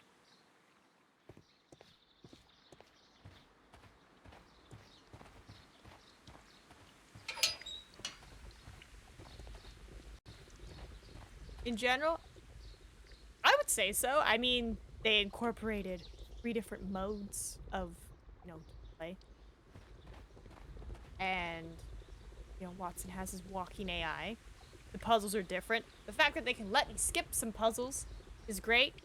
And we don't have to pixel hunt like when we had to do the find the things. Like the first hidden object game. Some of them were hard to find, but we got through it. And then the next hidden object game, we were just like, begone, Hound of Baskerville. So I would say it's maturing and, the story plot is evolving. Obviously, they're taking from Sherlock, but it's like they're adding to it, this mystery. A ventilation system. It should regulate the temperature of the staff buildings. I would say so. Plus, the graphics, obviously, it's a huge improvement from 2002 to now. And it only gets better. I saw the trailer for The Awakened, the new one, the whole reason we're doing this, and it looks so good. So spoopy. Can't wait till my computer part comes in, because I want to see them skin pores. I want to see them monsters. Locked. I'd hope the series upgrades itself with each game. I feel like it has. Each rendition, it's just gotten slightly better. The earlier Sherlock games, there was you could read a lot of innuendos. There's still some innuendos here, when they're just, talking about sacks and loads and stuff, but it's not as, Seed house. Focus, Nina! Focus! They're talking about the plants. See, like that. But, I think it's maturing. I think it's great. I love it. Just think of some of the old games you could replay at max resolution. Ooh. Like what? I don't know if I want to go back. I want to go back. Some of those games we only beat by sheer luck. I don't want to go back. Locked. Yeah. Locked out of the seeds. Picked up Holmes. Nursery. OG Laura Croft. Oh, with her triangle? Sorry, her pyramids. God, I remember that. No, wait. She was flat. And then once the system upgraded, she then got like triangle, if I'm not mistaken. And everybody was like, wow, she has boobs. And we're like, yeah. Yep, there you go. Those are Lara Croft's. You know what? It's been great watching her character evolve. Okay, man.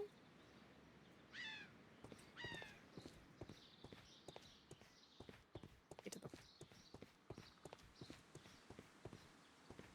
Nope, it's not letting me off the path.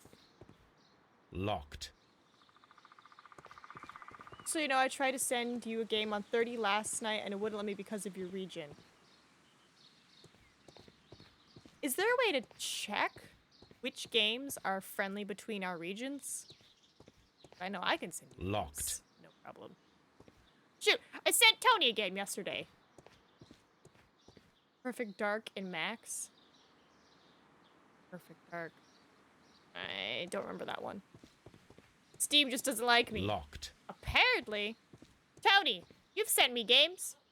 Explain to Diggins how you've mastered the Steam to listen to you.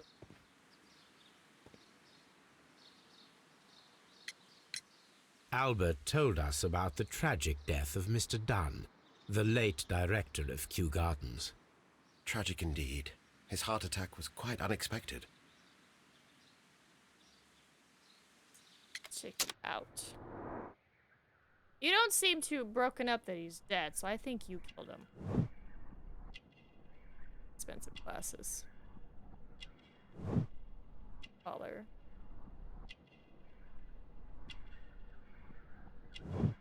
Unmarried. Gardener's hands.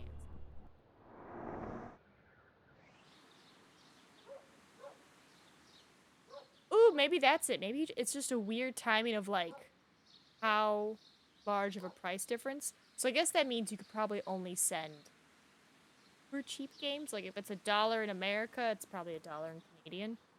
Guessing. Would you unlock the doors for us? Do you expect to find the stolen plants there? I am sorry, but those rooms are private.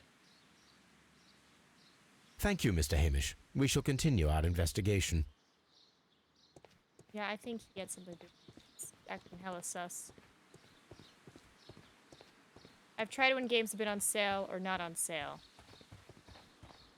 Sure, there's a game out there that will let you...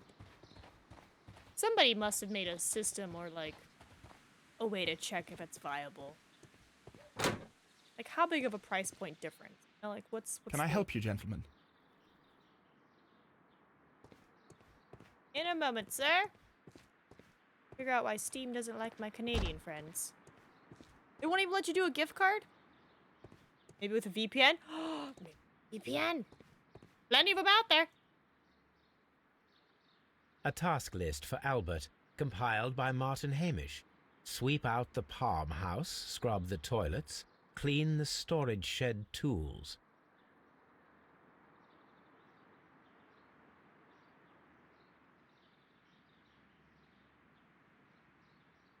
Let's see. Is there a workaround for Canadians gifting games to American friends? My gaming group consists of myself, my coworker, and his cousin. My coworker and myself are Canadian, and his cousin lives in Florida. I want to gift us all Tower Unite, but previous experiences have shown me that I can't gift my friend games because he's in America. Why is this rule a thing? It seems completely pointless. It's not out of the ordinary for Canadians to have American friends and vice versa. I understand that currency exchange may cause issues, but couldn't Steam make it so if I was gifting to an American friend, it charged me the difference after the exchange? Is there a workaround for this? And then somebody on Reddit said, the rule is a thing because gray market resellers take advantage of regional price differences to make their margin. I don't believe Tower Unite is available as a key anywhere legitimately, but in the future, you can have your friends purchase a key from an authorized reseller for the game. Tower Unite was recently included in a Humble Bundle, so they're most likely still keys around for it. Because price is different, use Steam gift cards, here's how much you need to present. Present? What does that mean? I don't know what that means, present.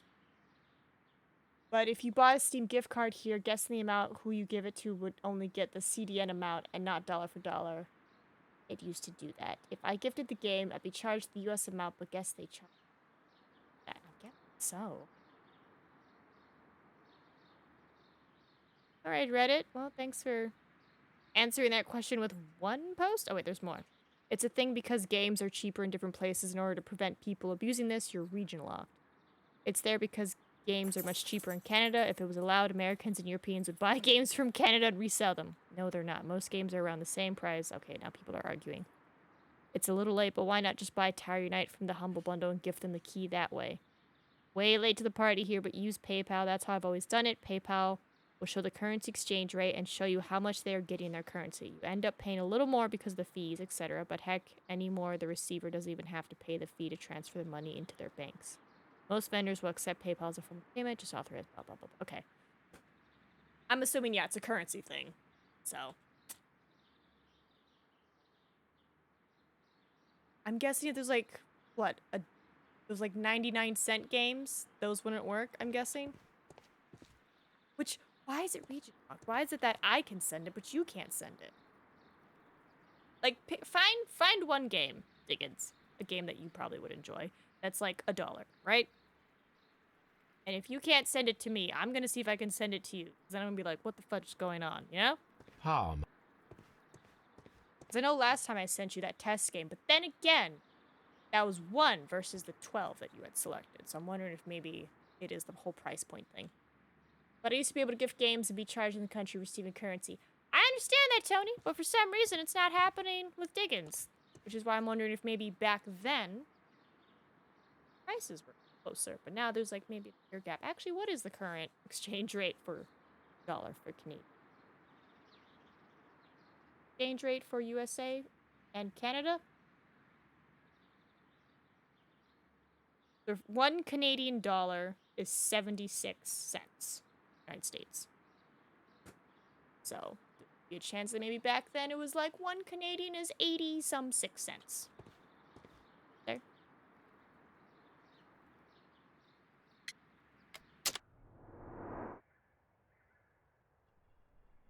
Alright, check it out. Red eyes.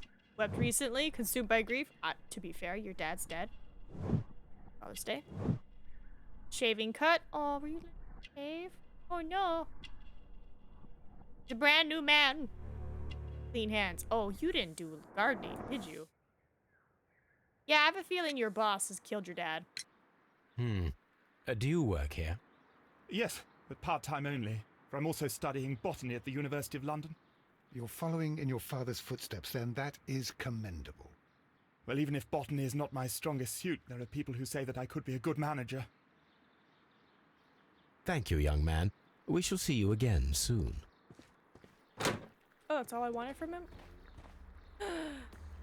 It's like I'm back home. Almost, not really. More palm trees.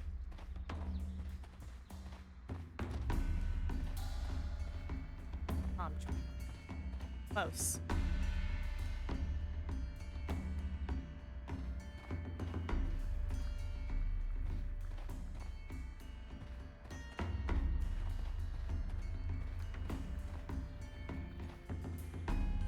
Watson, back it up. Keep going, buddy. Very narrow path. Keep going. Thank you. Thank you.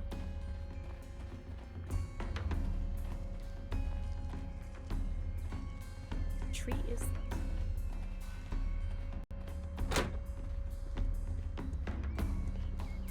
According to this, they have...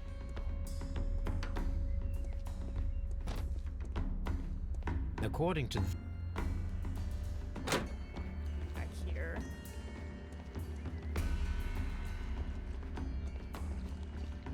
Do not touch.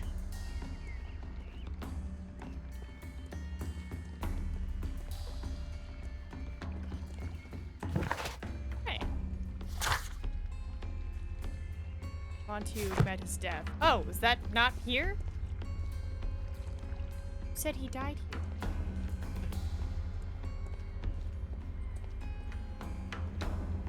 This is one of the outlets of the ventilation system.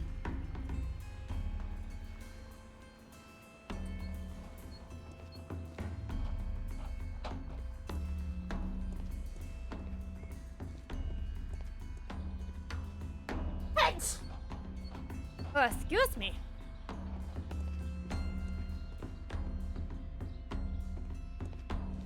He said he died right here. The glory of the colonial empire, rare and exotic plants in our colonies. He said he died right up here. He died right here. Blood. It's been a minute since we heard that. This sign is broken. Something heavy was dropped upon it. Someone fell Body. violently against this sign, and they were injured in the clash. Most likely a head wound. All the clues around here are quite suspicious. I need my imagination to make sense of it all. Alright, falling on fence.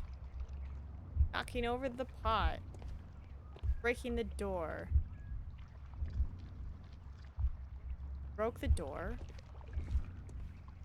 Knocked over the pot. Hell.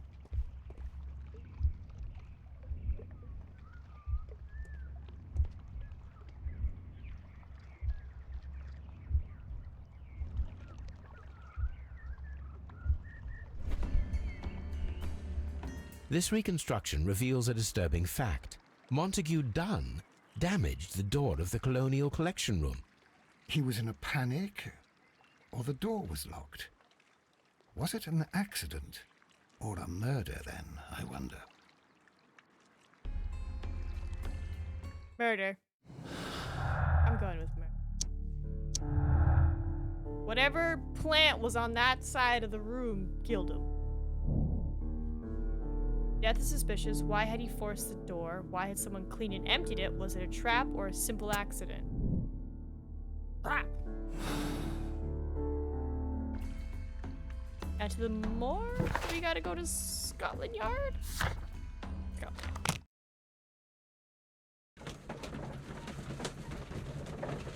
Alright, that is the corpse plant.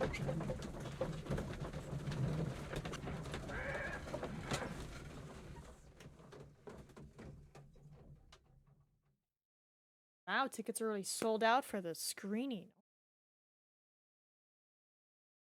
I asked Inspector Lestrade to take Montague Dunn's body to Scotland Yard.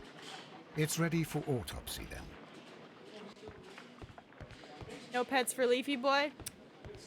Just weren't fast enough the first time we saw him. A beautiful feather pen of a good make. Card. A membership card for the London Crest Club.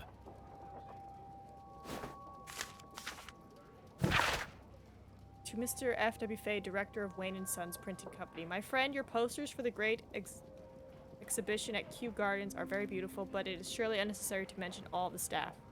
My name alone will be sufficient. Ooh. This watch is of great value. I'm sensing your little director buddy heard that his name wasn't gonna be on the flyer. Probably was like, F this guy.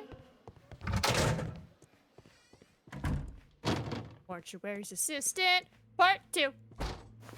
First of all, let us carry out an external examination.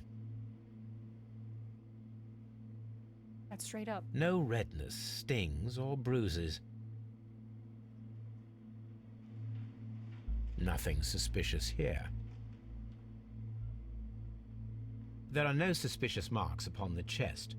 Let us finish our external examination so that we can proceed with the autopsy. There is an injury to the skull, most probably caused by the fall in the water lily greenhouse. The air from the lungs carries a faint floral aroma. The vessels and the pupil of the eye appear quite normal. Now, let us examine the internal organs. Scalpel.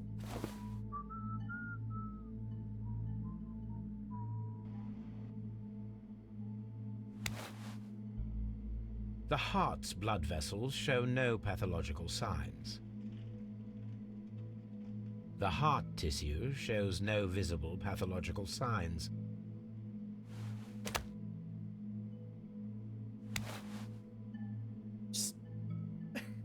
The lungs are congested and edematous. Oh, hello.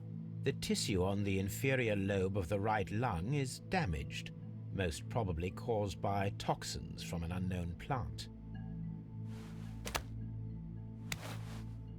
The liver is enlarged. It would seem that he was suffering from an alcohol addiction. The liver tissue is brown. There are no visible pathological signs.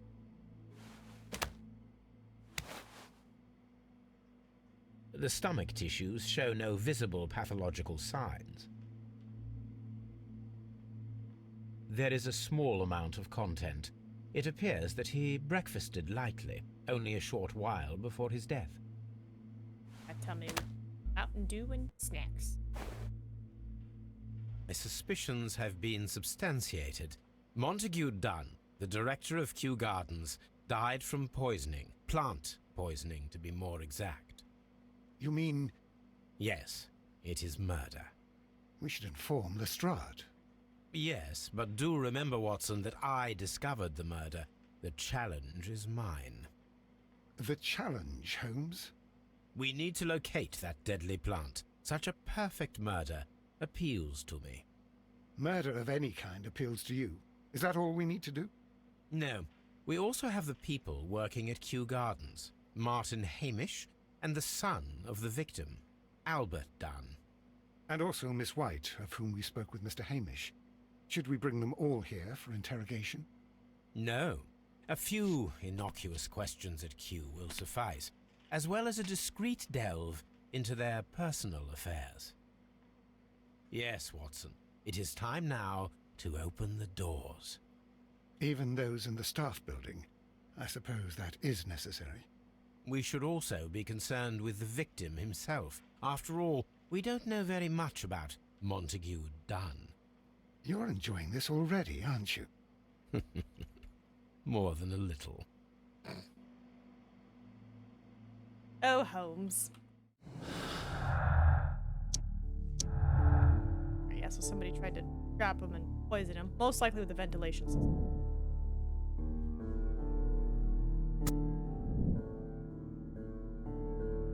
Did it. Who killed you? I think it's Hamish guy. Alright, let me guess. We go back, find the plant, find out who killed him. Yep, back. Nope! Not to Scotland Yard. Try again.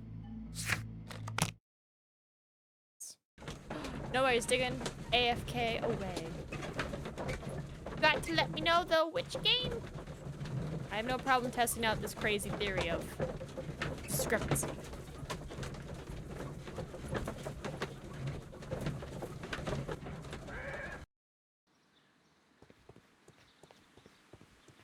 Alright.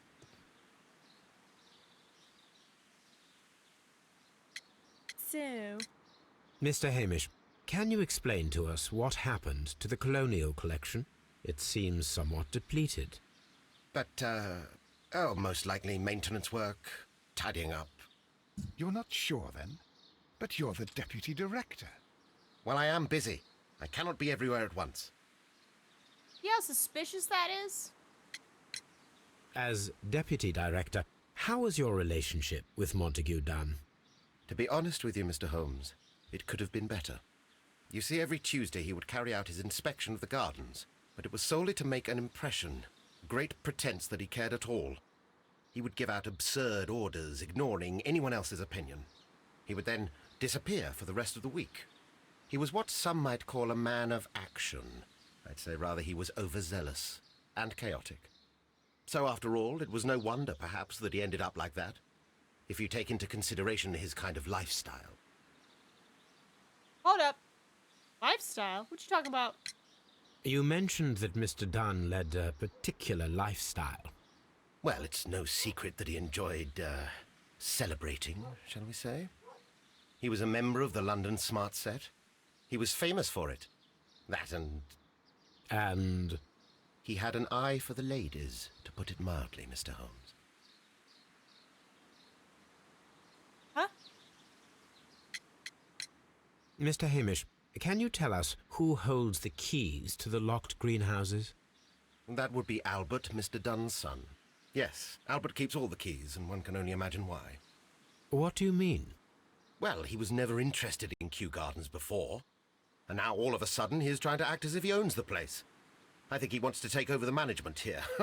He'd do better to leave that to me. He has no experience. No, none at all. What is your opinion of Albert as a student of botany? He's useless. I often tell him so, and I can only give him cleaning tasks.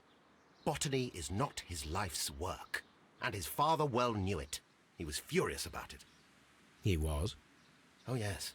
He forced his son to work here, and he never missed an opportunity to criticize him publicly. Are you able to elaborate on that? Well, for example, with our last exhibition here, Mr. Dunn had Albert make a presentation speech. But then, while the lad was speaking, Mr. Dunn interrupted him, asking him difficult questions, making him look like a failure.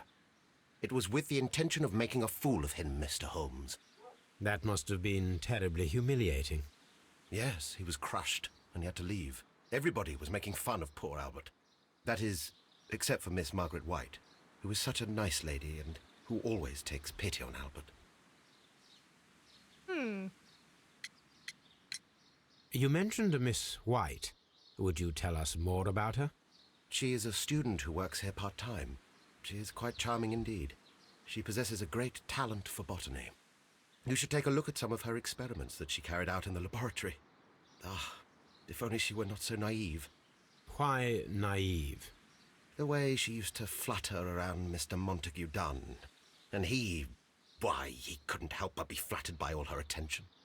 How could an intelligent woman such as Miss White not see through his game? I can only scratch my head and wonder. Tell me, Mr. Hamish, do you grow the more deadly variety of plant here? You mean insectivorous? Yes, but nothing larger than that. Thank you, Mr. Hamish. We shall continue our investigation. All right, Albert, hand over the keys. Hey, buddy. So, I heard you got made fun of. Talk to me about that? Who is Miss Margaret White? Ah, she is the young lady who studies with me. She visits here sometimes to help out with the greenhouses. In fact, she should be here today. She wanted to work at the seed house. That's the small greenhouse across from the large glass house. We noticed that a part of the colonial collection has been cleared. Ah, at the moment I'm just dealing with the storage room. I don't know much about the other rooms. I imagine that your relationship with your father may have been a strained one. Yes. I cannot say that he was a kind man, for he never listened to me at all. He forced me to work here. But now, after his death, I've been pondering it over.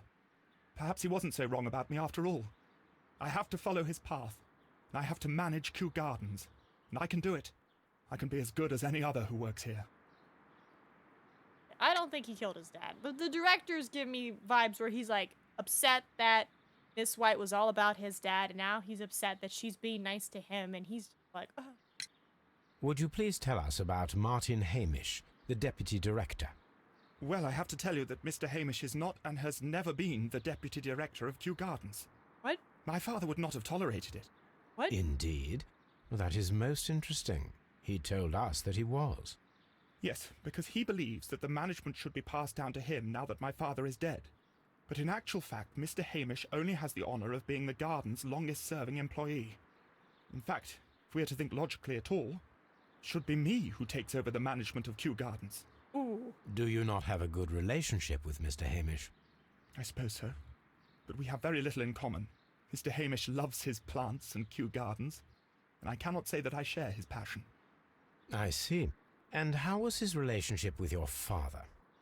Oh, he hated my father. It was obvious. He would be furious whenever my father boasted of Kew Gardens in the newspapers or at conferences. He was convinced that my father was stealing all of the credit for himself. But my father treated Mr. Hamish in the same way as he treated anyone. Dismissively. With indifference. I mean, it's true. We read the pamphlet where he's like, only my name, so Hamish has a point. Do you hold the keys to all of these locked doors? Yes, you can have them. But I cannot give you the keys to the cloakroom. The employees' effects are private, I am sure you understand. That's fine. I'll just break in. Thank you, young man. We shall see you again soon. Bye! Is the cloakroom?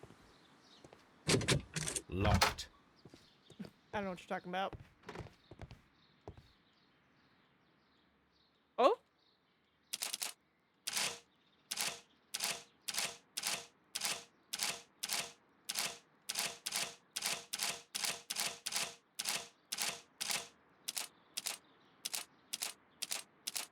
Oh, it's one of these.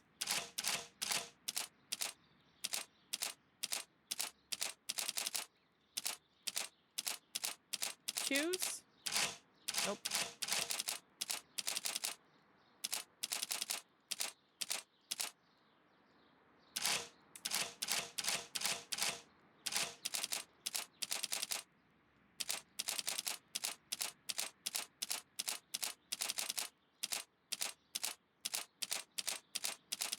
Come on, pattern. 4.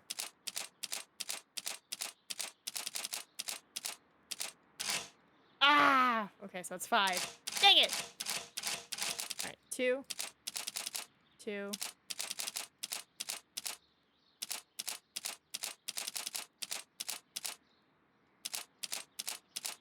5. 4, 5.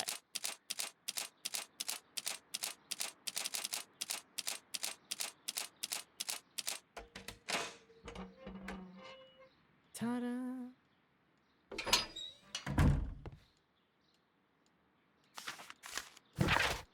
My dear friend, please allow me to express my disappointment upon reading your last letter. I am paying you to defend me, not to accuse me. Kew Gardens is a royal institution. We are granted the great opportunity to travel the world and to save the most extraordinary, precious, and rare species of plants. Our duty is to protect such species and from those who might wish to use them for dubious purpose. This divine syndicate of whom you speak have no right to hold such precious plants.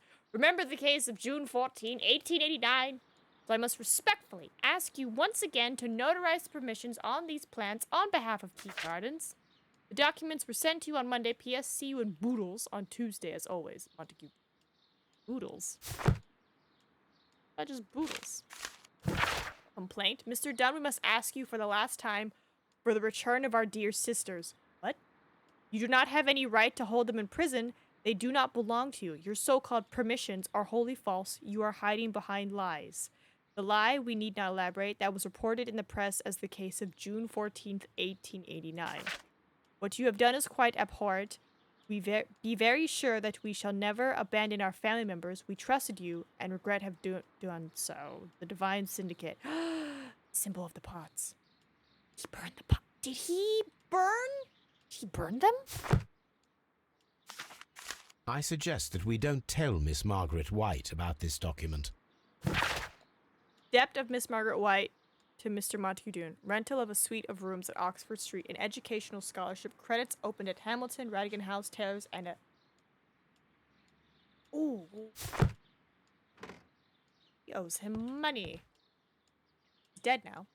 A photograph of Montague Dunn and Reynold Hamish.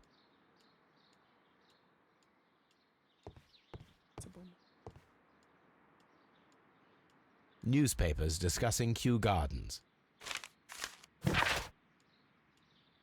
Kew Garden teams are pleased to announce the successful production of a new variety of barley, one that retains a complete resistance to the cold. They've named it the Siberian barley. Mr. Martin Hamish, the proud cultivator of the grass, will hold a press conference next Monday morning upon this very subject.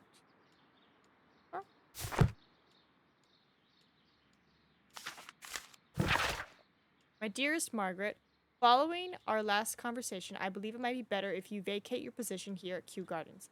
As you pointed out quite bluntly, you are no longer in need of my support. You are quite able to stand up for yourself in this world, as you say. When I give you back your freedom...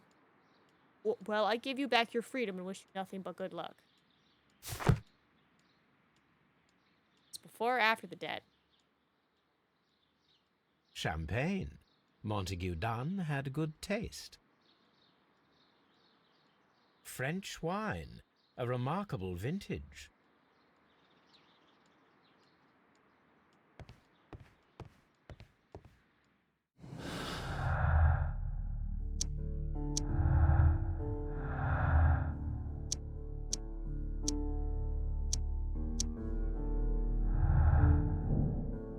Deduce why Mr. Dunn had a recent disagreement, was planning to release from her positioning. Pardons.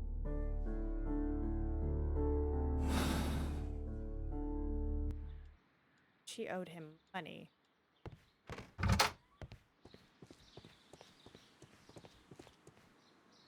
Locked.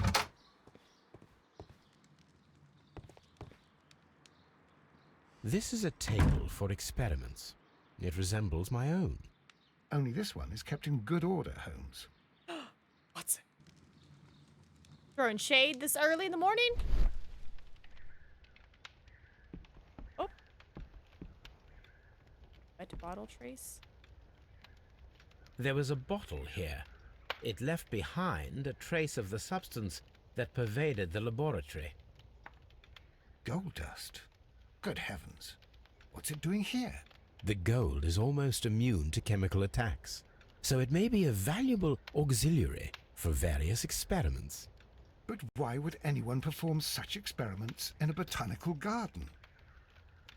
Several drops of the substance were spilled. Someone carried this bottle around. The bottle is no longer here, but it is possible to detect a faint scent. We need a good nose. Hey, he says that we need a nose. It's like, oh, summoning Toby. A botany book. This student's book belongs to Albert. Repeat here. What does that mean?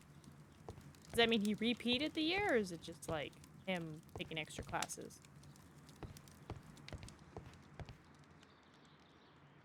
It appears as though the protective equipment is missing from here.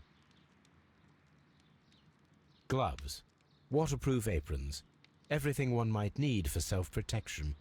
Do they grow dangerous plants here? No, but one of the outfits was burned.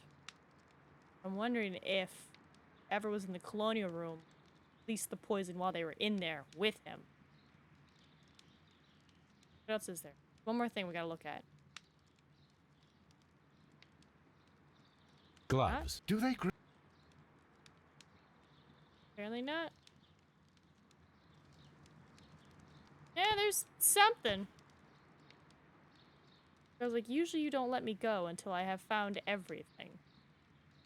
Such masks are generally worn when dealing with toxic chemicals. What's it? Locked. Holmes, Albert Dunn didn't give us the key to this door. It does not matter. We will open it. Oh boy, it's this one. Okay.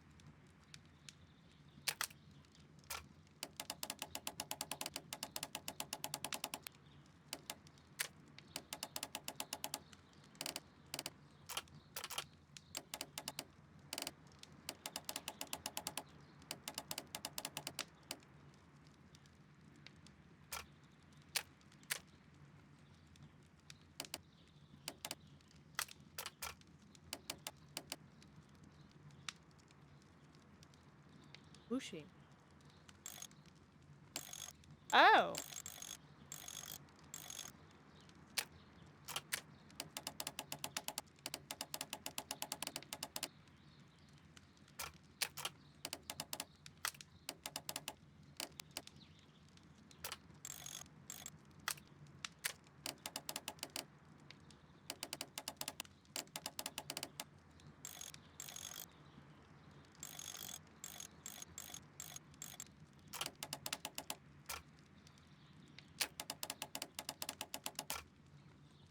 Because this is the only line, right? And then there's this. The other line?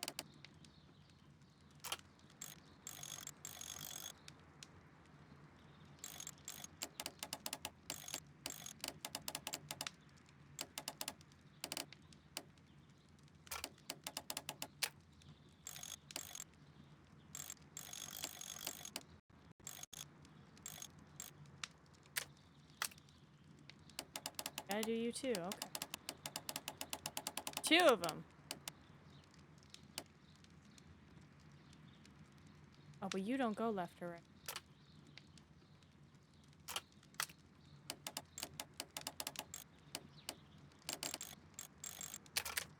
Hold on.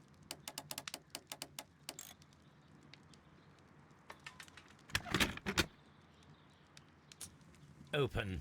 It says Sherlock. Miss White's locker. Apparently, Miss White is a capable student. A draft of the letter that Miss White sent to her parents. Dear Mother and Father, I'm writing this letter with reluctance to ask for your help. My studies and my housing costs have proven to be more expensive than I anticipated. I fear, therefore, that I may not be able to manage in the long term. I know that we have had our disagreements in the past, but would you be so heartless as to allow your daughter to fail her studies due to lack of money?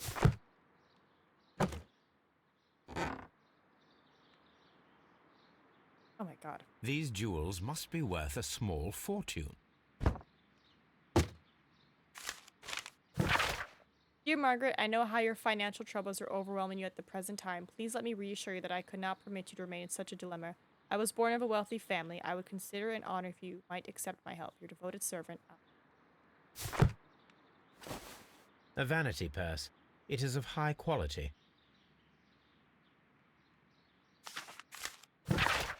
Margaret, we were surprised to receive your letter. How could you think to ask us for money after all these years that have passed since you left without any thought of us? You have never shared with us any detail of your success at the university, but you chose to do so now. We suppose you must be ashamed of us, for we are not from the same high class as your new friends. Yes, we are modest people, but you should learn to put your family first, as we at home have always done. And none of us ever compromise the reputation, as it appears you have already with your employer, Mr. Dunn. No, Margaret, it is you who make us feel ashamed, your parents. Scandal. Martin Hamish's locker. Father and I, Kew Gardens. A review on rare and exotic plants. Martin Hamish has written several pieces. Mr. General Secretary, recent events unfolding at Kew Gardens obliged me to renew my application for the management position. As I have stated already in my previous letters, I believe that no one is better suited for the post. While Mr. Montague Dion was alive, I understood your reservation to my suggestion. Reasons were political, and so I was happy to comply. But now the Kew Gardens lie in disorder. How can I stand by and allow it? How can I leave them in the hands of inexperienced people with no motivation? I must urge you to cast your decision as a matter of urgency, so that I may devote myself entirely to the noble task ahead. Free my mind from this uncertainty. Martin Hamish studied chemistry. Interesting. Sensei. Albert's locker.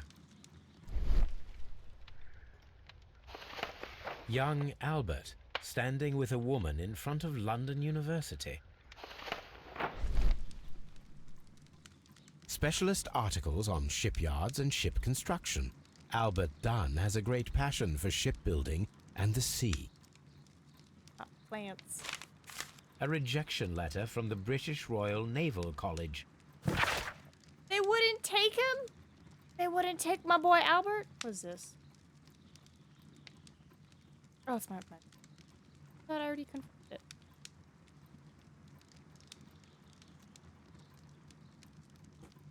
Sir, it is my regret to inform you that despite your excellent results within our entry examinations, we are unable to invite you into the Royal Navy School. Your father, Mr. Montague Dunn, has expressed his intention to entrust to you the dictatorship of the Royal Botanical Gardens in Kew, and it is clear that he would not release you for an entire year of naval training. Please accept all our best wishes for your future at Kew Gardens. Damn. Well, if Albert killed him, it would make no sense. That just means he would take on this responsibility quicker. That's why I'm like, hey, Hamish. Oh, God, Watson. That's your Hamish. I was like, oh, shit, we've been spotted. Nope, it's just my dear boy. Chemicals. A sufficient quantity for some serious experiments. Like 6 bottles in here. A phonograph used for voice recording. Remarkable. Yes, this is quite a modern laboratory. Dude, do you know how fragile these cylinders are? It's like those things are so fragile. I don't hear anything. But it... Second. Martin Hamish's perception of plants. The notion of communication in the plant world has long been considered marginal, yet I remain convinced that some plants do indeed transmit chemical signals in the event of attack. A study report by Martin Hamish. And it seems clear from these multiple experiments that plants do respond to their environment and have a form of consciousness. Margaret White, February 1895. Report number 245. Study report. Impressive. Ooh, evidence? Ooh, something else. Okay, so I imagine we're gonna find another cylinder. Let's go. It's White! Yeah.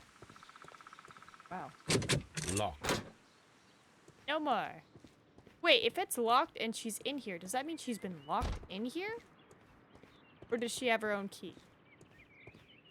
Wait, she's not even in here. Hello?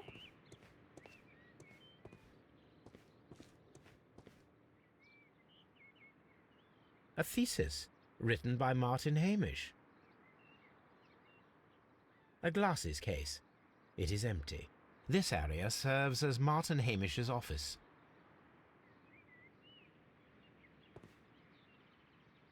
This poster is for an exhibition that Martin Hamish was directing, but it had nothing to do with Kew Gardens. This certificate belongs to Martin Hamish. He won a horticultural competition. Good job, Hamish. Babies. These young plants must be delicate if they are kept in the nursery. Baby.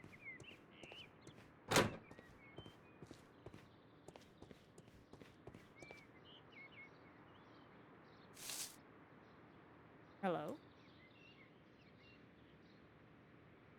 It is a bust of Montague Dunn. I am curious if the marble that we found... Here it is. The marble fragment that we found in the Colonial Collection Room is what they have in common. Find the murder weapon? The seeds of plant species are stored here.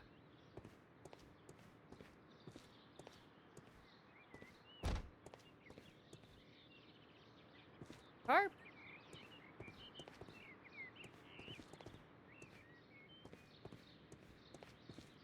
Locked. There's the seed house. Oh, I was in the nursery. Open. Oh, madam, don't mind me. Let me investigate everything before I talk to you. Probably wrap it up there. Hey.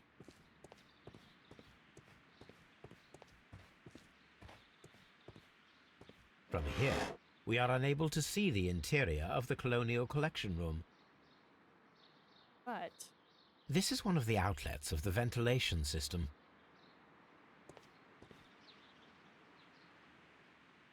These leather gloves are new and of good quality. They do not appear to have been used. Materials for college study. They belong to Albert. This place serves as Albert's office. A book about ships. Nothing at all to do with plants. little naval boy.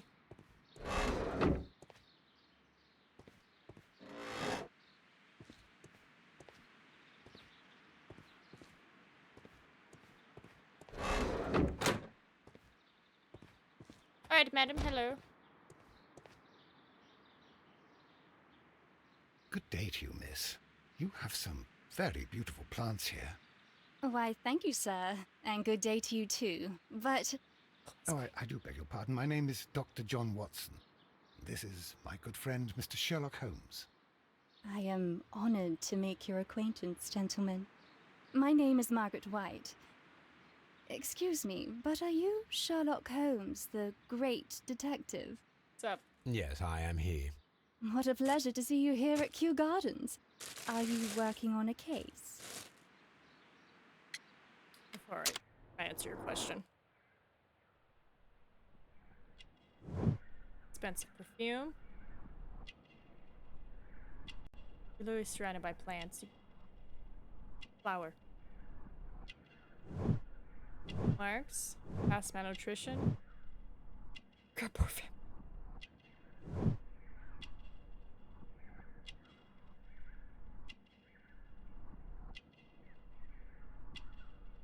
Other thing.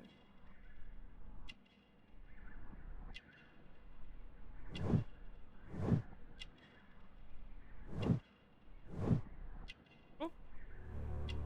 Unmarried. Scandal. Yes, a theft of plants that took place here a few days ago after their most recent exhibition. Oh, yes, of course. I quite forgot about that.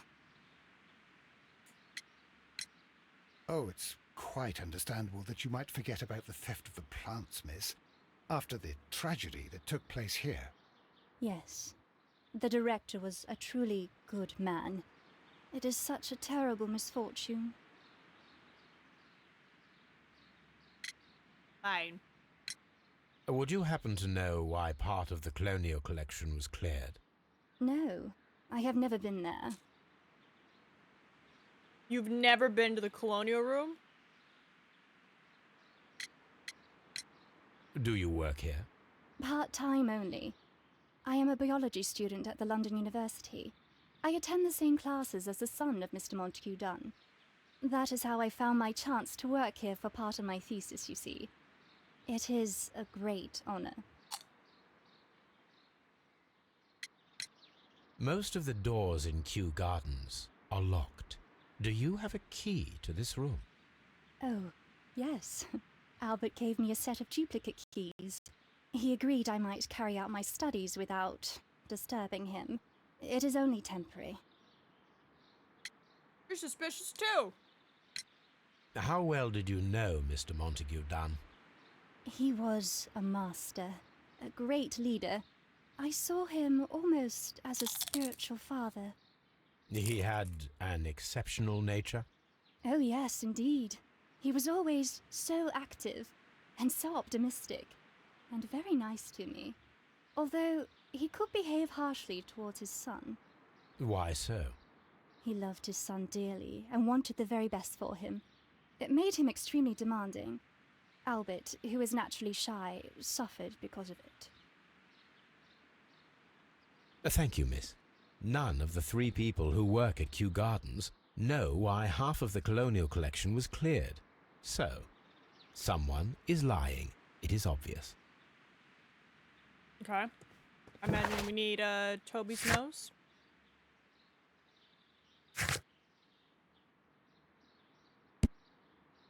Gotta talk to people. Ooh, an archive. Alright. Let's... I know I said we were gonna stop, but I'm like, real quick. I wanna chat up the other guys. Oh. Because then I imagine I'll do this tomorrow and I'll be like, what am I gonna do? It's like, let's go get Toby, you know. Hamish! What's going on, buddy? What's going on?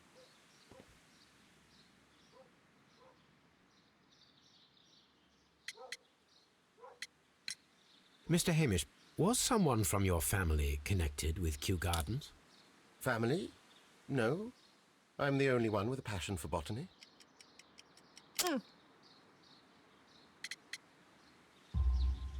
I do not think so. This photograph of you and your father at Kew Gardens suggests the opposite. But you have no right to... Do tell us more about your father. He was, indeed, the greatest botanist of his time in the British Empire. He worked together with Montague Dunn until the end of his life.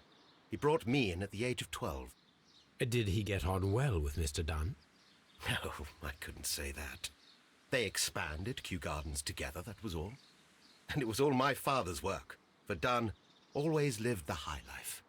So Mr. Dunn was not helping your father? Oh, yes, he provided the financial support.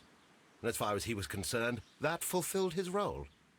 But the worst of it was, he declared himself as the master of Kew Gardens. Fame meant nothing to my father.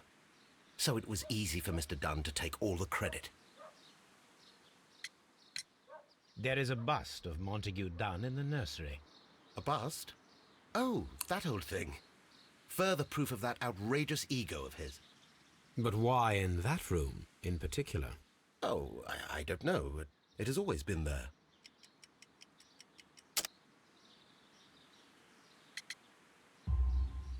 It is strange, because I recovered a fragment of the bust inside the Colonial Collection Room. Really? Oh, well, so I am mistaken. It ought to have been removed during the cleanup. This room is so small. Do you know who moved it? I have no idea. Surely Mr. Dunn requested it. Do you have any more questions like this? Because fragments of rock are not my responsibility. Evidently. I'm being silly with Cass. Thank you, Mr. Hamish. We shall continue our investigation. Alright.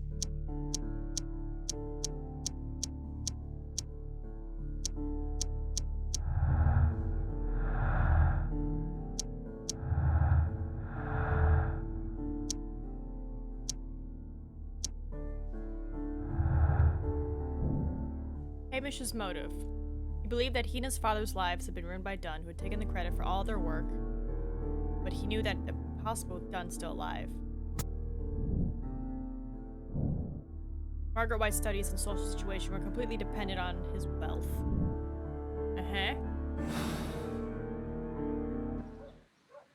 Oh, young Albert! So, Daddy said you can't work on a boat.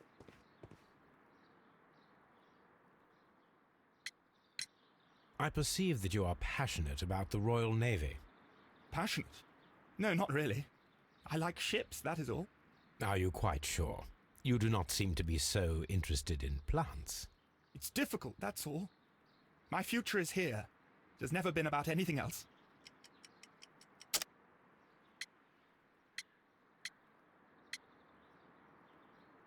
Oh.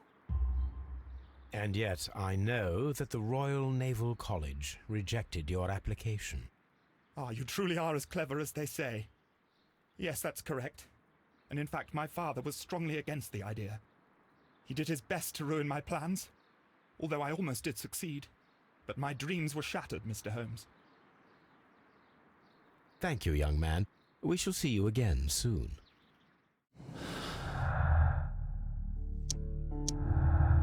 Feel bad for him.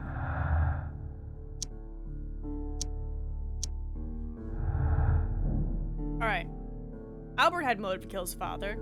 Dunn had thwarted his dream of joining the Navy. By killing him, he could have his revenge and eventually succeed. I don't think so. Because I'm like, if the whole point was you to take over your father's business, I can guarantee you that if your father was dead and you reapplied to the Royal Navy, they'd be like, nah, dude, your dad's dead. Someone has to take care of it. This was his wish. No. No. I mean, maybe he thought it, but I'm like, nah. Yeah. That's why I'm like, I'm getting Hamish vibes. Sorry, Hamish. You have, like, generations of... Well, you and your dad, so you just have 2 generations of, like... Well, your dad didn't really mind, but you minded for your father. Alright, what am I doing? So this is all archivey stuff. I'm gonna say we stay here, not go to Baker Street. So that way, when I show up tomorrow, I'll be like, what am I doing? I'm like, I'm going to Baker Street. As I choke on some chips. Oh my goodness. Alright, I have to get ready. I am leaving the house. Which takes me a minute to, you know, get up for. But thank you everyone for stopping by. Thank you for the resubbies. And I will see you tomorrow for what I'm assuming is the conclusion, because it's just the rest of this and then one more case. And then that's the game for this, at least. So, Zeus Mossy. Bye-bye.